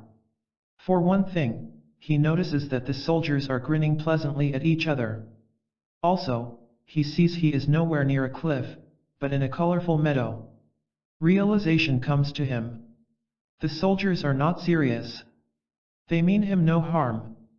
It is all a game. With this, his tension falls away. He no longer seeks a way out. He knows he is already out, and always was. If only we will look. If only we will see. Here are 4 glimpses which can set you free. 1. You must not resent the attempts of others to drain your psychic energy. Be aware of their attempts to do so, realizing it is characteristic of everyone living in the unnatural world. Those on a low level of understanding cannot see any other way to exist than at the expense of others. But you must be on the higher level, where you do not unconsciously resist this evil, but are free of it. You achieve this by being a man or a woman who sees.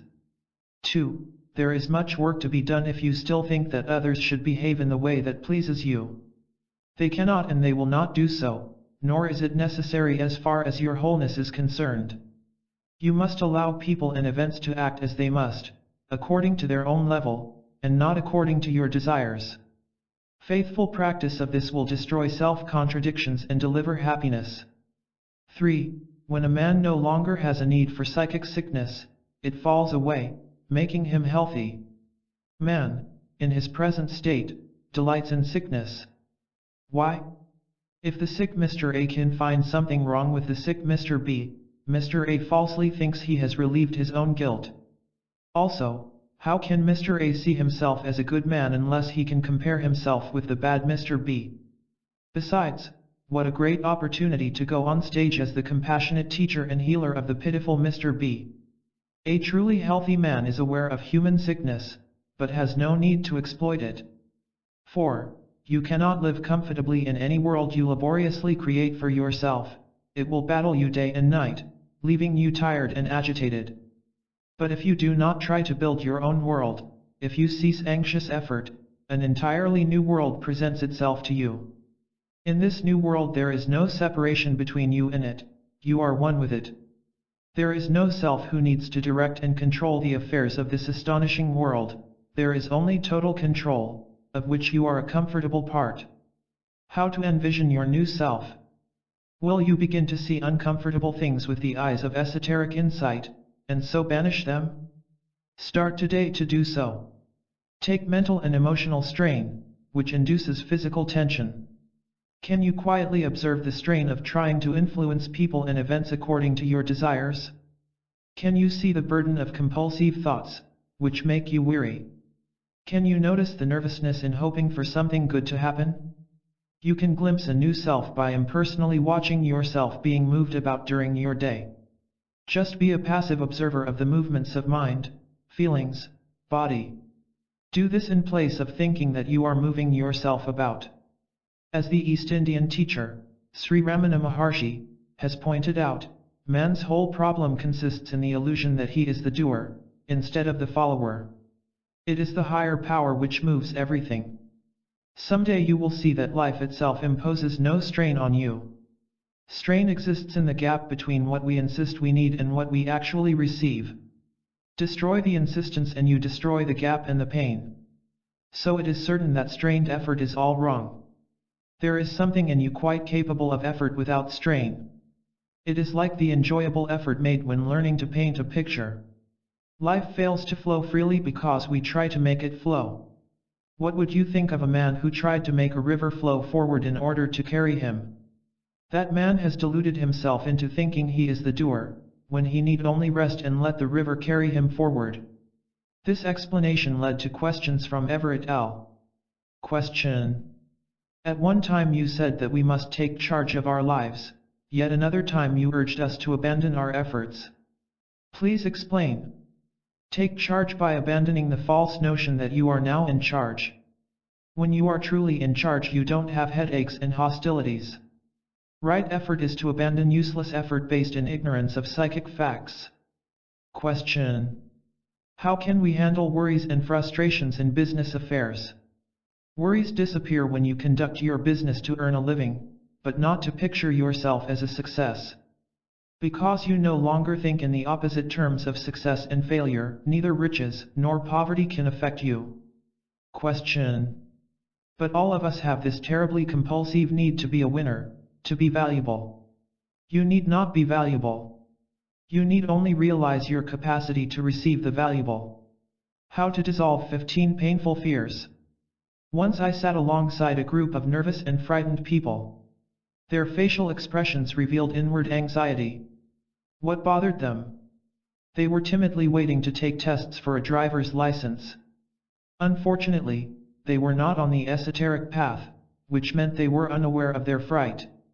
They were one with their fears, and so could not stand aside to study them. This is certain, man is enslaved by fear. Let's take 15 common anxieties and then apply a new cure. But do not be like those about to take the driver's test. Instead, be alert to what is going on within yourself. As you read the following list, be aware of your own reactions, for that is healthy self-awareness. A man fears displeasing other people, helplessness before the future, not knowing who he is, his own weakness in full, absence of excitement and stimulation, exposure of his insincerity and pretense, unexpected financial expenses, punishment from God, being unnoticed and unwanted, his suppressed hatreds and cruelties, being cheated and left out of things, aloneness and loneliness, raging fleshly appetites, inability to change himself, government power and public authorities. Fear is caused by attachments to fixed mental and emotional positions. It is the threat to these positions which makes us anxious and hostile. Now, every fixed position has an opposite which threatens to overthrow it at any time, which keeps us tense and nervous. If we desperately need things that are familiar, we fear the unknown. If we desire money, we fear its opposite, the loss of money. If we need society, we fear solitude. But a free mind, having no attachments, having nothing to lose, fears nothing. This is exactly what the New Testament and other spiritual texts mean by being poor in spirit. It means to be without the riches of psychological attachments. Try to separate a rich man from his public fame or his reputation for wisdom and he turns fearfully hostile. Do you know such a person? How you can be immune from fear? One of the sunniest facts ever to brighten your day is this: since there is only one basic fear, there need be only one simple cure. That cure is to live according to your free and unattached nature. It is like a single washing of a jacket which cleans a dozen spots.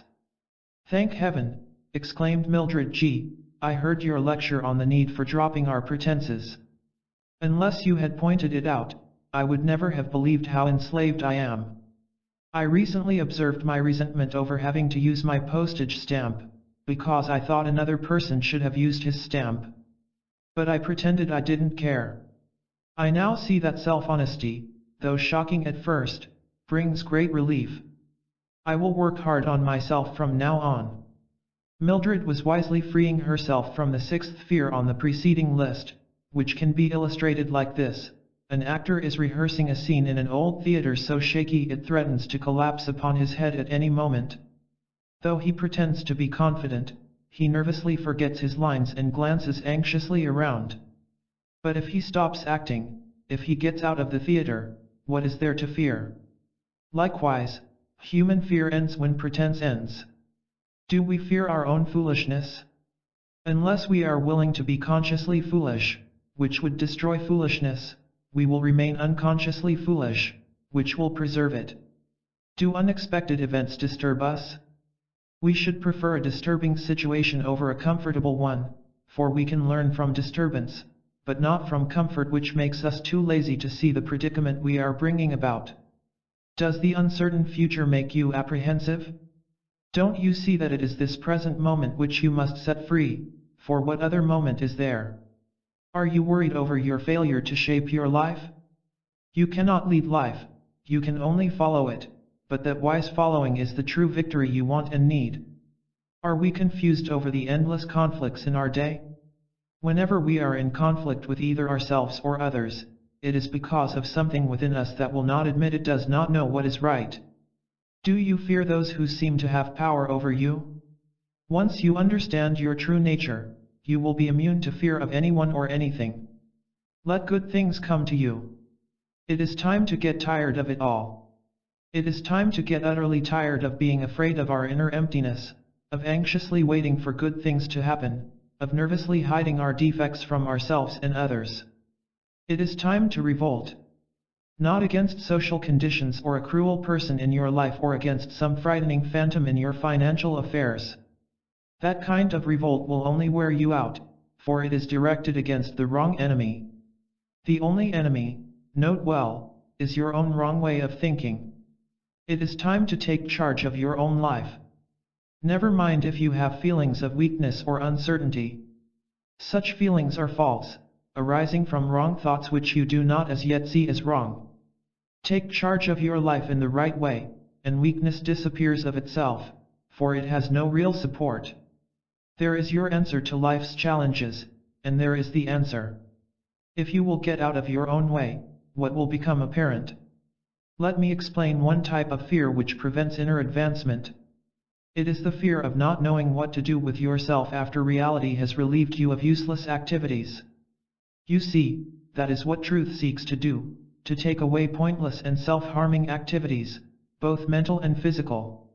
Since you identify with these activities, since they give false values which you think are real, you resist their destruction.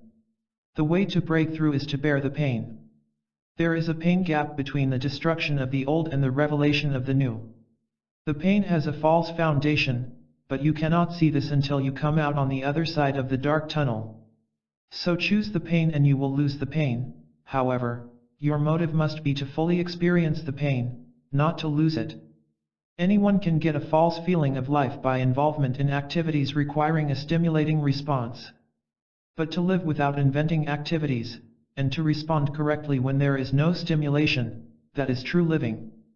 You need not pursue anything whatsoever.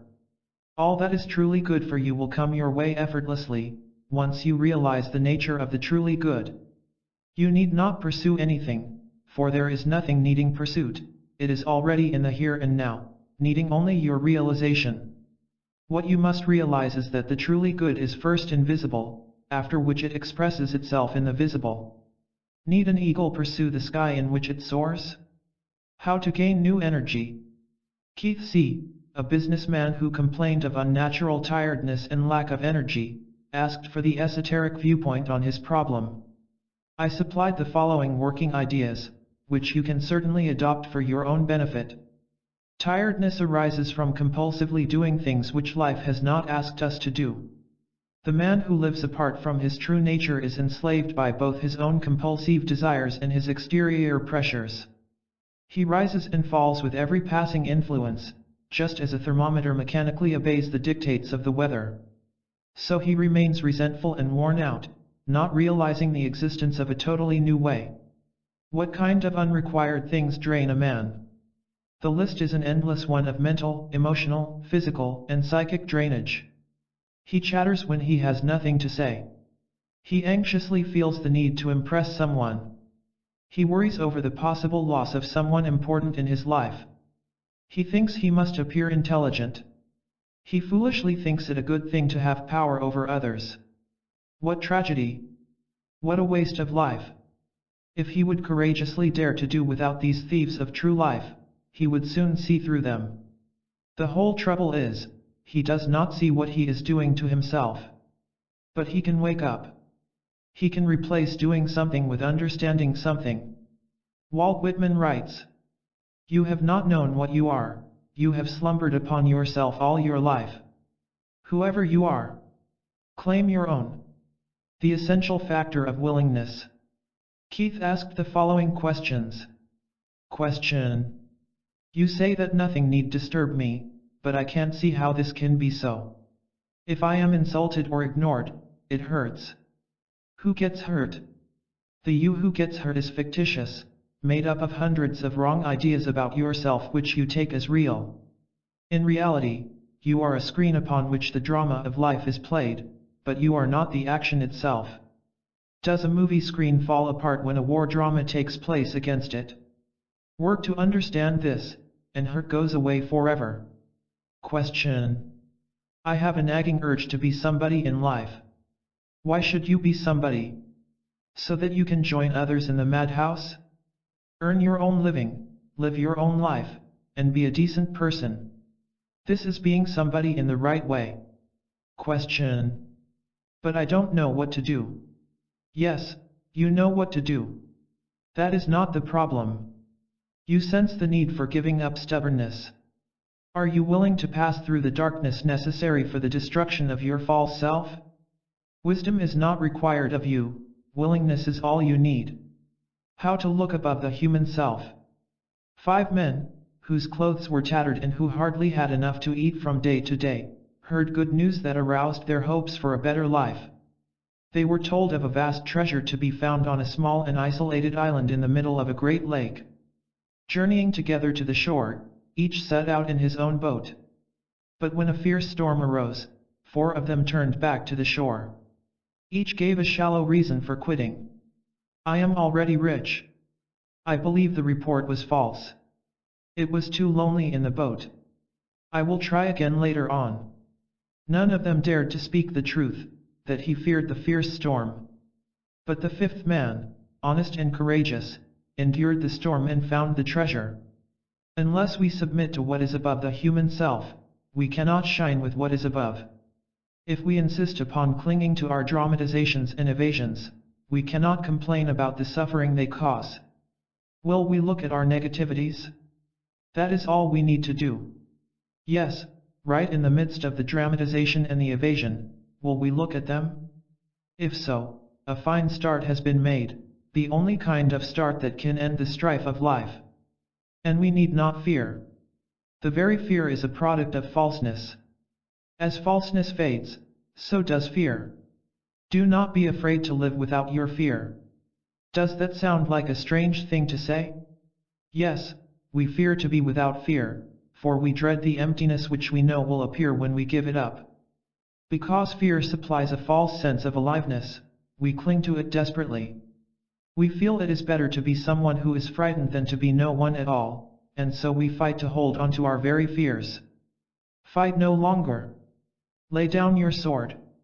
What you think is out to destroy you is really out to give you eternal life. There is destruction, to be sure, but it is the destruction of a haunted house.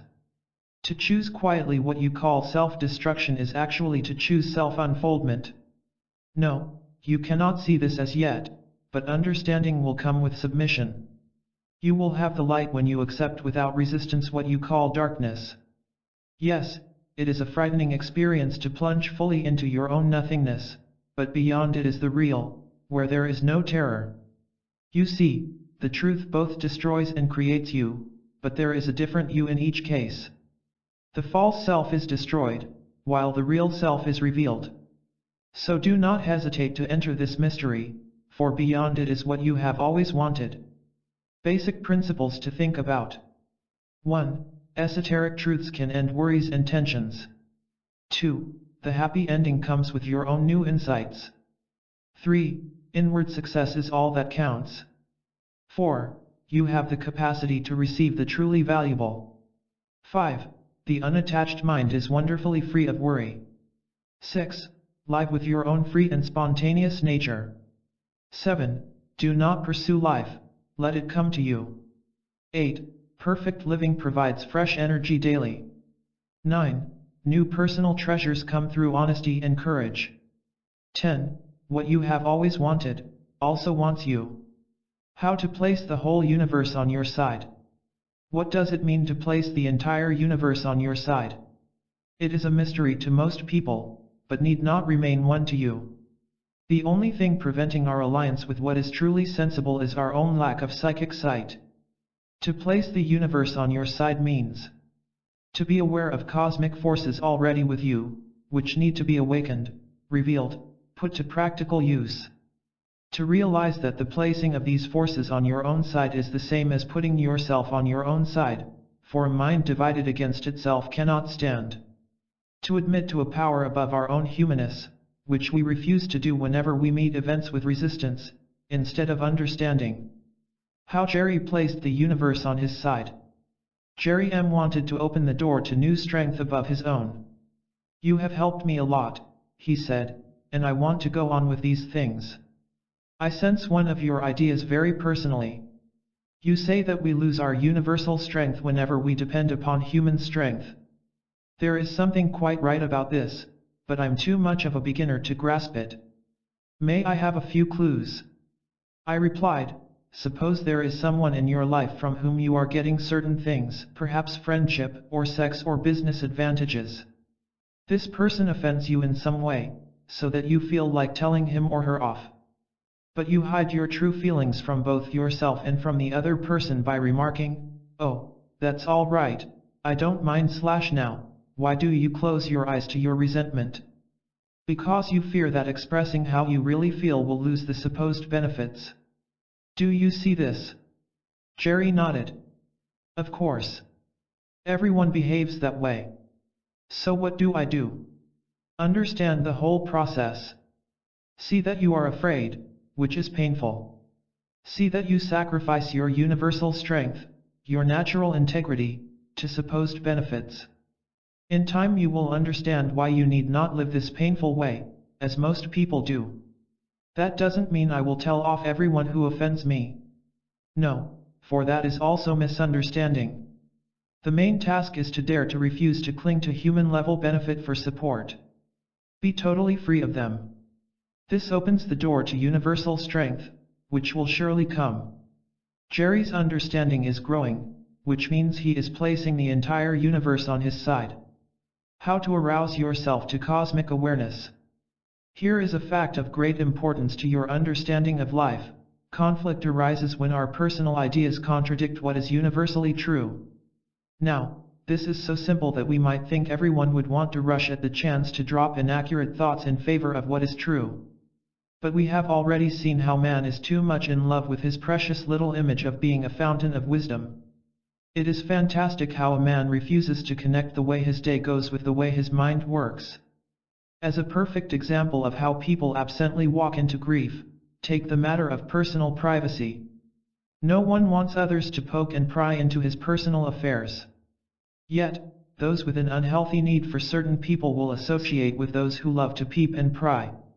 If this form of annoying trading were understood, it would stop, for no one consciously exposes himself to such prying. Arouse yourself. See that all your previous efforts to find a simple contentment have not really worked. If they had been right, they would have worked. Try to see that no matter what you did or said, you ended up right back where you started. This is not a negative process, nor does it mean the loss of anything of value. To the contrary, you have nothing to lose but nightmares. Many of the letters I receive from readers express delight with their new insight into difficulties which formerly baffled them. That is what you are after, a new way of seeing yourself, after which you live with amazing newness. Start with this practical fact. Your future is right and bright when you do not try to predict it. Why all this concern over what will happen tomorrow? It is the seeking of security by an insecure self. It hopes to nail down a permanent and undisturbed place for itself. We might as well try to nail a board to a passing stream. Life is change, variety, newness. When clearly seen as such, anxious predicting vanishes. There is no danger whatsoever in not knowing your psychological future, in not knowing what will happen to you. The only danger is in insistently predicting what it should be, for sooner or later your desire will smash itself to pieces against the wall of reality. To prevent this, never protect yourself against the next moment. Can we let each fresh moment surprise us? Can we cease to resist whatever reality comes our way? Can we let go of the familiar and the known, to enter casually the pureness of the new? If so, we are in happy harmony with the universe. Let me tell you a story with profound significance. It shows how you can place the entire universe on your side. Why a confused person smashed his file of ready-made solutions. There was once a young man who feared the confused world he inhabited. In an attempt to protect himself, he searched around for defenses and answers and securities. In his ramblings around, he picked up answers from anyone and everyone who offered them. He never questioned their accuracy. To keep these answers handy, he set up a large filing cabinet in his home. The cabinet had thousands of sections labeled friendship, money, sex, religion, marriage, success, and so on. After a few years he had files bulging with answers and attitudes with which to meet the challenges of life. For instance, his sex file told him that sex represented excitement, novelty, and conquest. His file on religion informed him that to be religious meant to go to church, to pray and to be good. So he went through his days relying completely upon his ready-made solutions. The system pleased him, for it saved the effort of thinking for himself. Besides, it seemed to provide a proud self-confidence. But over the years he began to notice several strange things. Even after meeting life with his filing system, a peculiar kind of uneasiness persisted. He also noticed that one answer often seemed to contradict another. For instance, his love file stated that love means to act generously toward others, but another entry from the same file said that love is to place your own integrity first of all. Also strange was how his filing system caused conflict with other people. He now saw that others also had their own bulging systems opposite to his own, which they angrily defended as being the right systems. The resulting quarrels and hostilities made him gloomy. Finally, his suffering forced him for the first time to question his filing system. Obviously, it did not provide the peace and protection he wanted, but the very opposite. Also, it shocked him to see how often his files told shameless lies. Still, he clung to it, for to have on hand such fast answers to everything gave him a sense of individuality, of being not only a commander of his own life but a qualified counselor of others. So he continued to consult his system. But the pain grew more and more unbearable. He finally saw that he must either abandon the system or continue to suffer. It was a terrible crisis which almost tore him apart. His chief fear was implied when he said, "But if I give it up, how will I meet the crises of daily life? What will become of me?" One day, unable to endure it any longer, he made up his mind. With mixed courage and terror, he marched to the filing system and broke it up, tossing the pieces into the trash. The next day he felt lost, abandoned, and his suffering seemed greater than before. But before long a miracle happened all by itself. He felt a great release, a fantastic peace he could hardly believe. But it was there and it was real. There were no more doubts or contradictions, only a pure newness. Can you, reader, connect this story with yourself? What you need not do. Because we live in a mental midnight, we are always doing things that are already being done for us, like a man watering his garden in the rain. Our lives are already being lived for us, but we arrogantly interfere, insisting that we know a better way. And so we nervously build straw houses, while praying that a wind won't come up. You need not. Seek love. Defend yourself against anything, have any self-concern. Be noticed. Be what is called a spiritual person, anxiously hope for anything. Be considered nice by others. Have security. Plan tomorrow's happiness. Have success on the human level of success. Suppose you stand on a high place to enjoy the beauty of the sparkling sea below. You need do nothing to create that beauty, you need only be in the same place where it is, and let nature do the rest. So it is with the inner life. There is nothing we can do to gain psychic beauty. It already exists without our effort. We need only be where we belong, that is, in self-union. Then, beauty is. Here is a discussion about deep truths. Question. For many years I have desperately sought the answers to life. Why have they eluded me?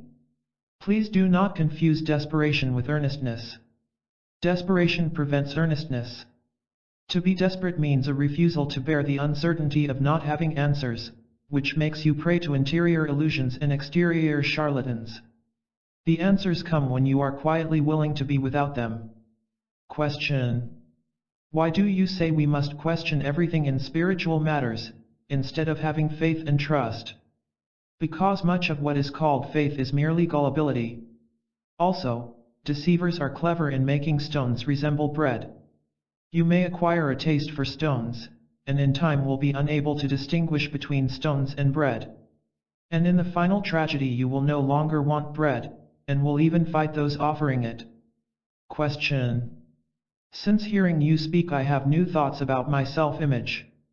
I formerly thought it necessary to have strong images, but you say they are the very barrier to universal strength. The formula is very simple: preserve your image and lose your life, lose your image and preserve your life. Question. Can this universal wisdom of which you speak make correction of a mistake in the past?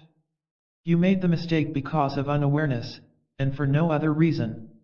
If you try to correct it while still in psychic sleep, you will merely repeat it in another form. So self-awakening is your only task. Let me emphasize the following fact to you: when you truly and fully learn the lesson from a mistake, you cancel out forever the very mistake itself. How to free yourself from mental slavery. David L. called on me one evening after attending one of my Sunday afternoon lectures. He said, "I have studied religion and philosophy long enough to know that self-knowledge is the first sensible step toward true self-transformation. For a long time I proudly thought I knew all about myself, but your books and talks have changed my mind. I suspect that I am, as you put it, a slave to myself. I am at the age where I no longer want to conquer the world, but wish self-conquest. Will you please help me?" David was using his mind correctly by making this inquiry. He had already made a valuable breakthrough by seeing that mental slavery consists of refusal to see consciously what we sense unconsciously. Since this was no longer his attitude, he was receptive to the following ideas we discussed together. First, we saw that personal freedom must be our fact, not our belief. If a man believes he is free, but worries over the future, he is not free. If he listens to lectures about freedom, but is disturbed by unpleasant behavior from others, he is unfree. If he talks about a free life, but feels ashamed over past follies, he is in prison. David remarked, "I now understand why our attention must be given to interior states, not to external conditions. Yes, internal freedom must come before external liberty, for, in fact, all freedom is internal. When your mind is liberated from a sense of being insulted or ignored, no one can insult you. A free mind has no self-reference, for there is no false self to be insulted or ignored." Next, we took up a wrong kind of thinking which bars millions from receiving psychic riches. It is to resist true teachings merely because they are unfamiliar. Isn't everything unfamiliar at first? Incidentally, Swiss psychiatrist Carl Jung declared that the esoteric teachings of Buddha, which are largely unfamiliar to Western people, are among the most perfect ever given to mankind. So I pointed out to David that the sincere seeker need not worry if he fails to grasp right ideas the first time around. If he grasps 1 out of 100, he is doing well. Earnest effort is success itself, regardless of results or lack of results. How David put the universe on his side. David then said, "I really want to get at the heart of things. You are no doubt right when you say that my entire life is an imaginary one. Can you tell me what I am really like?" "Yes," I replied, "but first I want to explain something that will help you in many ways as you proceed. Most people are terribly afraid of a truthful system that gets too personal with them. They want to keep their distance with pleasant little discussions about reincarnation and psychic powers. The moment you get down to business with personal topics, like self-deception and self-contradiction, they freeze up. I'll warm up." Instead, he broke in to assure me, "So please proceed. I will summarize your actual state in order that you might work intelligently with it. You can work on a fact, but nothing can be done with a fancy. Let me first tell you about some negative states within you. Your attempts to draw good things into your life results in nothing real, and your sensing of this adds despair to the emptiness. You are afraid of what you are doing to yourself, but do not know how to stop. You know that freedom from nagging desires would give you ease, yet fear your nothingness if those desires end. You look forward to rescue from your restlessness by a dinner or an entertainment, but know very well it will return when the party is over." "Everything you say is accurate," David remarked. How on earth do you know so much about me? They are true of everyone. But now let me give you some good news. I'll mention 4 negativities which you are beginning to see through, much as if you were looking into a room through a keyhole. You fearfully suspect that the way you have chosen up to now might have been the hard way after all, which is a small but definite awakening. You wonder whether those whom you have previously depended upon for guidance really know the way out themselves, which means you are starting to think for yourself. You feel your own reluctance to go beyond yourself, but wisely sense its necessity. You despair over ever finding the way out of the haunted house, yet hear the faint whisper that the exit actually exists, which it does. Nothing but good could come out of a session like that. David received what he wanted and needed, the self-knowledge that puts the universe on his side. 7 steps for certain progress. A group of people once met in a self-improvement session, determined to brave out their criticisms of each other. The turn came for one man, occupying a corner chair, to be criticized. The others pointed out that he was a braggart, generally unreliable, and disliked by most people. The man suddenly stretched, I grinned, and remarked, "Sorry, but I fell asleep. I had a great dream about being the dashing leader of a band of romantic adventurers, whom everyone loved and admired. But now, what are your criticisms, if you can find any?" A blunderer has no awareness that he is a blunderer. If he had, he would not be one. His unawareness is his whole problem. Have you ever been in a group of people where one person dominated the conversation with self-centered chatter? That is one type of blundering in the dark. The cure for any kind of blundering is not to suppress it, but to go right ahead and blunder, with all the honesty and impersonal watchfulness of which one is capable. Do you see why so much emphasis is placed on the need to be an aware man or woman? Awareness is freedom itself. To expect happiness without being an aware person is like expecting the tones of a violin from a trumpet. The right instrument is necessary. The whole problem is to get an unaware person to see that he is unaware, which is not easy. How can he see what he will not see? But there are ways, and one of them is to listen to the lesson of suffering. But even this lesson is resisted, for people love their pains in preference to reality. This is because they have not as yet tasted freedom. An animal accustomed to the confining comforts of his cage will fear the open spaces, and will snap at whoever tries to force him out.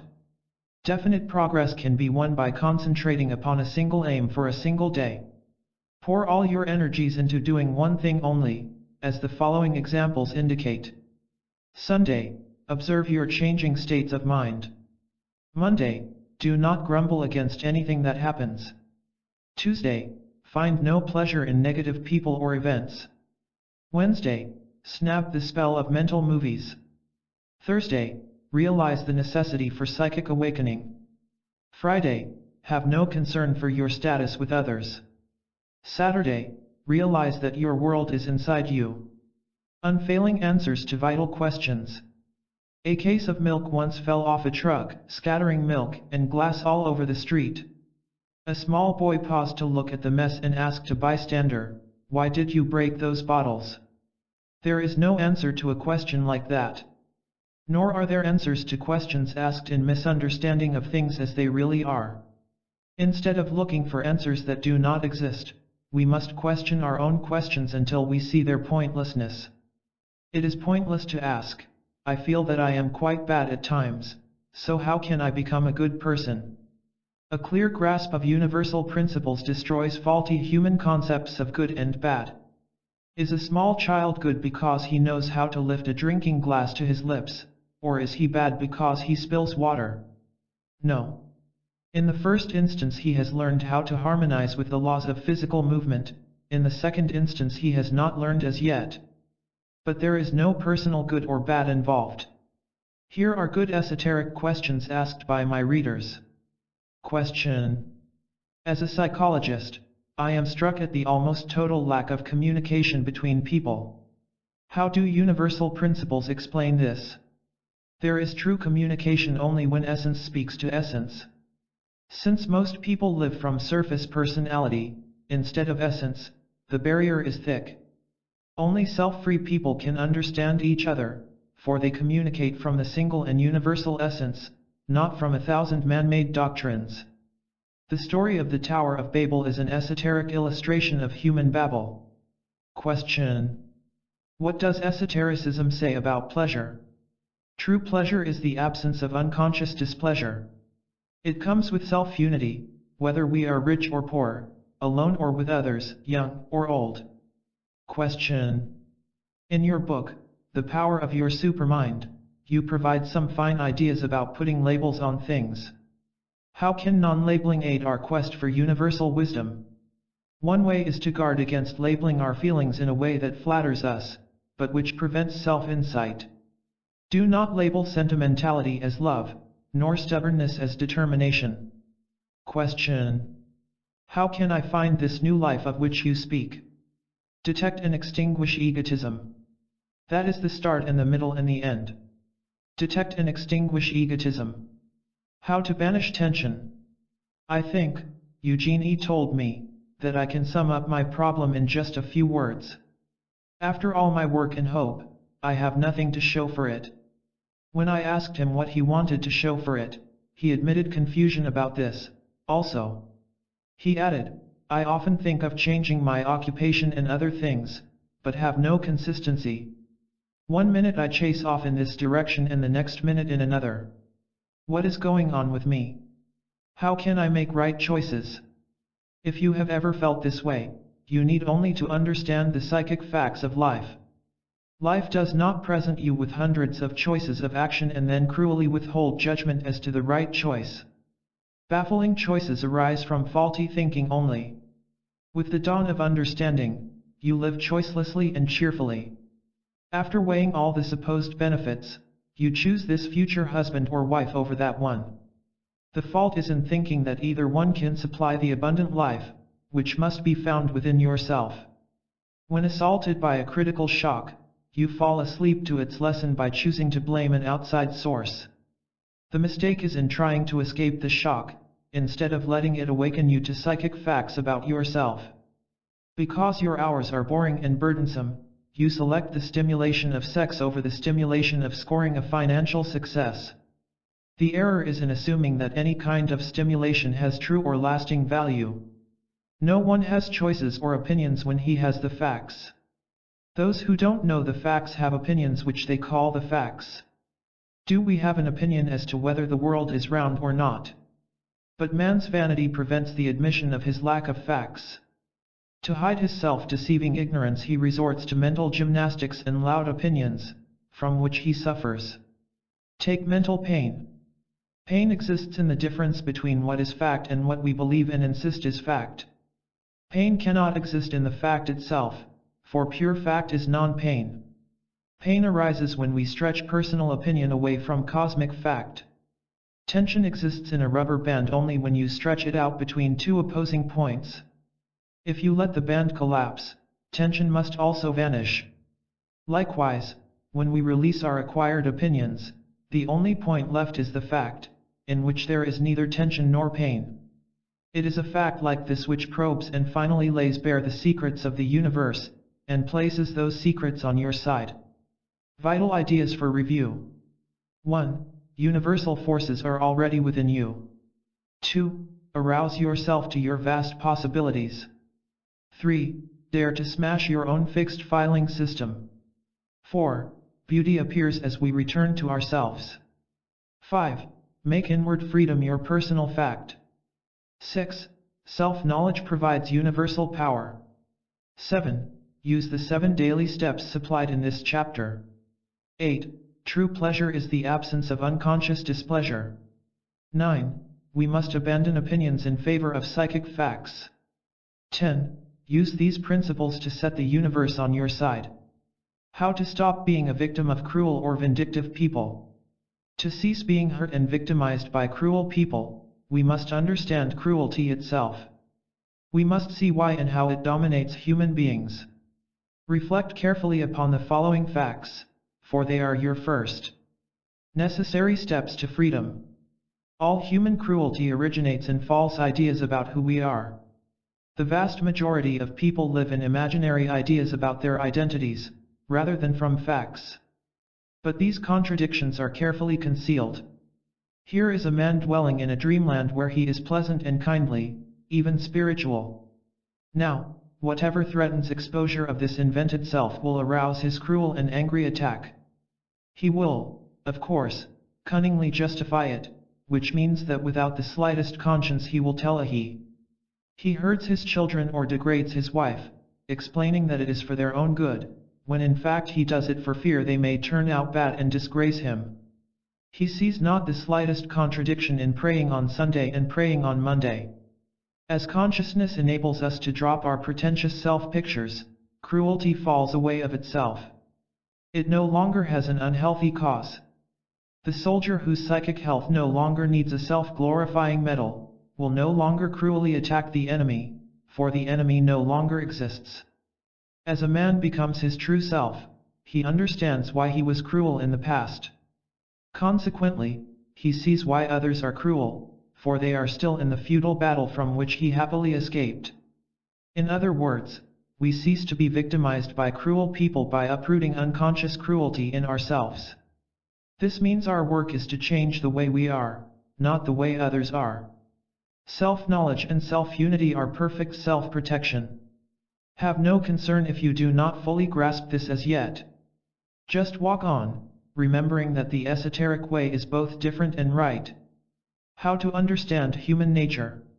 We must learn to think clearly toward people, including ourselves. Human relations are tragic because people do not really understand each other.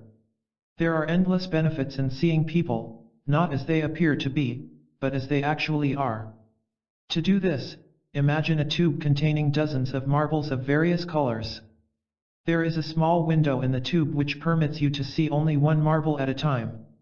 Whenever the tube is shaken, you see a different marble, a red one, a blue one, and so on. Now, since you understand the inner contents of the tube, it cannot deceive you. If a purple marble appears, you realize it is only one of many, and only temporarily in the window. You do not mistakenly assume that the total nature of the tube is purple. It may be purple 1 minute, but after the next shake, it may be orange or gray. This is the exact nature of a man or a woman. He is not a single, consistent, unified person. He appears that way, but the appearance is caused by faulty thinking. Because a person retains the same name, and almost the same physical appearance and mannerisms, we wrongly assume he is as consistent inwardly as outwardly. Not so. He has no single self which controls his behavior. His inner parts are in constant motion, shoving and contradicting each other. As events shake him, he switches from one marble self to another. By noticing your experiences with others, and with yourself, you will see how perfectly true this is. One marble self decides to go on a diet, but is soon replaced by another marble self that yields to candy. One marble self wants to be nice to people, but is soon crowded out by a new marble self with an unpleasant nature. By grasping this, many mysteries are solved at last. You are no longer exploited. You no longer lose your time or money or happiness to deceitful people. You realize that lofty statements are no evidence of lofty natures. You sense that the man who smiles may simply be a smiling scoundrel. The first place to see this lack of inner unity is in ourselves. It is achieved through persistent practice in the art of silent seeing. Awareness of changeability and contradiction within ourselves has power for self-unity, placing us in command of our own health and happiness. Why your true nature cannot be hurt. Catherine D., an office worker, came to tell me about a certain resentment she had toward those with whom she worked. It started when her marriage began to break up. To her amazement and resentment, she found herself facing a firing squad of prying questions. She admitted to inviting a certain amount of it, for she had a need to talk with someone. But she was shocked to detect the pleasure with which others heard her unhappy story. There was an avalanche of advice, most of it stupid, and obviously from bitter women. And eventually, gossip about Catherine drifted back to her. I think, Catherine said, that human beings, beneath their thin veils of decency, are nothing more than vicious animals who will use anything for their own pleasure. Why, those people were having the time of their lives with my grief, disguising it as friendship. Mr. Howard, I am not bitter about this, I simply see the fact. It is a shock, but a healthy one. I would never have believed that this is the way people really are, unless I had read your books. How Catherine broke out of her resentments. Catherine was one of those with a persistent wish to break out. This was not the first crisis in her life, previous ones had urged her toward inner exploration. She was therefore ready to use this crisis for psychic advancement, which meant the gradual lessening of such griefs. The following ideas helped Catherine, as they can also help you. If you were truly a mind reader, you would soon lose all your idealistic notions about people. For one thing, you would see that most of what passes for generosity is either an attempt to relieve guilt or to make a favorable impression. In truth, I am glad to get away from these actors who are as ungrateful for my benefits as they are false in their pretensions of piety. Erasmus. Usually, when we are with others, we notice only their surface selves, such as facial features and physical mannerisms. But for beneficial insight into human nature, try something entirely different. When you meet another, try to see his psychological self. Be aware of his motives for doing what he does. Notice his nervousness, watch how his conversations center around himself. You see, insight into others is an aid for returning to our true nature, which cannot be harmed by human folly. As Henri Frédéric Amiel explains, my true being, the essence of my nature, myself, remains inviolate and inaccessible to the world's attacks. How self-freedom protects you against the herds of life. Here are some questions and answers which came up during a frank discussion with Mr. and Mrs. Kenneth C., who were studying with me. Question. Mr. Howard, please explain how self-freedom protects us from the herds of life.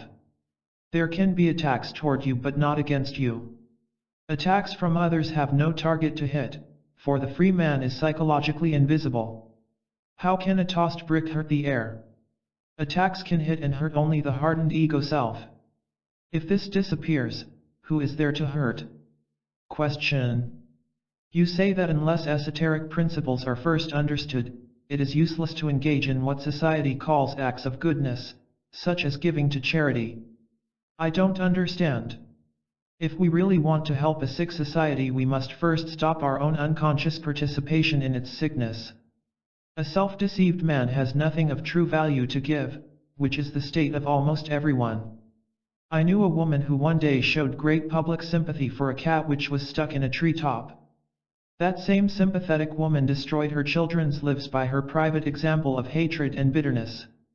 Question. Sometimes I angrily blow up at people, which makes me ashamed. What is the matter with me? You can speak bluntly. Why are you ashamed of your explosions, not of their smoldering causes? I will tell you. You are ashamed because the explosions expose your pretense of not having that resentful volcano within. You have had it all your life. Instead of shame, why not study your explosions from the esoteric viewpoint? Why continue to suffer? Question. If you have done one thing, you have made me horribly aware of the greedy grab of human beings for power and authority. Everyone wants to command someone else. And until we studied with you, we would never have believed it was also in us, at least to some degree. How does esotericism explain the human craving for power over others? Human puppets have a neurotic need to create other human puppets, so as to provide the illusion of being the masterful puppeteers. But their inevitable failure condemns them to dangle in their own darkness. Question. How can I change my associations, so that I no longer get involved with the wrong people?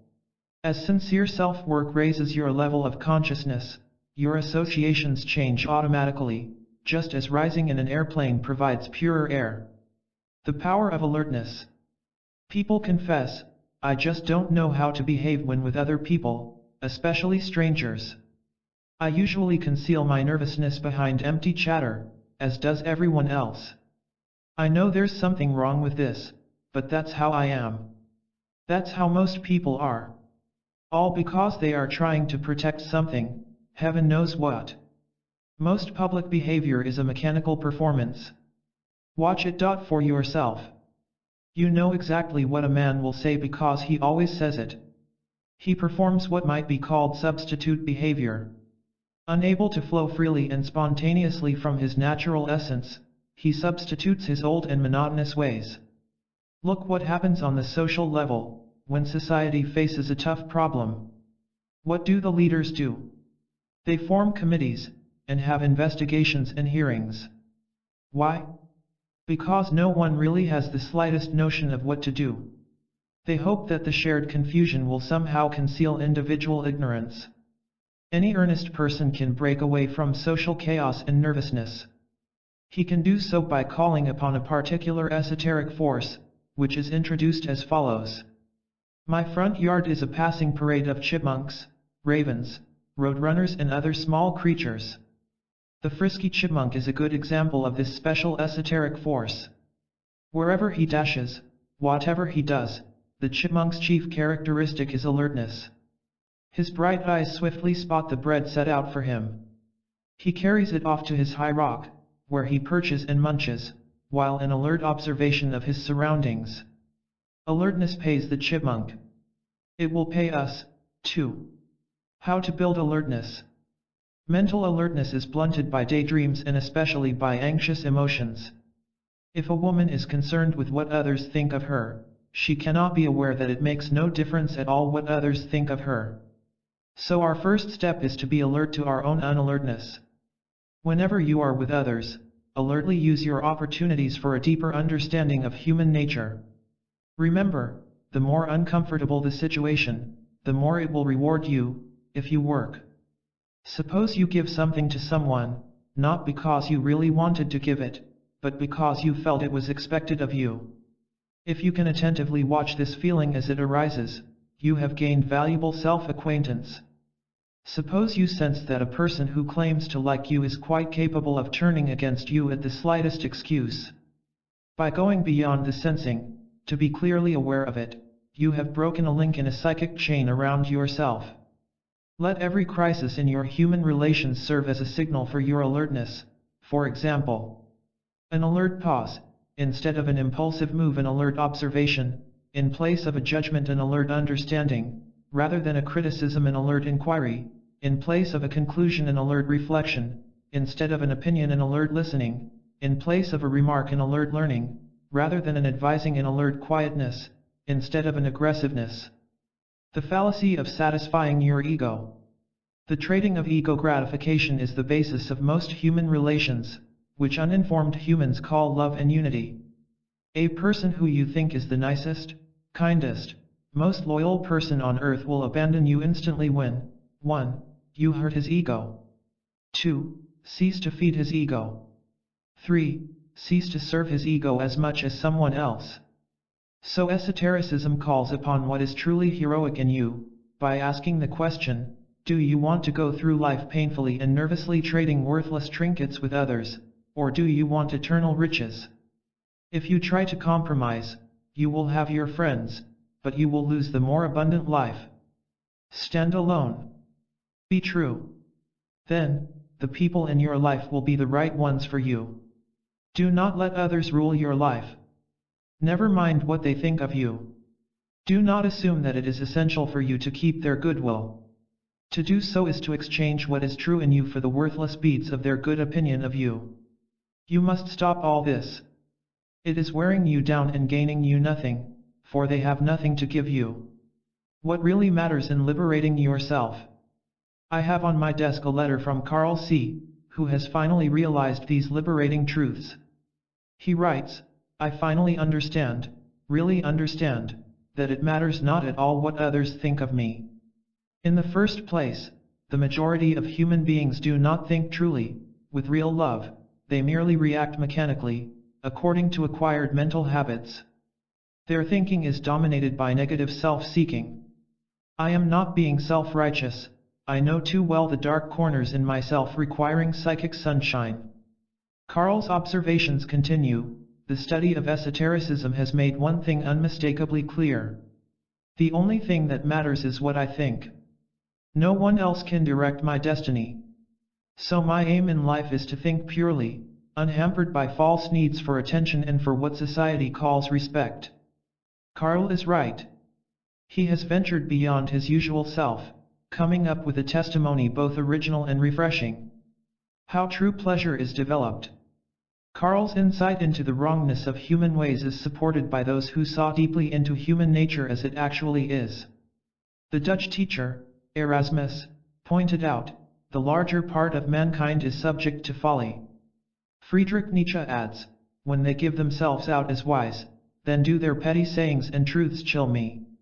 A certain challenge may arise upon reaching the level of insight gained by Carl. You may feel that the seeing of people as they really are, may rob you of the pleasures of their company. If so, esoteric principles race to the rescue. You see, genuine pleasure is that which springs from your own private essence, not from public attractions. True pleasure has no dependency upon the presence or favors of others. Self-pleasure is self-pleasure.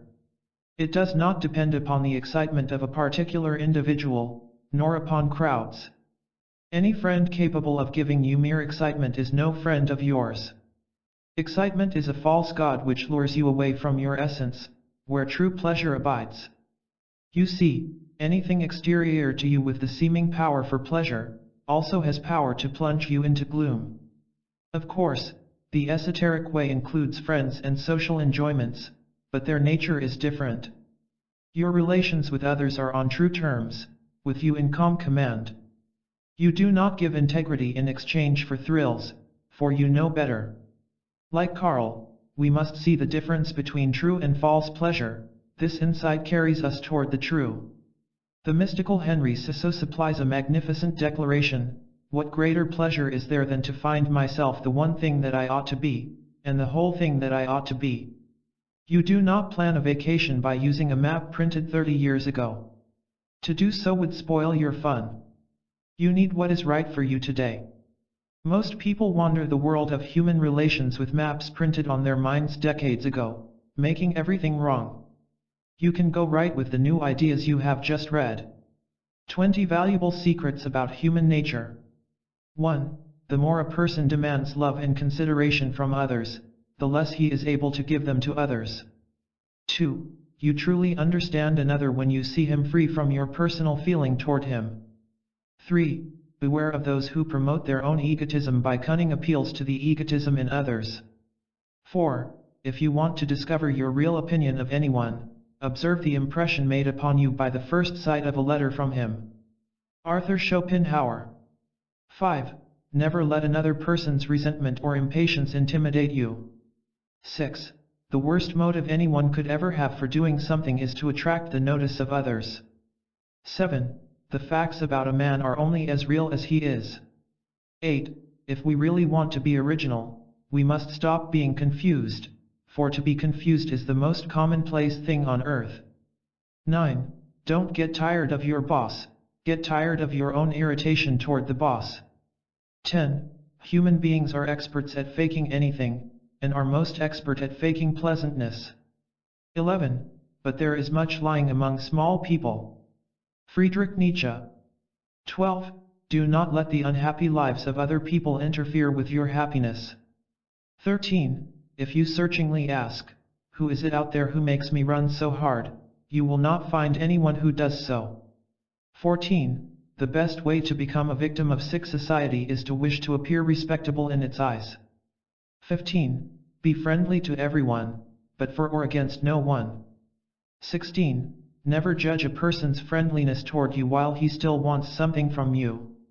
17. Sick people seek out other sick people, and when they meet they hurt each other. 18. Politicians are not the representatives of the awakened man.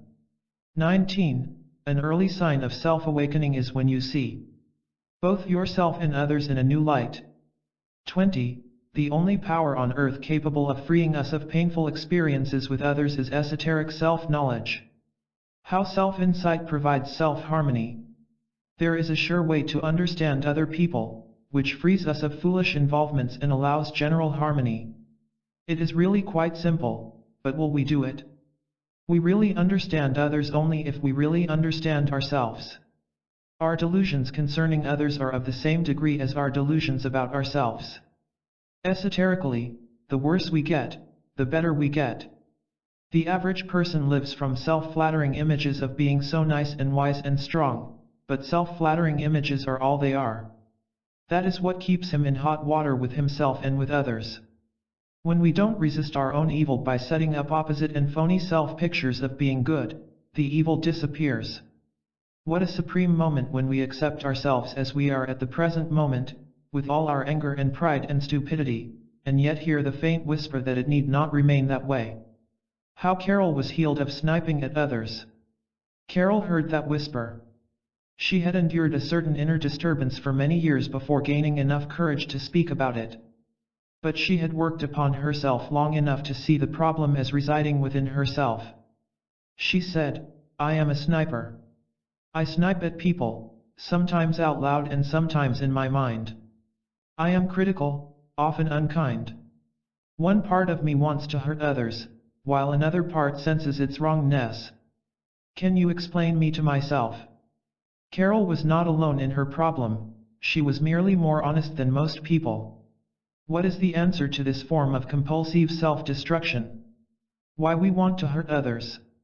We hurt others, either openly or cunningly, as a reaction to our own inner hurt. Pain produces pressure. Henri Frédéric Amiel writes, "We are never more discontented with others than when we are discontented with ourselves." The consciousness of wrongdoing makes us irritable, and our heart in its cunning, quarrels with what is outside it, in order that it may deafen the clamor within. It is important to understand the cosmic law that cruelty toward another is also cruelty toward ourselves. The same torch with which we ignite our neighbor's house will also ignite our own. If we can give up the false pleasure gained from burning down our neighbor's home, we automatically cease to destroy our own. This takes self-insight, which itself requires much sincere self-work. But why not work at it, since our own homes are in danger? As insight heals our personal ache, there is no longer public aggressiveness. This is true freedom, having no cunning or repression. So here is something anyone can understand about himself. It makes the individual instrument harmonious, in tune with itself, whether the rest of the orchestra is in tune or not. Unerring paths to omnipotent love. What does the mystic, or psychic influence say about love? A Sufi mystic named Jal Rumi writes, "Love is the remedy of our pride and self-conceit, the physician of all our infirmities." But we have work to do, for to achieve true love we must first detect and banish what most human beings label as love. Self-centered ambition has no love, for everything outside it must be sacrificed to its compulsive needs, though these needs will parade around as compassion. What the duck hunter calls good is bad for the duck. There is no such thing as mass love or organized compassion. This virtue is always the individual expression of those few who have truly broken through themselves, to come out on the other side, where cosmic love exists. What foolish society calls an organized effort toward human love and brotherhood is nothing more than the herd instinct of its members for self-promotion and self-protection. True love comes as we drop words and live from essence, as the following story illustrates. A pair of boys, living near each other in the countryside, were good friends. They had great fun in their companionship, roaming the woods and fields. As they grew older, they visited the big city, where they first heard of human brotherhood and of charitable attitudes. Wherever they went, they heard sermons and read books on the subject of being good to others. Because it sounded reasonable, they tried to practice what they heard preached. But, strangely, the more they made an effort to like each other, the more strained their relationship became. And for the first time, they quarreled. Sensing that something was wrong, they forgot the sermons and together went back to the countryside. Once more they enjoyed the adventure of the woods and fields. There is only one basic love, which is love for the truth itself. When the truth is our foundation, its expressions will be authentic and tender, including love for spouse and children and friend. Chapter highlights for self-command in human relations. 1. We must understand the nature of human cruelty. 2. study human nature at every opportunity. 3. Whoever lives from his true nature cannot be hurt. 4. Place acts of cosmic perception before acts of goodness. 5. Your own right thinking is all that matters. 6. Self-knowledge supplies authentic self-command. 7. Use human relations as exercises in self-insight. 8. Place self-harmony first, and all else follows. 9. To live from our essence is to live in love. 10. Love the truth above all. Transcendental answers to the mysteries of life. Many wondrous experiences will occur as you progress toward esoteric understanding. We will explore some of them in this chapter. How to solve the mystery of authentic self-transformation. Imagine 1,000 blocks of wood of all shapes and sizes. They are about to pass through a machine which can fashion them into human figures. The first step is to cut away the rough bark. Next, any weaknesses in the wood are cut off. The third step consists in shaping the head and shoulders, and so on. The blocks of wood which resist a particular stage cannot go on to the next. For instance, if a hard part of a block refuses to be cut away, the entire block is then unfit. But those pieces offering no resistance to the transforming process come out as human figures. That is the process of self-change we have been discussing throughout these pages. How to penetrate the mystery of invisible guidance. In your early years of self-work, you may need aid from those who have achieved the heights for themselves. But as you ascend personally, the former aids and encouragements gradually disappear. There will be no panic when this happens. To the contrary, there is confident single-mindedness. The need for encouragement exists only while its opposite, discouragement, still exists within us. When resting upon the heights, there is no exterior aid or guidance, for you no longer need them. When you are on top of the mountain, do you still need the trail? You will solve the mystery of how to end anxiety. Picture yourself standing on the shores of a lake, watching your reflection in the restless waters. If you take the reflection as being you, anxiety arises, for the waters constantly change and distort the image. You feel insecure, with neither identity nor stability. But when you see the image as an image, when you no longer identify yourself with the changing reflections, trouble ceases forever. Exciting experiences you may expect. Some experiences will be strange indeed. Someday, when you have broken through a bit, you may find yourself part of a congregation where you suspect that falsehood is offered as truth.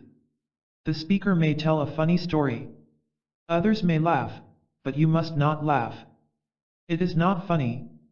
And some experiences will be magnificent.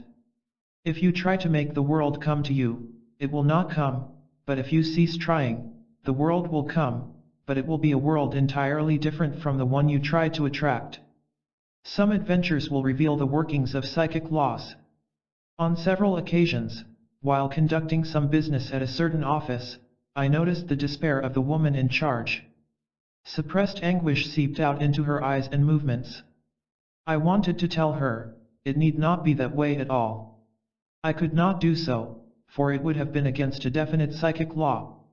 That law states that nothing can be given to a sufferer unless he asks of himself, and with at least a trace of sincerity. In her present state, my words would have wrongly fallen on her need for comfort, rather than rightly on her wish for understanding. The yearning for comfort prevents understanding. Jesus explained this law by saying that pearls must not be cast before swine, that is, before those who are unready. Make yourself ready, for in your receptive state you will see that the whole world, except for the few awakened individuals, lives from imaginations, which are taken as realities.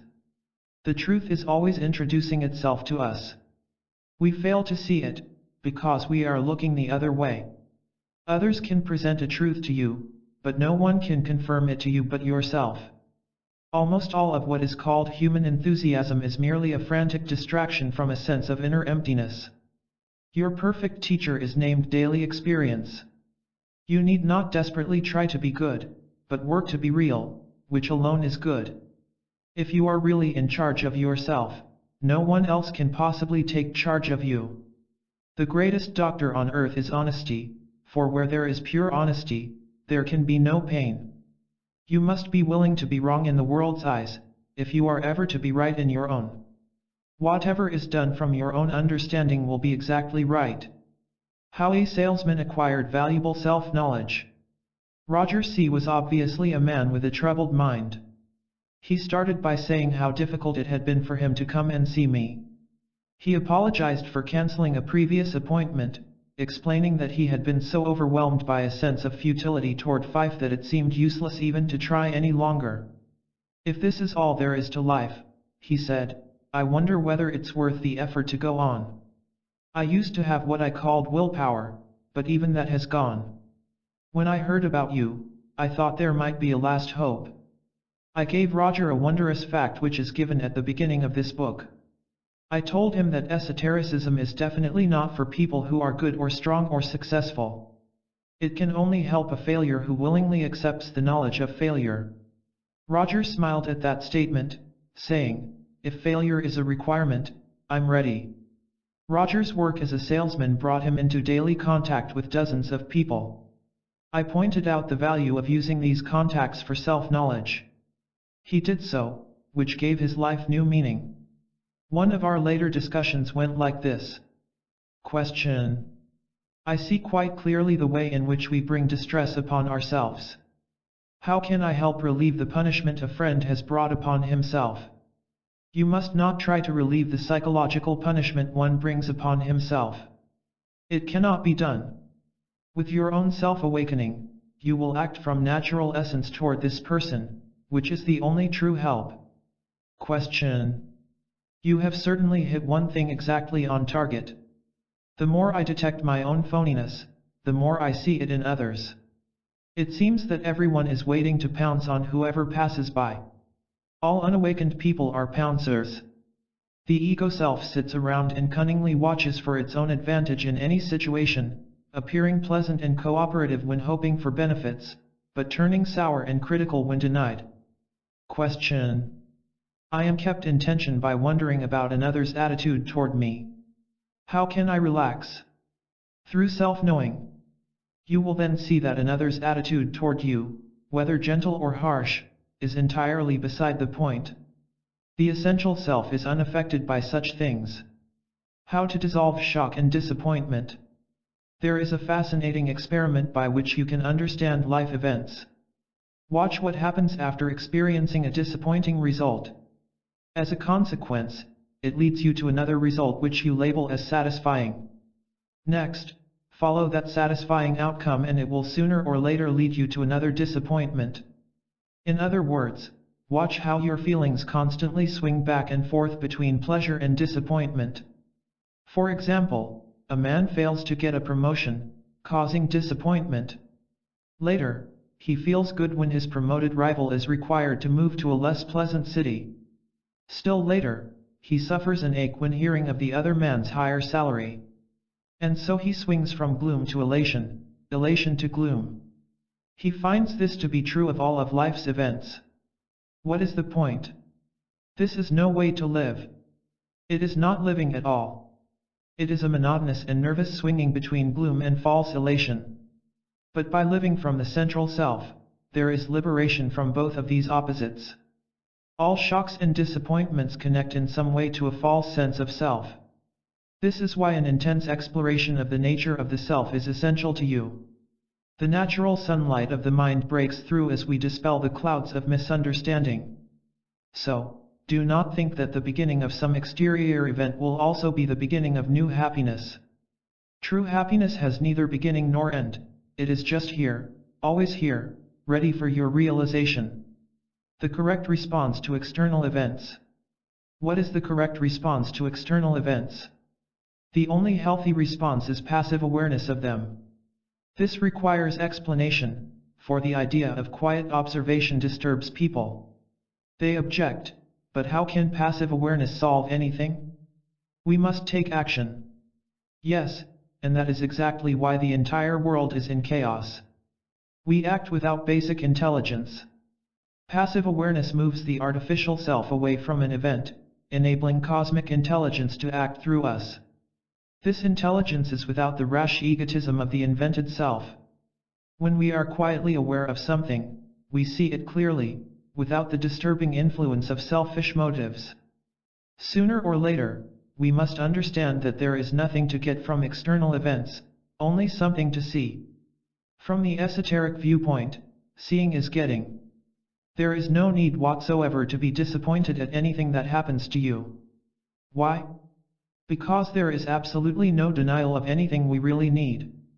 Therefore, we must examine our thinking that we need a thing, rather than objecting to its denial. How to let accusations work to your benefit. If we really mean business about inner transformation, the denial of what we want is one of the finest experiences we can have. The denial sets up conflict, which points out our separation from peaceful reality. But if we fail to observe our grief arising from denial, we will fail to see its cause. If I fail to understand the cause of my pain at someone's attacking my pet belief, I will not realize the flimsy and worthless character of my belief. I must see the psychic causes of all my pains, after which it becomes my pleasure to abandon them. Not to know what will happen to you is no cause of anxiety. It is not worth the slightest thought on your part. You are being cared for in a way which you cannot see as yet. Once you see, you will take no thought for tomorrow. Your task is not to know the events of tomorrow, but to know the true self of today. So do not hesitate to work on yourself. Yes, you hesitate toward the very liberty for which you yearn. But it is only because you are unaware of the true nature of freedom. It is not out to take anything of value from you, it seeks only to remove the shocking and the disappointing. The aim asterisk is to give you back to yourself. All your friends are miserable in some way. Admit it or not, that is their actual condition. If you don't want to live in misery, you must start to react differently to life. I will show you a superb way to start. Have you ever noticed how terribly a man fears to be blamed and accused? Sternly ask someone, "Did you do that?" and he tenses up defensively. Watch it in yourself. Now, you must start reacting to all forms of blame in an entirely new way. You must not defend yourself, or more accurately, you must not defend what you call yourself, for you are not who you think you are. So, whenever accused, do not resist the accusation, but let it fall upon a non-defensive mind. Whether or not you were actually at fault is entirely beside the point. Your only task is not to defend your mental position, but let the accusation destroy something faulty in you. There is something faulty and harmful, or else the accusation would not have caused grief in the first place. This may seem like a small thing, but over the years I have found it amazingly effective for breaking into the sunlight. Secrets for instant help for yourself. 1. The world does not need your money or charitable activities or your generosity with your human-level talents. It needs your spiritual maturity, for only that has real power to transform anything for the better. 2. If a man truly wishes more psychic strength, those who can aid him will be seen as friends. But if he secretly prefers his darkness, helpers will be seen as enemies. It all depends upon what a man really prefers. 3. No truth is our truth in the sense that we originate or maintain it. It is ours in a much grander sense. We are the very truth itself in our essential natures. When realized, it destroys egotism and self-righteousness, making us right at last.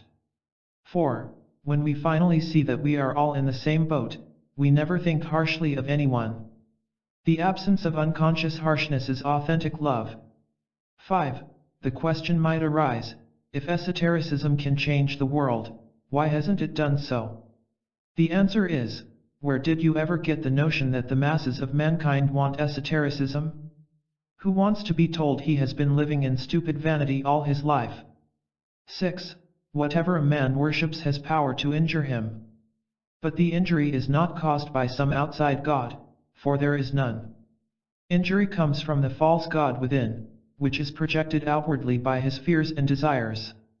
A man is injured only by his own illusions, which he worships as gods. 7. You should live as if there were not a single man-made system which can punish your psychic self, nor a single man-made system which can reward it, for that is the truth. Free yourself of the notions of social punishment and reward, and you will know what it means to be a real man. 8. A lazy man gets nowhere because he snuggles down in what he calls his faith or philosophy of life. The sincere man accepts nothing which he cannot feel is right for him. He verifies everything through individual thinking. 9. Whenever we hear an esoteric truth, we can either absorb it or we can imitate it. If we imitate, we become self-righteous preachers. If we absorb, we become genuine people. 10. If we have false values, we get false rewards, but will not see them as such. If we have right values, we get right rewards and consciously enjoy them as such. How you can attune to hear cosmic truth. Parents of teenagers know how it feels to see a son or daughter stubbornly pursuing a reckless course leading to sure tragedy. The parents know that the child is psychologically deaf, he cannot hear their warnings. In this manner does a teacher of esotericism watch the violence and stupidity of mankind, knowing that it cannot hear the truth.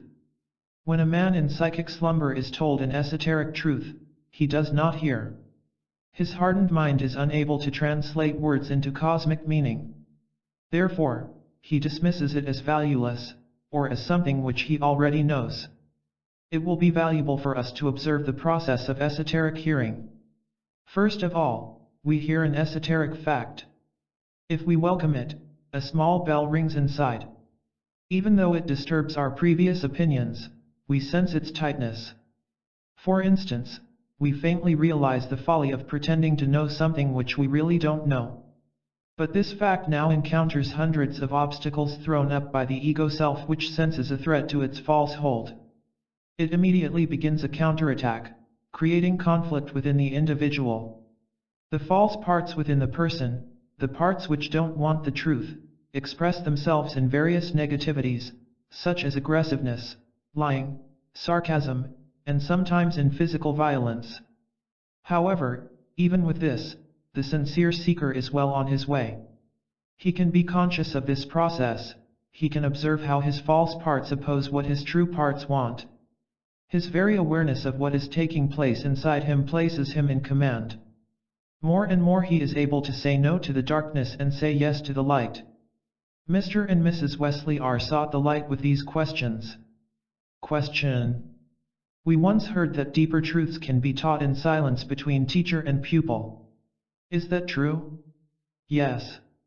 Silence says something quite profound when teacher and pupil communicate intuitively. Without saying a word, both know. Question. We agree that human beings are terrible hypocrites, but doesn't the seeing of this make us upset and critical? If there is distress or criticism in our seeing the deceit of humanity, we do not truly understand it, but are still part of it. Question. You say we must be earnest about the inner life.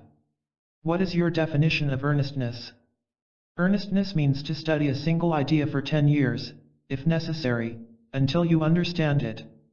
Question. Please explain what you mean by unconscious slavery. Take someone who worries over money matters, perhaps a businessman who fears the failure of a certain project. Unless he observes the movement of his mind, he cannot detect his unconscious slavery to worry. Incidentally, do you really think that the human world of finances is higher than cosmic law? That is exactly what you think if you worry over money in any way. You can break the chains of all financial worries. When you don't know what to do about a problem, the Daoist sages said, perfect happiness is the absence of happiness. Now, this is a very deep principle, with hidden wealth. It means that whoever has lots of ideas about what it means to be happy is unhappy. For instance, a man's idea of happiness is to travel or to follow sports or to build his career. A woman's idea of gladness is to be married, have a family. But what happens to their happiness if reality denies these ideas or takes them away? Do you see the point? Mere ideas, mere desires, are subject to denial and change by external happenings. But what if a man has no ideas whatsoever as to what will make him happy? Do you see what this means? It means that nothing on earth can take away his gladness. Having nothing, he has nothing to lose.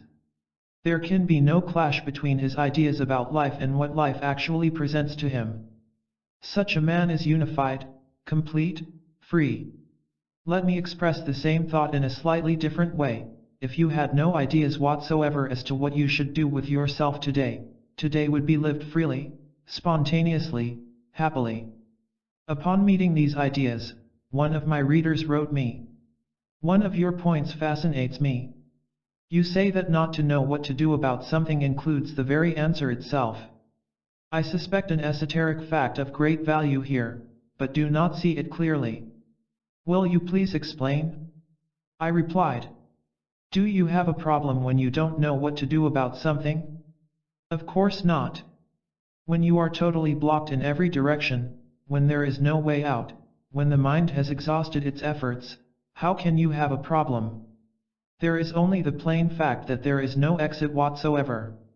So what is there to fight? The problem arises only when you believe there are several ways out, but do not know which one to take. You are in conflict because you desire the supposed benefits of one choice, but fear losing the supposed benefits of another choice. All this means you are wrongly trying to perpetuate a false sense of self through the supposed benefits. Perhaps an example will help. When you absolutely do not know what to do when someone hurts your feelings, you will then do nothing at all, but this nothing is the right response. But if you think you know what to do, perhaps get angry or depressed, these choices are not proper responses at all, but mechanical and self-harming reactions. Dare to give up all choice in psychological matters. It will not be easy at first, for your choices are giving you a false sense of individuality, which you fear to abandon. But experiment with it, try to understand what it all means. Your understanding sets you free of the frustrations involved in choice. You will walk down a single path, with no crossroads. How to cope with compulsive thoughts. I recall Betty J. who told me, "I know there are many wondrous discoveries ahead, for I have had tiny glimpses. You have made it clear that to be is what counts, not to do." I used to try to convert others to my beliefs, the very beliefs which made me miserable. Also, you once told me that if I really loved my children I would straighten out my own life to serve as an example of serenity. I'm afraid I didn't like the counsel at the time, but of course you are right. I asked her, "What are you working on just now?" "I am trying," she replied, "to grasp what you say about compulsive thinking. Before you pointed it out I was totally unaware of the obsessive nature of my thoughts. I had to think. What causes these mental riots? It is quite possible to let them go, but a man refuses to do so because he fears he would be alone and empty without them. They supply a false feeling of life. It is like a man who won't leave a dangerous street riot because he fears returning to his lonely apartment. A man will do almost anything except come face to face with his silent mind, which is his deliverance. I see. I must dare to drop compulsive thoughts. Do so, remembering that it does not lead to a vacant mind, but to a new mind. What relief that would be! That is the perfect description, relief. Well, you have given me something else to think about. You have no idea, Mr. Howard, how much I appreciate all you have done for me. I shudder to think how I might have walked right by all this, not sensing its incredible richness. Please be patient with me, there is so much I need to know. Betty has one bright gem of understanding. Our desire must not be to act or talk or choose or believe or dream, but to know. When understanding comes, you are a law unto yourself, which is a wondrous state. You will not break this law, either personally or socially, for it is your very own nature. And you will not go against yourself.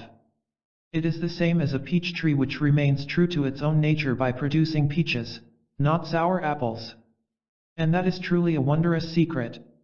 Chapter Review of the Answers to Life's Mysteries. 1. Esotericism explains the great mysteries of life. 2. Your competent teacher is named daily experience. 3. Self-knowledge provides authentic self-relaxation. 4. Respond to external events the esoteric way. 5. Your true nature is above shock and disappointment. 6. Take blame and accusation with a non-defensive mind. 7. Right values bring right rewards. 8. Learn to listen to esoteric whisperings. 9. Happiness is ours when we truly understand its nature. 10. Wondrous secrets presently exist within your own nature. How you can turn into an entirely new person. Do not be heavily solemn about all this depth of thought. Be earnest and thoughtful, but do not study with a heavy mind. There is nothing to be heavy about. In fact, every line you read in this book is really light-hearted good news. Good news? No doubt you will agree it is good news that cosmic or psychic insight provides the effortless life. Unhappiness exists as a fact, but not as a necessity. The way out can be found by you. The third way of thinking is a miraculous power. You can begin a new life by seeing things in esoteric light. How loss can mean gain. A man discovered a new region in which to live. A few days after settling himself, a violent storm swept over the land. He trembled with fear over what he believed to be his great loss. However, to his surprise, the storm swept away only the unrooted and useless. He was grateful for the storm which had revealed and removed the useless. That is how psychic storms can work for our benefit. To observe conflicts and contradictions within ourselves is no cause for dismay. They are present only because there are things you do not as yet understand. This lack of knowledge is no problem. All you need to do is achieve understanding. Then, the psychic storm ceases. One woman told me that while she did not as yet grasp the esoteric principle of self-observation, she sensed its importance. That is how necessary knowledge comes to us, by a faint whispering, which eventually turns into clear hearing. Let me ask a question of those who have entered the esoteric way, even a short distance. Do you hear that faint whispering that here at last is something real? How true riches come to you. Growth toward true values cannot occur unless there is first the loss of false values. Loss of the false makes room for the true. So your first aim is to detect what is wrong, not to gain what is right. The true comes automatically, just as the freshness of spring follows the fading of winter. How can we start losing the false? By honestly recognizing it as such. We must simply see how falseness has tricked and punished us all these years. When I actually see what envy and anger are doing to me, I have no more taste for them. Psychic success comes through a steadfast contemplation of whatever is factual about oneself. Whatever is real within you cannot be stolen by fickle fortune. Whatever can be lost is not worth keeping. So why complain about losing anything? It is a man's fear that complains. You are taking something of value from me. Reality replies, let it go completely, and you will no longer see it as valuable. The following ideas were discussed with Arnold M. Question. I sense the need for personal effort, which clears up a former puzzle. I used to wonder why you emphasized the need for independent search. Yes, by working with society, we get society's delusions. Only independent search reveals the inner kingdom. Otherwise, we have the pathetic and dangerous situation of teachers who don't really know, teaching those who don't really want to know. Question. I am beginning to see the useless chattering of my mind. I know how it drains my energy, but can't seem to stop. Do you know the real dread of a man upon arising in the morning? It is the realization that here is another day in which he must think. A bird wanders restlessly when it cannot find its own nest. By ceasing to seek deliverance outside the self, the split mind is healed, bringing rest. Question. It is wonderful to hear you explain how pain can be used to end pain. How can I end the pain of discouragement? By seeing egotism as the cause of discouragement. Discouragement means you are face to face with the fact that you are not a dictator who can demand that results match your desires. See this, submit your ego to destruction by reality, and discouragement becomes impossible. Incidentally, you must not secretly love discouragement, for this provides a harmful false feeling of life. Cosmic wisdom is within your mind. Whenever a spiritual system is offered to you, try to see everything you can about it. Try to see whether you accept it as relief from anxiety, or reject it because it contradicts your usual beliefs. Both reactions are wrong. Also, try to see the personal motives of those offering it to you, find out what they want. Ask the repairman in advance what he is going to charge you.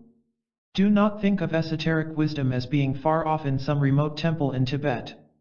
It is as close as your own mind. Let me give you an example of how you can save yourself. Suppose you are exchanging letters with someone. He owes you the next letter, which fails to come, making you uncomfortable. Instead of waiting for it, write him again, not to force a letter from him, but to deliberately crack your pride that says, I will not write again until he replies. This simple idea can add $1 million to your psychic treasure chest. Happily, one healthy esoteric insight leads to another. For instance, if you understand the supremacy of your inner kingdom, you will also see no need to depend upon others for happiness. If your insight reveals that heartache is nothing more than a particular way of thinking, it also reveals the true way to dissolve heartache. If you see that people are cruel because they are lost, you will also see no need to fear their cruelty. If your understanding reveals the futility of using conditioned thoughts to solve problems, you also experience tremendous relief from mental struggles. If you see the completeness of your inner essence, you will also realize poise and calmness in exterior affairs. I cannot thank you enough, said Lawrence R., as he took a chair opposite me, for explaining the process of mental movies. I now see how I unwisely permitted the unreeling of harmful mental scenes. They seem to provide a sort of painful pleasure, don't they? For the next hour we discussed the human mind. I explained to him that the majority of people do not have mental simplicity, they spend their hours frantically figuring out how to live. They mistake thinking about life for the living of life. Life is not for frantic thought, but for living itself. As we finished our talk, Lawrence commented, you know, you are looking at a man who has been very foolish for most of his life. I replied, yes, I understand. Every step toward tightness is preceded by the insight that we did not really know what we assumed we did. The Conference of the Birds. Let me introduce a good example of esoteric literature of considerable value to your quest.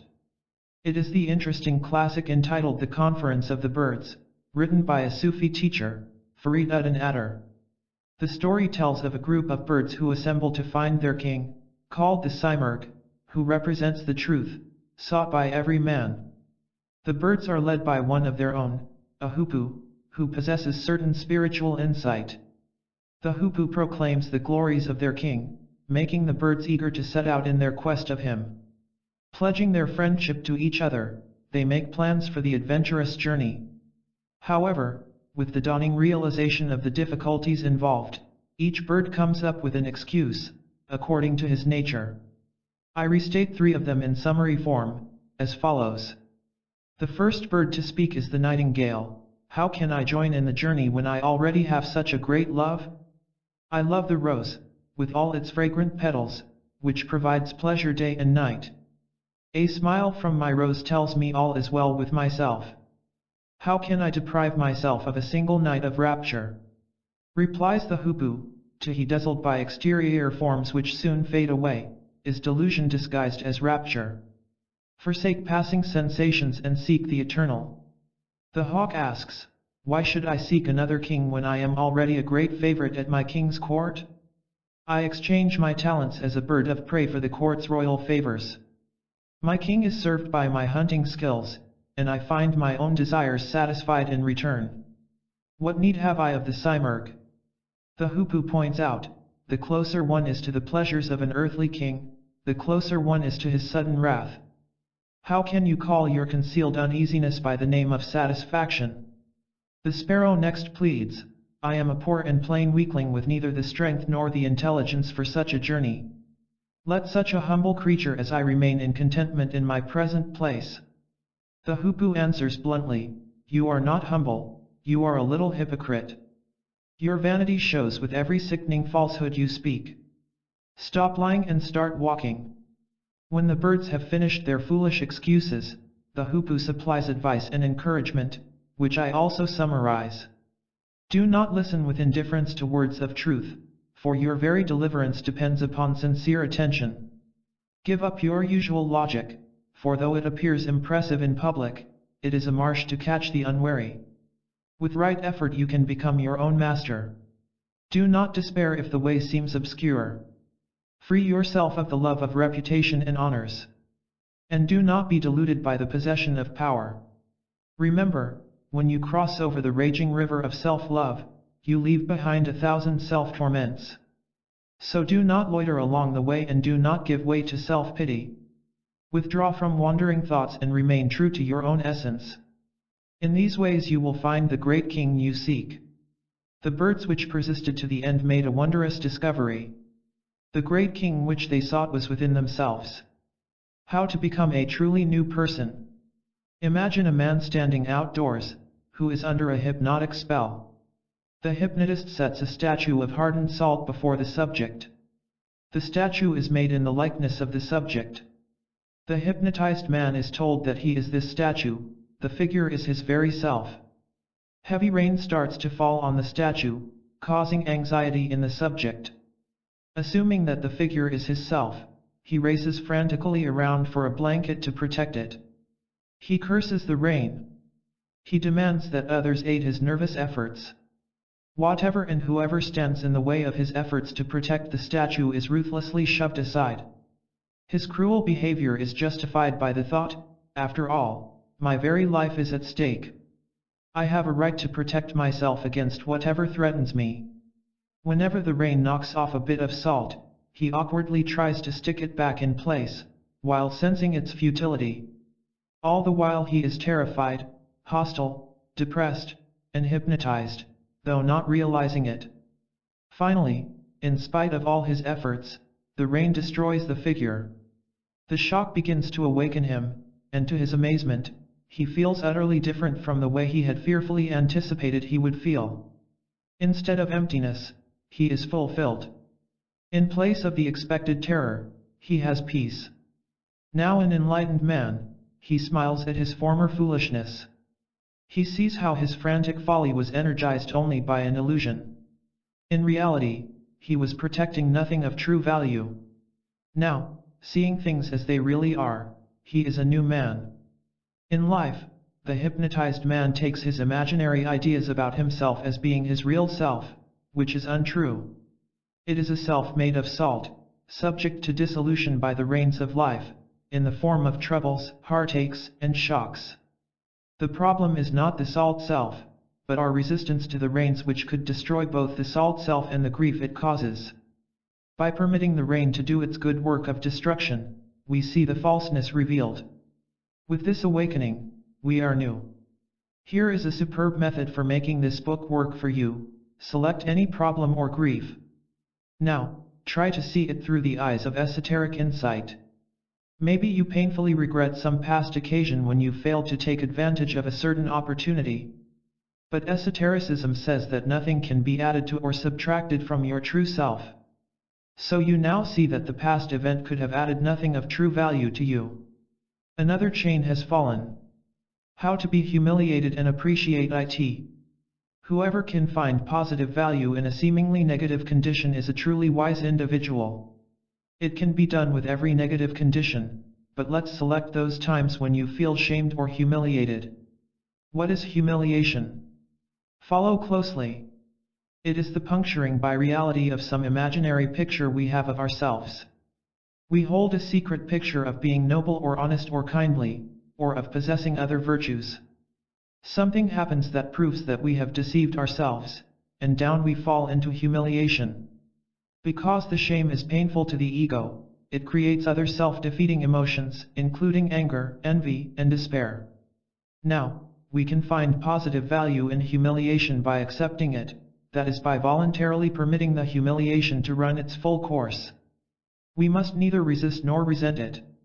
The pain in humiliation exists in the gap between the fact and the fancy about ourselves. By allowing humiliation to have its own way, the gap disappears, and so does pain. Then faults turn to good, because they humiliate without discouraging. François Fenelon. How accepted humiliation enriches. When discussing these ideas with Ellen, our dialogue went like this. How does accepted humiliation enrich us? She asked. Suppose you quarrel with someone whom you must meet the next day. Your first tendency will be to cling to your original attitudes in order to maintain ego-centered wishes to be right. This need to be right is based on a fearful need to preserve a fictitious identity of being a right person. But if you voluntarily sacrifice this self-centered need, if you go through the shock of giving it up, you will be free of its fear and pain. So with what attitudes do I meet this person? With nothing from memory. Your new attitudes will be without motive, desire, or nervousness. Having nothing to defend, you have no argument with the other person. Your free self handles everything calmly and skillfully, regardless of the other person's attitude. You must experience this to grasp it. So I am really accepting the destruction of my false notions about myself. Exactly. And when that happens, great relief appears. You need no longer bear the burden of planning and memorizing future actions. Instead, your inner essence acts for you with new wisdom and accuracy. Recall how Jesus told his disciples that they need not think of what to say when standing before their accusers. He was referring to this psychic spontaneity that speaks in lives for us.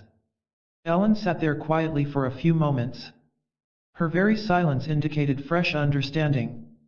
The advantages of destroying your illusions. You see, truth, reality, God, call it what you wish, is out to destroy the illusions we have about ourselves. This is the same as saying that truth is out to rob us of our suffering, for pain arises from illusion and from no other place. If I conceitedly enjoy the reputation of being a decent and respectable citizen, and if I permit unexpected disgrace to destroy my enjoyment, I have broken through a foolish dream state to come closer to mental rest. If I am hoping for the appearance of an exciting or beneficial event, and meet its non-appearance without complaint, I am becoming emotionally mature. If I am an important and honored person in the professional world, and voluntarily agree to the new and unimportant circumstances of retirement, I will not suffer. If I love to believe that I am a reasonable and intelligent person, and permit some stupid blunder to indicate otherwise, I am gaining true intelligence. Who can understand and profit from all this? Whoever is genuinely interested in doing so. On one occasion, several members of my lecture audience asked to come the next day to discuss various questions. Here are 4 of the questions and answers. Question. Can you provide an example of a shocking truth which we sense as true, but hesitate to admit? Psychologically, there is no difference between your best friend and your worst enemy, unless your friend happens to be the 1 in a million awakened man. Question. I feel that my life is motiveless, without purpose. Why do you think you must have a motive for doing something? Why can't you simply follow an event, easily and spontaneously, merely because it presents itself to you? Question. Is it true or false that everything works for our good? If you are really working on yourself, it is true, but not otherwise. For example, if you realize how unaware you were of yourself for the last few hours, the seeing of that defeat is success. Question. I would like to know the advantages offered by esotericism. Would you call genuine happiness an advantage? Your insight banishes all human struggling. Many readers found the following ideas to be both helpful and encouraging. They appeared in my book, The Power of Your Supermind. More and more our sincere seeker realizes his need to do nothing except to be an aware person from moment to moment. In one flash of insight he banishes the awful compulsion to scheme, protect, avoid, revise, attack, grab, cling, retreat, resist, regret, worry, expect, struggle, insist, demand, crave, battle, blame, apologize, persuade, believe. The whole terrible burden is cleared away. In its place he has quiet awareness. It is quite possible for a man to declare, I refuse to ever fear anything anymore, and really mean it. But this can come only when he has seen something, when his declaration includes, I will not be afraid, even if I must plunge fully into my fear, and let it consume me if it must. It must consume him, and his very willingness to let it be so, is what makes his declaration true. The consuming of his supposed self is the consuming of the fear itself. Truth, reality, God, cannot be found with that part of the mind we call memory. What does this mean? It means that truth is not an idea or belief we acquired in an attempt to feel secure or to identify ourselves as people with solid convictions. Happiness is not found in acquired ideas, even if those ideas seem pious. Happiness comes through living fully with each present moment, with no reference to either past or future. In most cases, when a man thinks he is praying or meditating, he is merely muttering a familiar lullaby which he hopes will put his anxieties to sleep for a while. But there is true meditation which consists of honest self-study, and reflection upon esoteric ideas. There is a vast difference between reading about esoteric truths and actually living from them. The difference is between true happiness and counterfeit happiness. A man could read 100 books about banking, visit the stock exchange every day, talk and write about finances, and still not have a cent of his own. This means that the less the distance between private thoughts and public behavior, the greater the happiness. There is a well of life-saving wisdom, but you must personally lower your bucket. How to attain authentic love and peace. Gustav Meyrink, whose writings delve deeply into the esoteric world, compares men with slips of paper which flutter about the village square. Driven by the wind, they chase each other, collide, separate again. They become calm as the wind dies down, giving an appearance of an armistice, but a moment later they whirl about once more.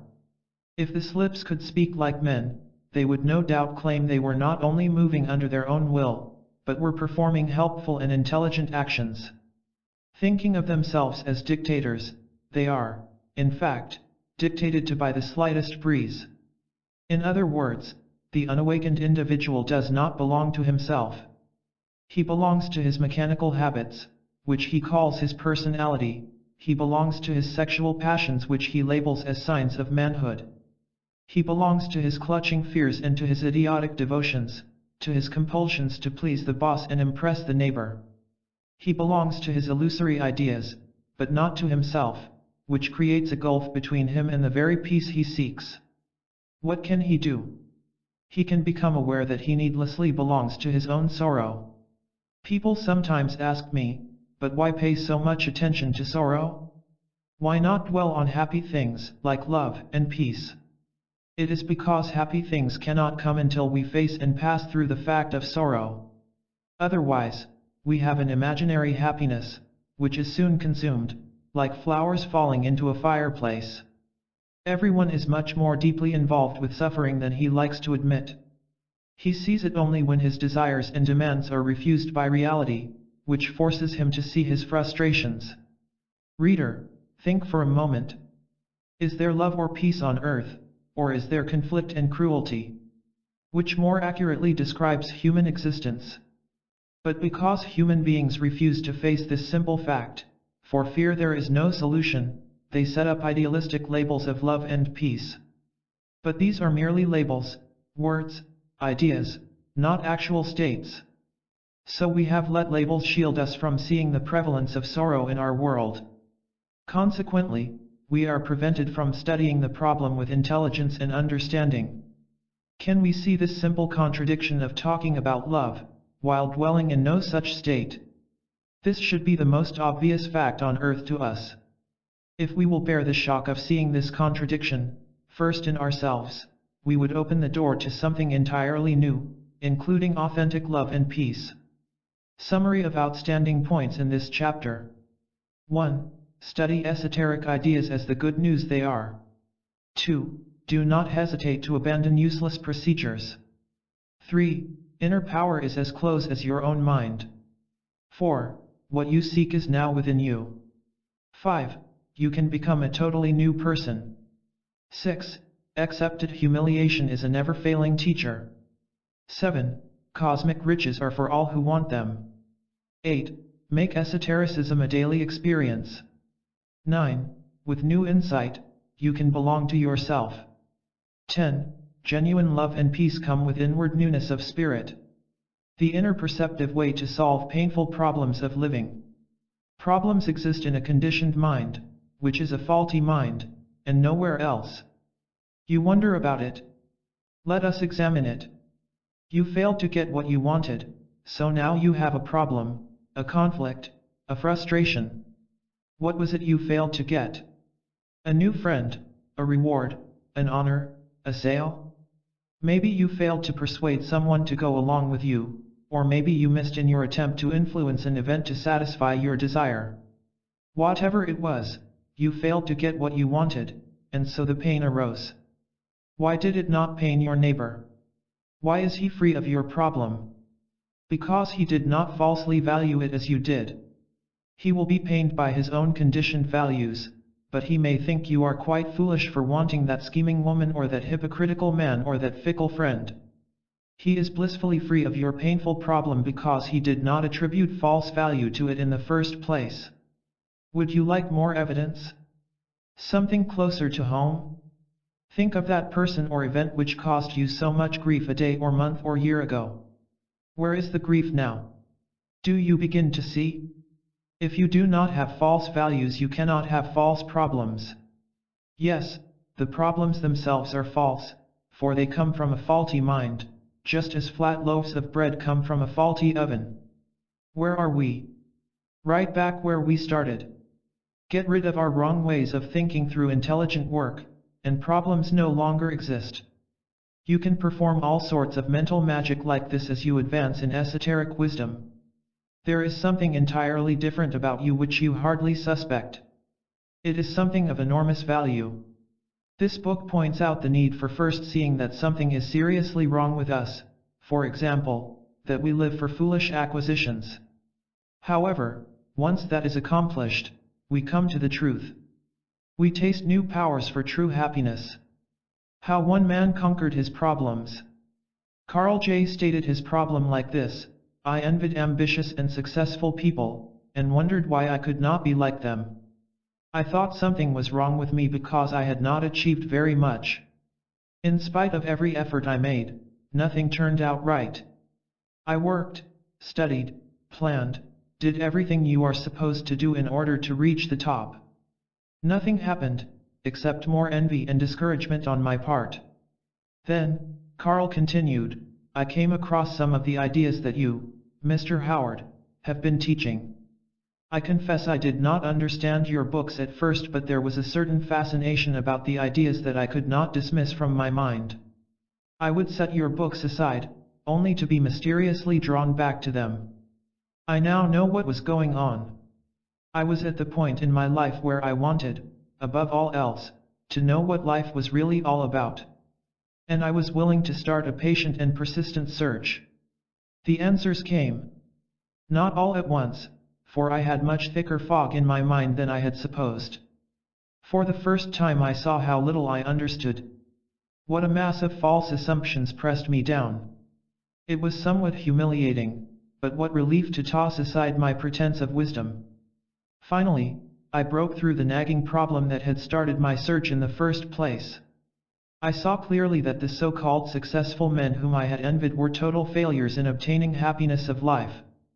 What I had assumed was admirable ambition was nothing more than nervous compulsion. They could not have stopped their chasing if their lives depended upon it. And no sooner did they achieve one goal than they were driven to chase another. That, Mr. Howard, is no way to live. At last I see. Now, I place self-command first of all, not the nervous pursuit of what can never satisfy. Oh, I still have lots of discoveries to make, I realize that. But I have broken through, and I'll never go back to the old, miserable ways. Envy is no longer a torment. The pain is gone forever. So now I am stepping forward to new conquests, the only kind with real meaning. You can command your own life. Suppose someone handed you a number of discs of glass, each the size of a saucer. Across the surface of each was printed a word: fear, tension, dejection, sorrow. The person handing you the discs appeared to be strong and authoritative, so you listened timidly as he instructed. You must look at life through these discs of glass, while reacting according to the words printed on them. For example, if you see an event through the glass of tension, you must respond to it with tension. Whatever the word dictates, you must automatically obey. Assuming that this is the only way to live, you meekly follow orders. You see life through one glass after another, reacting according to the negative words. As unhappy as it makes you, you feel compelled to continue. Even when the so-called authority goes away, the negative habit continues automatically. But one day you get tired of unhappiness. You smash the glasses. Great day. All is well. You realize that when events are seen through the eyes of reality, they are not frightening in themselves. Fear arose only because you saw things in the wrong way. The events were not negative, you were negative.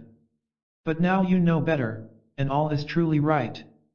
Men and women, in their mechanical reactions to life, are unaware that they see life through the dictatorial glasses of falsehood. Not one man in 1,000 will believe the enlightened teachers who try to explain the error. But the person who truly wishes to smash out, can do so. The inner perceptive way to solve painful problems. That is why this book was written. I am attempting to smash the habitual glasses which make us see things with distortion, for that is what makes us right at last. Here are some questions from one inquirer. Question. My problem is daily pressure. If you will accept pressure, when others refuse it, you will be the one who is forever free of pressure. No man ever won a contest by refusing it. Pressure exists only in an unenlightened mind. Question. How can we break harmful habits? Habits are unconscious and mechanical, so you must make them conscious. If you have the habit of nervous haste, deliberately move slowly. This makes you uncomfortable, which forces you to observe the habit. With full awareness, it falls away. Question. I am bursting with 100 questions.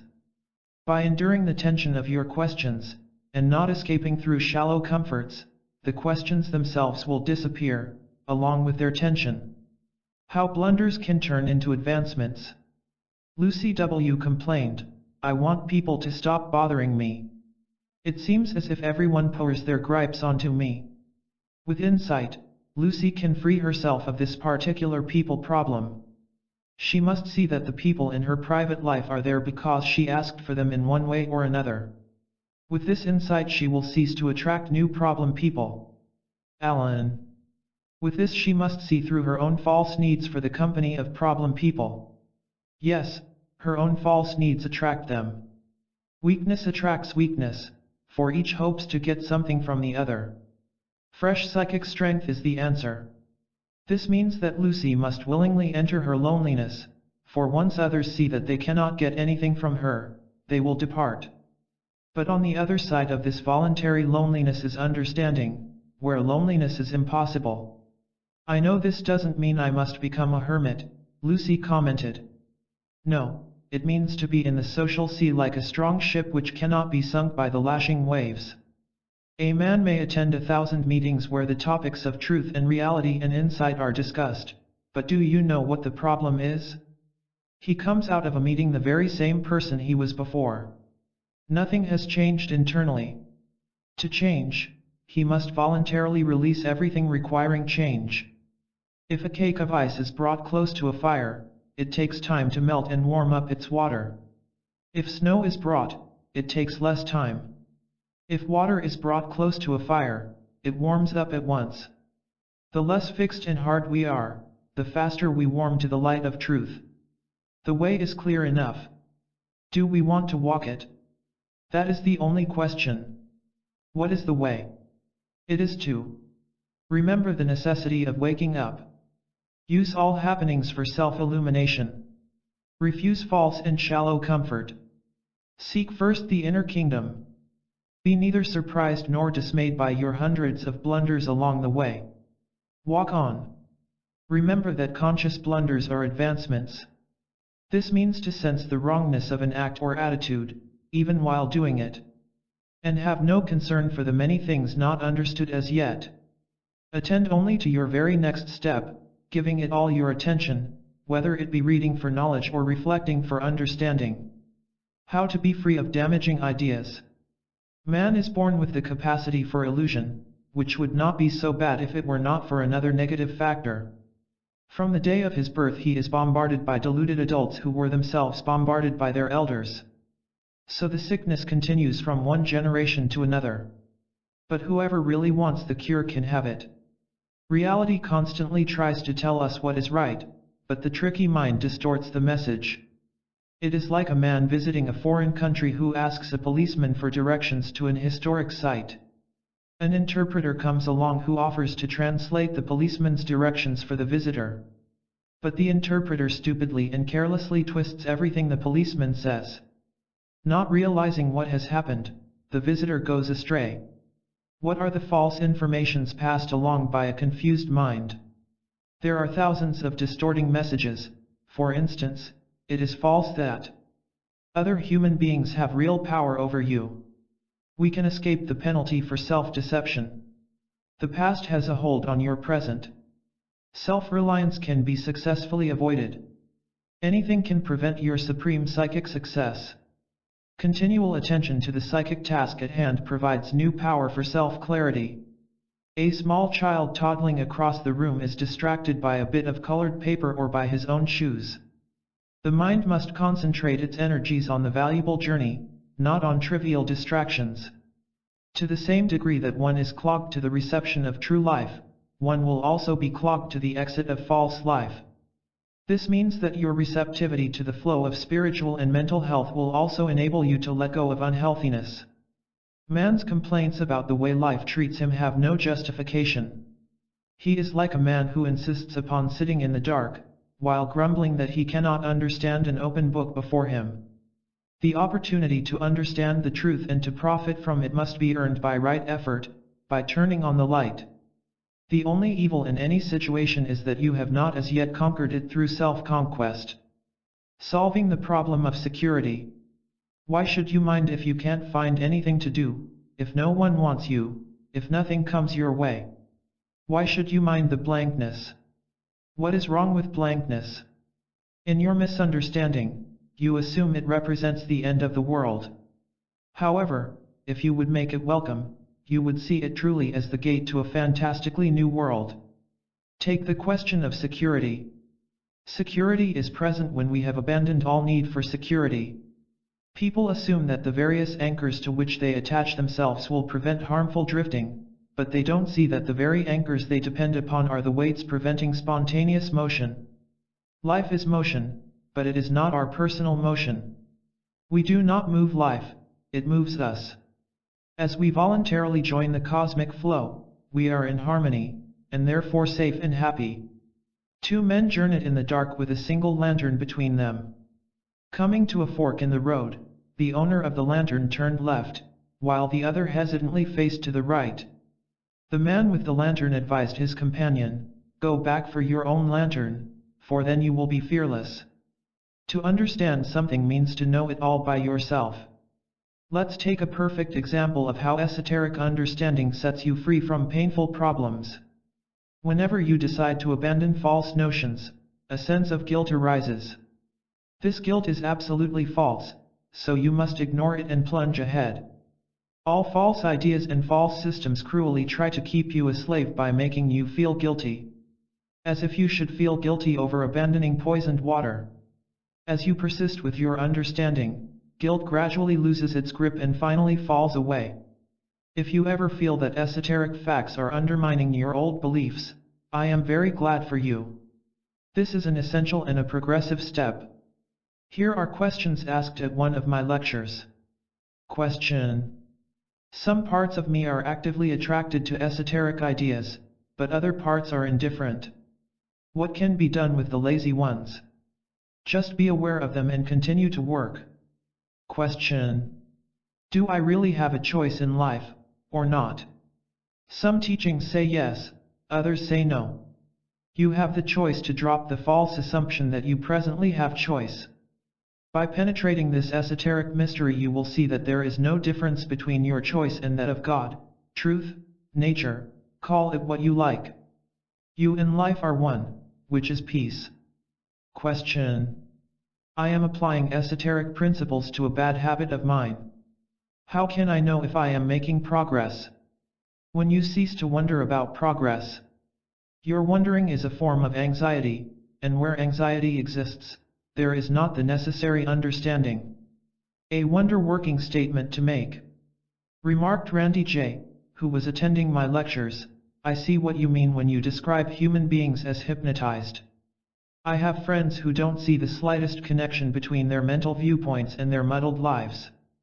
I'm not being self-righteous, either. I know how long I fought the principles we are learning at these lectures. What can be done to lower our resistance to the liberating facts? This led us to a general discussion of helpful ideas, which I summarize for you in the following paragraphs. No man ever succeeds in covering up that awful ache he feels inside, no matter what he tries, and he tries everything.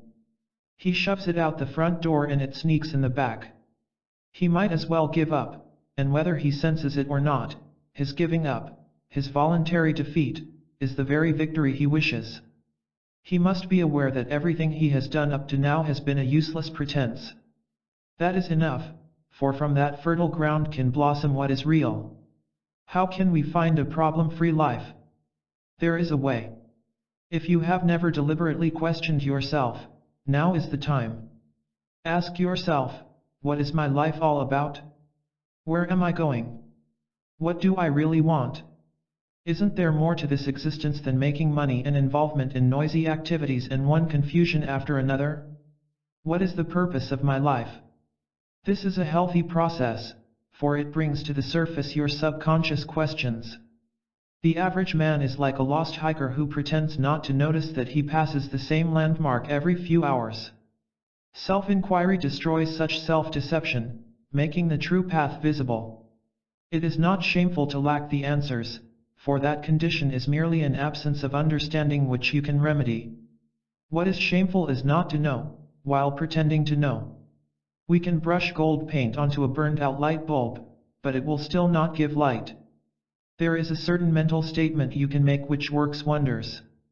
It must be said calmly, unemotionally, as a simple statement of fact. That statement is, I don't know, having said it, you must leave it right there, making no effort to do anything about your not knowing. Do not desire to know, for that opens the trapdoor through which will sneak all sorts of deceitful mental imps who pretend that they know. And that puts you right back where you started. Say, I don't know, and leave it right there. You are doing what is truly right and helpful. How to simplify your day. Poor, pathetic little man. If he wasn't so tragic he would be funny. Here is a man conniving for security by building up the very temporary possessions which make him feel insecure. And there goes his wife, striving for all the pleasures she can get, totally unaware of the pain in her very striving. Nothing but our own illusions compels us to run so hard. With awareness of the illusions we can cease to run. We have no place to go anyway, we are already there, but don't see it. The teachings of Zen make this clear. One of the most difficult tasks of the freedom seeker is to do nothing, but this doing nothing in the esoteric sense is the doing of everything needful. Humanity can be likened to couples dancing outdoors in a thunderstorm, with everyone pretending that they are dancing to music. Only when they stop to see their actual condition can intelligent action take place. To change from where we are, we must first see where we are. How unnecessarily do human beings complicate things? They worry over 1,000 problems, thus forcing themselves into a frantic search for 1,000 solutions. There are not thousands of problems, just one. Man dwells in a state of psychic sleep, of which he is totally unaware. Consequently, there is no need to waste life in chasing pseudo-solutions. There is only one solution, namely, to awaken from the nightmare. With this, the very source of our problems is smashed. The inner perceptive way to solve painful problems. You may ask, right, I suspect I may have been asleep all my life, but what can I do to shake myself awake? What can you do? Whenever you see other people making themselves sick and tired by the wrong use of their minds, you can determine not to live like that. You can see that your real self has no need whatsoever for either defense or offense. Whenever you are in anguish, you can see that it is simply because your mind is hypnotically paying attention to the wrong thing. You can realize that no pleasant fancy on earth is as beneficial to you as an unpleasant fact. Whenever you fail to hear cosmic harmony, you can realize that the music is always playing, but you fail to hear it because of your distance from the orchestra. In those flashing moments when you see things clearly, you can notice how the truth harmonizes with your own natural sensibleness. How to win new strength and self-confidence. Fred B. came to seek new strength to battle his way out of the problems he had finally faced. After hearing your lectures, he said, I have fresh hope. But I know how easily I give up. How can I maintain the strength to keep going until I break through? I asked, do you have a major problem just now, or a collection of small ones? His pause indicated hesitation in speaking of what was on his mind, but he finally said, I feel guilty toward those I have wronged in past years. How can I ever make things right? Forgiveness is not necessarily a matter of going to these people, but of psychic understanding. You must forgive yourself for being spiritually asleep. This is possible when you see things as they really are. This pardons you from every offense you have ever committed, for you knew not what you did, you were out of your true mind. Forgiveness has nothing to do with the offended person, it is solely a matter of your own awakening. This will become increasingly clear to you. And I will be free of guilt today. If you sweep out yesterday's trash today, is the room clean today? And the new strength I need will also come. Psychic insight is your strength. There is no other. Fred and I continued our discussion of new strength and self-confidence with the following ideas. Most people live patched-up lives, like a gardener with a leaky hose. The water which could refresh the garden is drained by leaks. And no matter how quickly he plugs up one leak, another breaks out. So it is with those who do not live by esoteric principles. The ample power of their psychic system is dissipated in hundreds of leaks, including irritability, bad habits, sex neuroses. Esoteric insight becomes an entirely new channel which supplies tremendous psychic energy, which was there all the time, but wasted. One helpful principle of esotericism is to use every happening for new strength. Suppose a woman has her feelings hurt. How can this build psychic muscle? Let's investigate. What really hurts is that the unpleasant event produced self-doubt.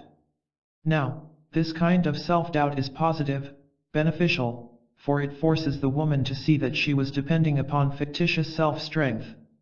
It was fictitious, else she would not have been shaken. Having seen her false stand, she can abandon it, making room for the true. The sure cure for all human problems. It is no tragedy to lose money or health or friend or reputation. What is tragic is to fail to use these happenings to grow in cosmic self-strength. True heroes, not run away. They stand bravely, in spite of all which threatens to destroy them. And I will tell you something. If you will let what is trying to destroy you succeed completely, you will come to the point where you can never be destroyed again. Stop placing an habitual evaluation on whatever happens to you. Observe it impartially, just as if it happened to someone else. The secret is to withdraw the usual sense of I from the happening, for this false self distorts everything into pain or counterfeit pleasure. When you cease to evaluate, you rise above both pain and false pleasure, to quietness. The next time you have an unpleasant experience, ask yourself, how would I feel if I had wanted it to happen just as it did? This can start a new way of thinking, which is your esoteric aim. It is a great mistake to think that you are at the mercy of the human jungle, of the economic system, cruel people, hypocritical laws, and of human stupidity in general. You simply do not realize that the prison bars exist in your mind only. Nothing whatsoever is pressing you down except that which wrongly exists within your own psychic system. What is the cause of human problems? A false sense of self is the parent of all conflicts. And since troubles cease with the fading of the false self, this is a happy fact we can work on. Society cannot help us in this great task, for the whole social structure is founded upon illusions of self-grandeur, breeding cruelty and hypocrisy. Life has its own natural, untroubled flow, quite independent of the false feeling of I we put into it. This flow can be neither created nor blocked, but it can be misunderstood, causing grief. We are already within the easy flow of life, but do not see it because of ego interference. We increasingly enjoy what is already ours by the steady reduction of the false self. Chapter Summary of Important Ideas. 1. Esoteric intelligence will solve all painful problems. 2. You can see life in a fresh and pleasant way. 3. All difficulties can be changed into advancements. 4. The way out of problems is ready for all who want to understand. 5. We must rid our minds of false notions. 6. A return to your true nature produces real security. 7. To admit not knowing the answers is the start of genuine wisdom. 8. 1,000 problems can be solved with a single esoteric insight. 9. Esoteric insight is true and constant self-strength. 10. You are never at the mercy of anyone or anything. Secrets for magical daily successes. When a man falls into grief, he wants to know two things. What caused this? How can I escape it? The answer is so simple that he may miss it. You caused it. Change yourself. There is the human level and there is the esoteric level. When a man transfers his life from the human level to the esoteric level, he lives in both with ease. But whoever lives only on the human plane, has nothing but grief, for that is the constant condition of that plane. I talk with many businessmen who want to know how esotericism can relieve strains and worries in their financial affairs. One of them, Wilbur D., began our session with, "If only I could break free of the subtle tensions of my business, my day would be a breeze. Why can't I simply conduct my affairs naturally, easily, just as I might play a game of golf?" "You can," I told him, "when you understand your mistake." "My mistake?" "You identify with money. You feel good over gaining money because it seems to establish you as a certain kind of person, a success, a clever salesman. But this exposes you to the possibility of the opposite occurring, the loss of money, leaving you without any identification. Do you see this much?" "I'm trying." "It makes sense." Wilbur paused for a moment to reflect, then said, "I can connect this with what you said in your lecture the other night. In other words, if I have ego excitement over scoring a financial success, I will also be at the mercy of financial failure." Exactly. At the present time, you can see only the successful side of the swing of these opposites, because it provides excitement. When you can see both the excitement of gaining, and the pain of losing at the same time, you are a free man. We fell into a discussion of the third way of thinking, which is above these opposites of excitement and pain. By wishing to know these things, Wilbur is showing true intelligence. It does not take brightness to make a lot of money, but it takes real brightness to find freedom from financial tensions. Here is a helpful story which summarizes the principles of this book. You might call it an esoteric adventure story, entitled The Alarm Clock Expert. There was once a country where everyone was unhappy. Because of their misery, they sought for another land in which to live. In their search they heard of a land of bliss, called the New Nation. However, a baffling barrier existed between their country and the New Nation. A long stretch of dark woods separated the two. It was rumored that the woods was filled with unknown terrors. Few people had ever penetrated it for more than a few hundred yards. Nevertheless, the very best minds in the country went to work to find ways to cross the dark woods and reach the New Nation. Immediately, they discovered a severe weakness in their own natures. Because of their unhappiness and their endless quarrels, they tired quite easily, and it was necessary to stay awake until the dark woods were crossed. Those attempting to make the crossing fell asleep soon after entering. So because of their inclination to doze, along with their fear of the dark woods, few citizens ever made a serious attempt to reach the New Nation. Still, they desperately wanted to cross, so they held a great meeting. One of their leaders spoke, our chief problem is our weakness of falling asleep so easily. Let's invent a special kind of alarm clock that will go off at unexpected times. That should keep us awake long enough to cross the dark woods. Another citizen remarked, I have heard of an alarm clock expert who lives in the mountains. It is said that he knows how to build individual alarm clocks. Let's invite him down here to teach us. The invitation was instantly agreed upon. But it was not easy to persuade the alarm clock expert to come down. Indeed, he tested their sincerity by refusing the first few invitations. But finally, after persistent pleas, he consented to show them how to build individual alarm clocks. The entire country rejoiced. But at this point, some other peculiar characteristics began to appear in the trapped citizens. Although the entire country was invited to the first lecture by the alarm clock expert, only about half attended. And some of them admitted that they came only out of curiosity.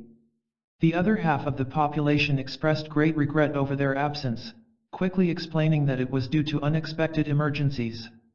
But those who attended, heard some interesting information. The expert mentioned some of the great alarm clock experts of the past, including Jesus, Buddha and Socrates. And some of his words were painful to them.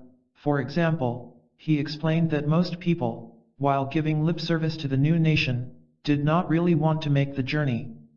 Man is lazy, hypocritical, and he lies about everything. All the same, the alarm clock expert cheerfully added, those who really want to cross the dark woods can certainly do so. At one meeting, he supplied specific instructions for building personal alarm clocks. The alarm clock you need is within your own mind. By repairing its faults, it can keep you awake long enough to reach the new nation. Now, there are certain rules for making it an effective instrument. First, you must clearly see your own inability to stay awake. Then, you must want to stay awake more than you want anything else on earth. And remember, the vital parts of your alarm clock are sincerity, honesty, persistence, and courage. Strangely, the longer the meetings continued, the fewer came to listen. Among those who stayed away were the leaders of the country, the very ones who had first pleaded for aid from the expert. Some of them even angrily denounced him, and went off to start their own groups, while advertising themselves as experts. They attracted many followers, who soon quarreled among themselves. But to the few who remained, the teacher imparted further counsel. Absorb as many esoteric truths as you can. Then, at unexpected times, they will ring bells within your mind, keeping you awake. Try to see that these truths are not trying to take comfort from you, but wish to confer a new kind of comfort which cannot be shaken by anything. And beware of false prophets, as if they really care for you. At the final meeting, the expert gave them encouraging counsel. There is really nothing to fear in the dark woods, but you cannot see this as yet. So press on, fearing nothing, avoiding nothing, welcoming every experience. The new nation belongs to those who persist in spite of everything. With this, the alarm clock expert returned to the mountains. Those who had listened faithfully, went to work to build their individual alarm clocks. Now knowing how to stay awake, they set out, crossed the dark woods, and reached the new nation. The effective simplicity of cosmic strength. Note the tangible benefits of applying the simplest esoteric principles as brought out in the following questions asked by one of my students. Question. Please provide a single good idea for winning happiness. Remember that suffering is nothing more than a state of hypnosis. To break it, become aware of yourself. Whenever you suffer, with awareness look around at where you are and at what you are doing. Question. One idea of yours helped immensely. You said I must let daily events fall on my insight, not on my desires. Yes, the best kind of success story is when a man behaves like a hero when he doesn't get the promotion or the girl. Question. How can I handle a terrifying situation? You can try to destroy a terrifying situation, which will eventually destroy you, or you can let the situation destroy you, which eventually leaves you undestroyed. Question. You say we should meet everything with an uncomplaining mind, but how can we live in a lunatic world without complaint? Just as you always live within the weather, but don't suffer mentally unless you complain about it. In itself, the esoteric way is really quite simple. Its simplicity becomes our simplicity with right intentions. The more you plunge into these things, the more sense they make. Let us make a grand summary of the entire life-saving process. 1. An individual is lost from himself. 2. He feels, but does not understand his himness. 3. He is lost because of false ideas about himself. 4. He sincerely wishes self-awakening, he can have it. 5. To start, he must detect and abandon false ideas. 6. This leads to a new sense of himself and life. 7. His new sensing produces an actual change of being. 8. He lives happily, serenely, triumphantly. All this is really quite beautiful. Nothing is more beautiful than breaking out. For example, fear exists only where there is false belief. If I fear external authorities, it is because I falsely believe in their power to affect me. For correction, I can see that they have power on the human level, but it is powerless to affect my psychic system which dwells on the cosmic level. No matter what they do nothing that can harm me. This understanding banishes my fear once and for all. Sure steps toward supreme success. Do not assume that you know where the path is leading you. Assumptions are based on memory, which ties you to the old, preventing the new.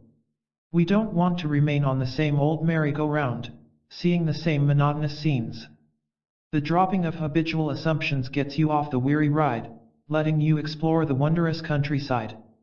The secret is this: do not try to find what you should do, but see the utter uselessness of what you usually do. Perception of the false makes way for the true. Wherever you are, regardless of past failures, you can discover a totally new kind of self-reliance. To be self-reliant is to be halfway out of the woods. It is your pleasant task to uncover the wisdom already within you. You need not be like a man walking in the night with a lighted but covered lantern. Be discouraged by nothing. There is nothing to fear. Though you fail 1,000 times, whatever is necessary for you can be found. Your cosmic essence is stronger than anything on earth. So go to the very end of things. Do not stop short. What you want is waiting for you. There exists an utterly new and fantastic kind of life success. When the ego self is out of the way, you can go anywhere and do anything with total victory. This is because you have an entirely new definition of success, unknown to those still drugged by delusion. The deluded man thinks that success consists of ego gratification, therefore, he fears whatever clashes with his egotistical demands. But you, with your esoteric insight, are indifferent to results. Therefore, there is no conflict between you and what happens to you. So, whatever happens is all right, it leaves you peaceful. Work at vanquishing the false sense of self. Then, this new kind of success will come to you. Above the opposites of human success and human failure is cosmic success. It comes to those who dare to venture beyond ordinary life. Walt Whitman writes, "It is not far, it is within reach, perhaps you have been on it since you were born and did not know." Your new kind of victory. Lola B., who had asked to see me, was shy about coming to the point. But finally she said, "I am afraid of someone in my life." What makes him so bad? I explained to Lola that no one is bad by conscious choice. In his darkness, a man behaves badly because he wrongly assumes that it is essential to his psychic survival. So only consciousness can cure badness. However, since almost everyone thinks he is already conscious, wickedness continues. Lola replied, "I have read your books and I have learned this. In simple terms, this person cannot see what he is doing to either himself or to the family he claims to love. But what can I do about my fear? Use it," I told her, "as a study point. See that whoever needs to frighten you is frightened himself. Do not use the situation to make yourself a martyr. Especially, see your own false need of him. You cannot be frightened of anyone from whom you want nothing. Later, Lola reported, the situation continues as it was, but I am truly beginning to see it differently. You know, I feel this new kind of victory you speak about. It is utterly useless to try to change the outer world, for it is but a reflection of inner causes. The true seeker seeks to change himself. It is as if our barefoot ancestors met in tribal council to solve the problem of the rocky ground which hurt their feet. Someone suggests a vast program of planting grass all over the world. Another suggests the planting of trees at regular intervals, so that they might swing forward from one branch to the next. Finally, comes the sensible suggestion, why not pad our own feet? When we finally see that we remain the same pained person, regardless of where we go or what we do, we lose all faith in the power of anything but the inner self to deliver us. Inner change arises from self-awareness, and from no other place. What do we mean by self-awareness? It is really quite simple. It means to see things as they really are, not as our faulty minds distort them. So our first step toward psychic health is to see the present faultiness of the mind. We can explore an example of faulty thinking, of non-awareness of things as they are. Here is a man with a particular non-awareness which we can call borrowed confidence. He has a lovely wife and family, comfortable surroundings, and bright hopes for the future. He feels great confidence. Unfortunately, it is borrowed confidence. He has borrowed his feelings from exterior conditions which are subject to change. How will he feel when he loses them? There is an entirely different kind of confidence taught by esotericism. It does not lean on exterior supports nor on interior expectations. It relies upon nothing but the truth within. And since this truth does not change and cannot fail, its support is solid regardless of exterior shakings. How to refresh your day? We can take a simple but very practical example of self-awareness in action. Notice everything possible about your speech habits. Is the tone of your voice high or low? Do you speak slowly, swiftly, moderately? Do you have favorite phrases which are repeated quite often? Do you impatiently wait for another person to stop speaking, so that you can give your opinions? Be aware of all this, for speech habits are connected with every human problem, such as family quarrels, sex difficulties, hounding guilts. Why? Because speech reveals the inward nature of the speaker. A frightened man shows it with his words of alarm, a woman with a critical nature reveals it with unkind speech. By observing our speech habits, we learn valuable things about ourselves, which is the first step toward wholeness. In turn, that wholeness refreshes our day. The following questions and answers will refresh your memory of general esoteric guidance. Question: how can I find relief from my confusion? Anyone can relieve confusion, which is why few people change things. Confusion, endured to the very end, destroys itself. When you anxiously try to make it go away, it merely huddles down in the cellar, to pop up at odd times. Question: I still don't understand why I must first attend to my own development, instead of helping others. Don't I help myself by helping others? Not if your sly motive is to evade responsibility for your own awakening. Suppose you and some friends are in a dark room. If you don't want the darkness, and switch on the light for yourself, your friends are included in the light. Question: how can I grasp all this? Don't be dramatic, be real. Don't seek sensation, seek truth.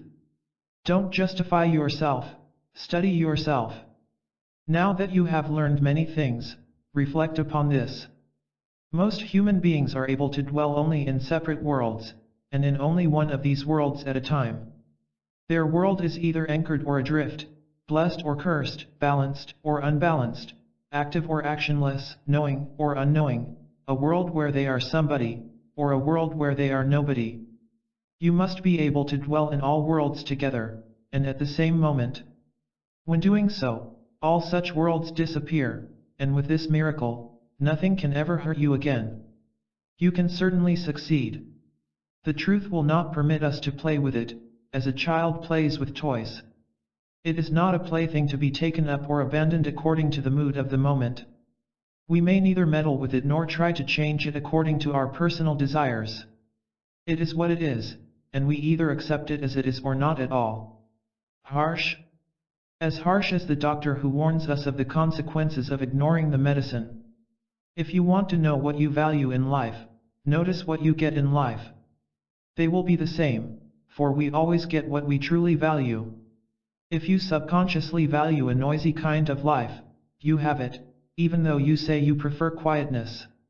If you value social excitement over the inner kingdom, you have the excitement, even though you say you prefer the kingdom. Everyone on earth may support a lie, but your own nature won't. To change what you get, change what you value. The problem is, many of the parts within a man recognize a truth when they hear it, but only one small part wants to receive and live by it. If a person would aid this spark of light, it could grow at the expense of the dark parts which want nothing to do with the truth. So man's position is not at all hopeless. It is bright with hope, because a man can actually work on himself and for himself. We must dig 10 times deeper than we do, because the confusion is 10 times deeper than we think. But if we steadfastly prefer the grand facts to shallow reassurances, we will shake ourselves free of the painful need for constant reassurances. The story is told of a native of an island in the Pacific, whose pineapple grove was destroyed by the fires of an enemy raid. When the war ended, he stood in the middle of the ruins and looked around in all directions. He finally saw what he wanted, a small, clear space. That was all he needed. Starting with that small clearing, he pushed back the ruins to build a new grove. Unfortunately, many people postpone life transformation because they think a great deal is required of them. The only requirement is a single, small clearing, anywhere in the life ruins. It can be the dawning suspicion that one has been an actor or actress, and not a real person. It can be the acceptance of the collapse of previous supports, or a willingness to drop a single false notion. It can be an urge to read esoteric literature. Others have succeeded, and so can you. 2 dynamic programs for self-advancement. Program 1, make it your consistent practice to combine several methods provided in this book. First, write them down on paper for constant reference. Next, put them into practice in daily living during the following weeks. As you do so, a very interesting and surprising revelation will occur. You will see how one thing connects with another, how they are one, which means growing insight and strength for you. For example, if you wish daily relaxation, you could make a list like this. 1. Stop useless thoughts which drain energy. 2. Deliberately relax tense muscles. 3. Realize the need for psychic awakening. 4. Abandon pointless activities. 5. Dare to let go. Valuable points in review of this chapter. 1. Life on the esoteric level is satisfyingly beautiful. 2. You can discover the new nation within yourself. 3. Desire psychic awakening more than anything else. 4. Persist in esoteric understanding in spite of everything which discourages you. 5. Do not be afraid of losing your ego-supporting beliefs. 6. A new kind of life success awaits you. 7. Self-awareness is a great power for daily success. 8. Esoteric living refreshes your day. 9. Start wherever you are, however you are. 10. Just as others have succeeded, so can you succeed.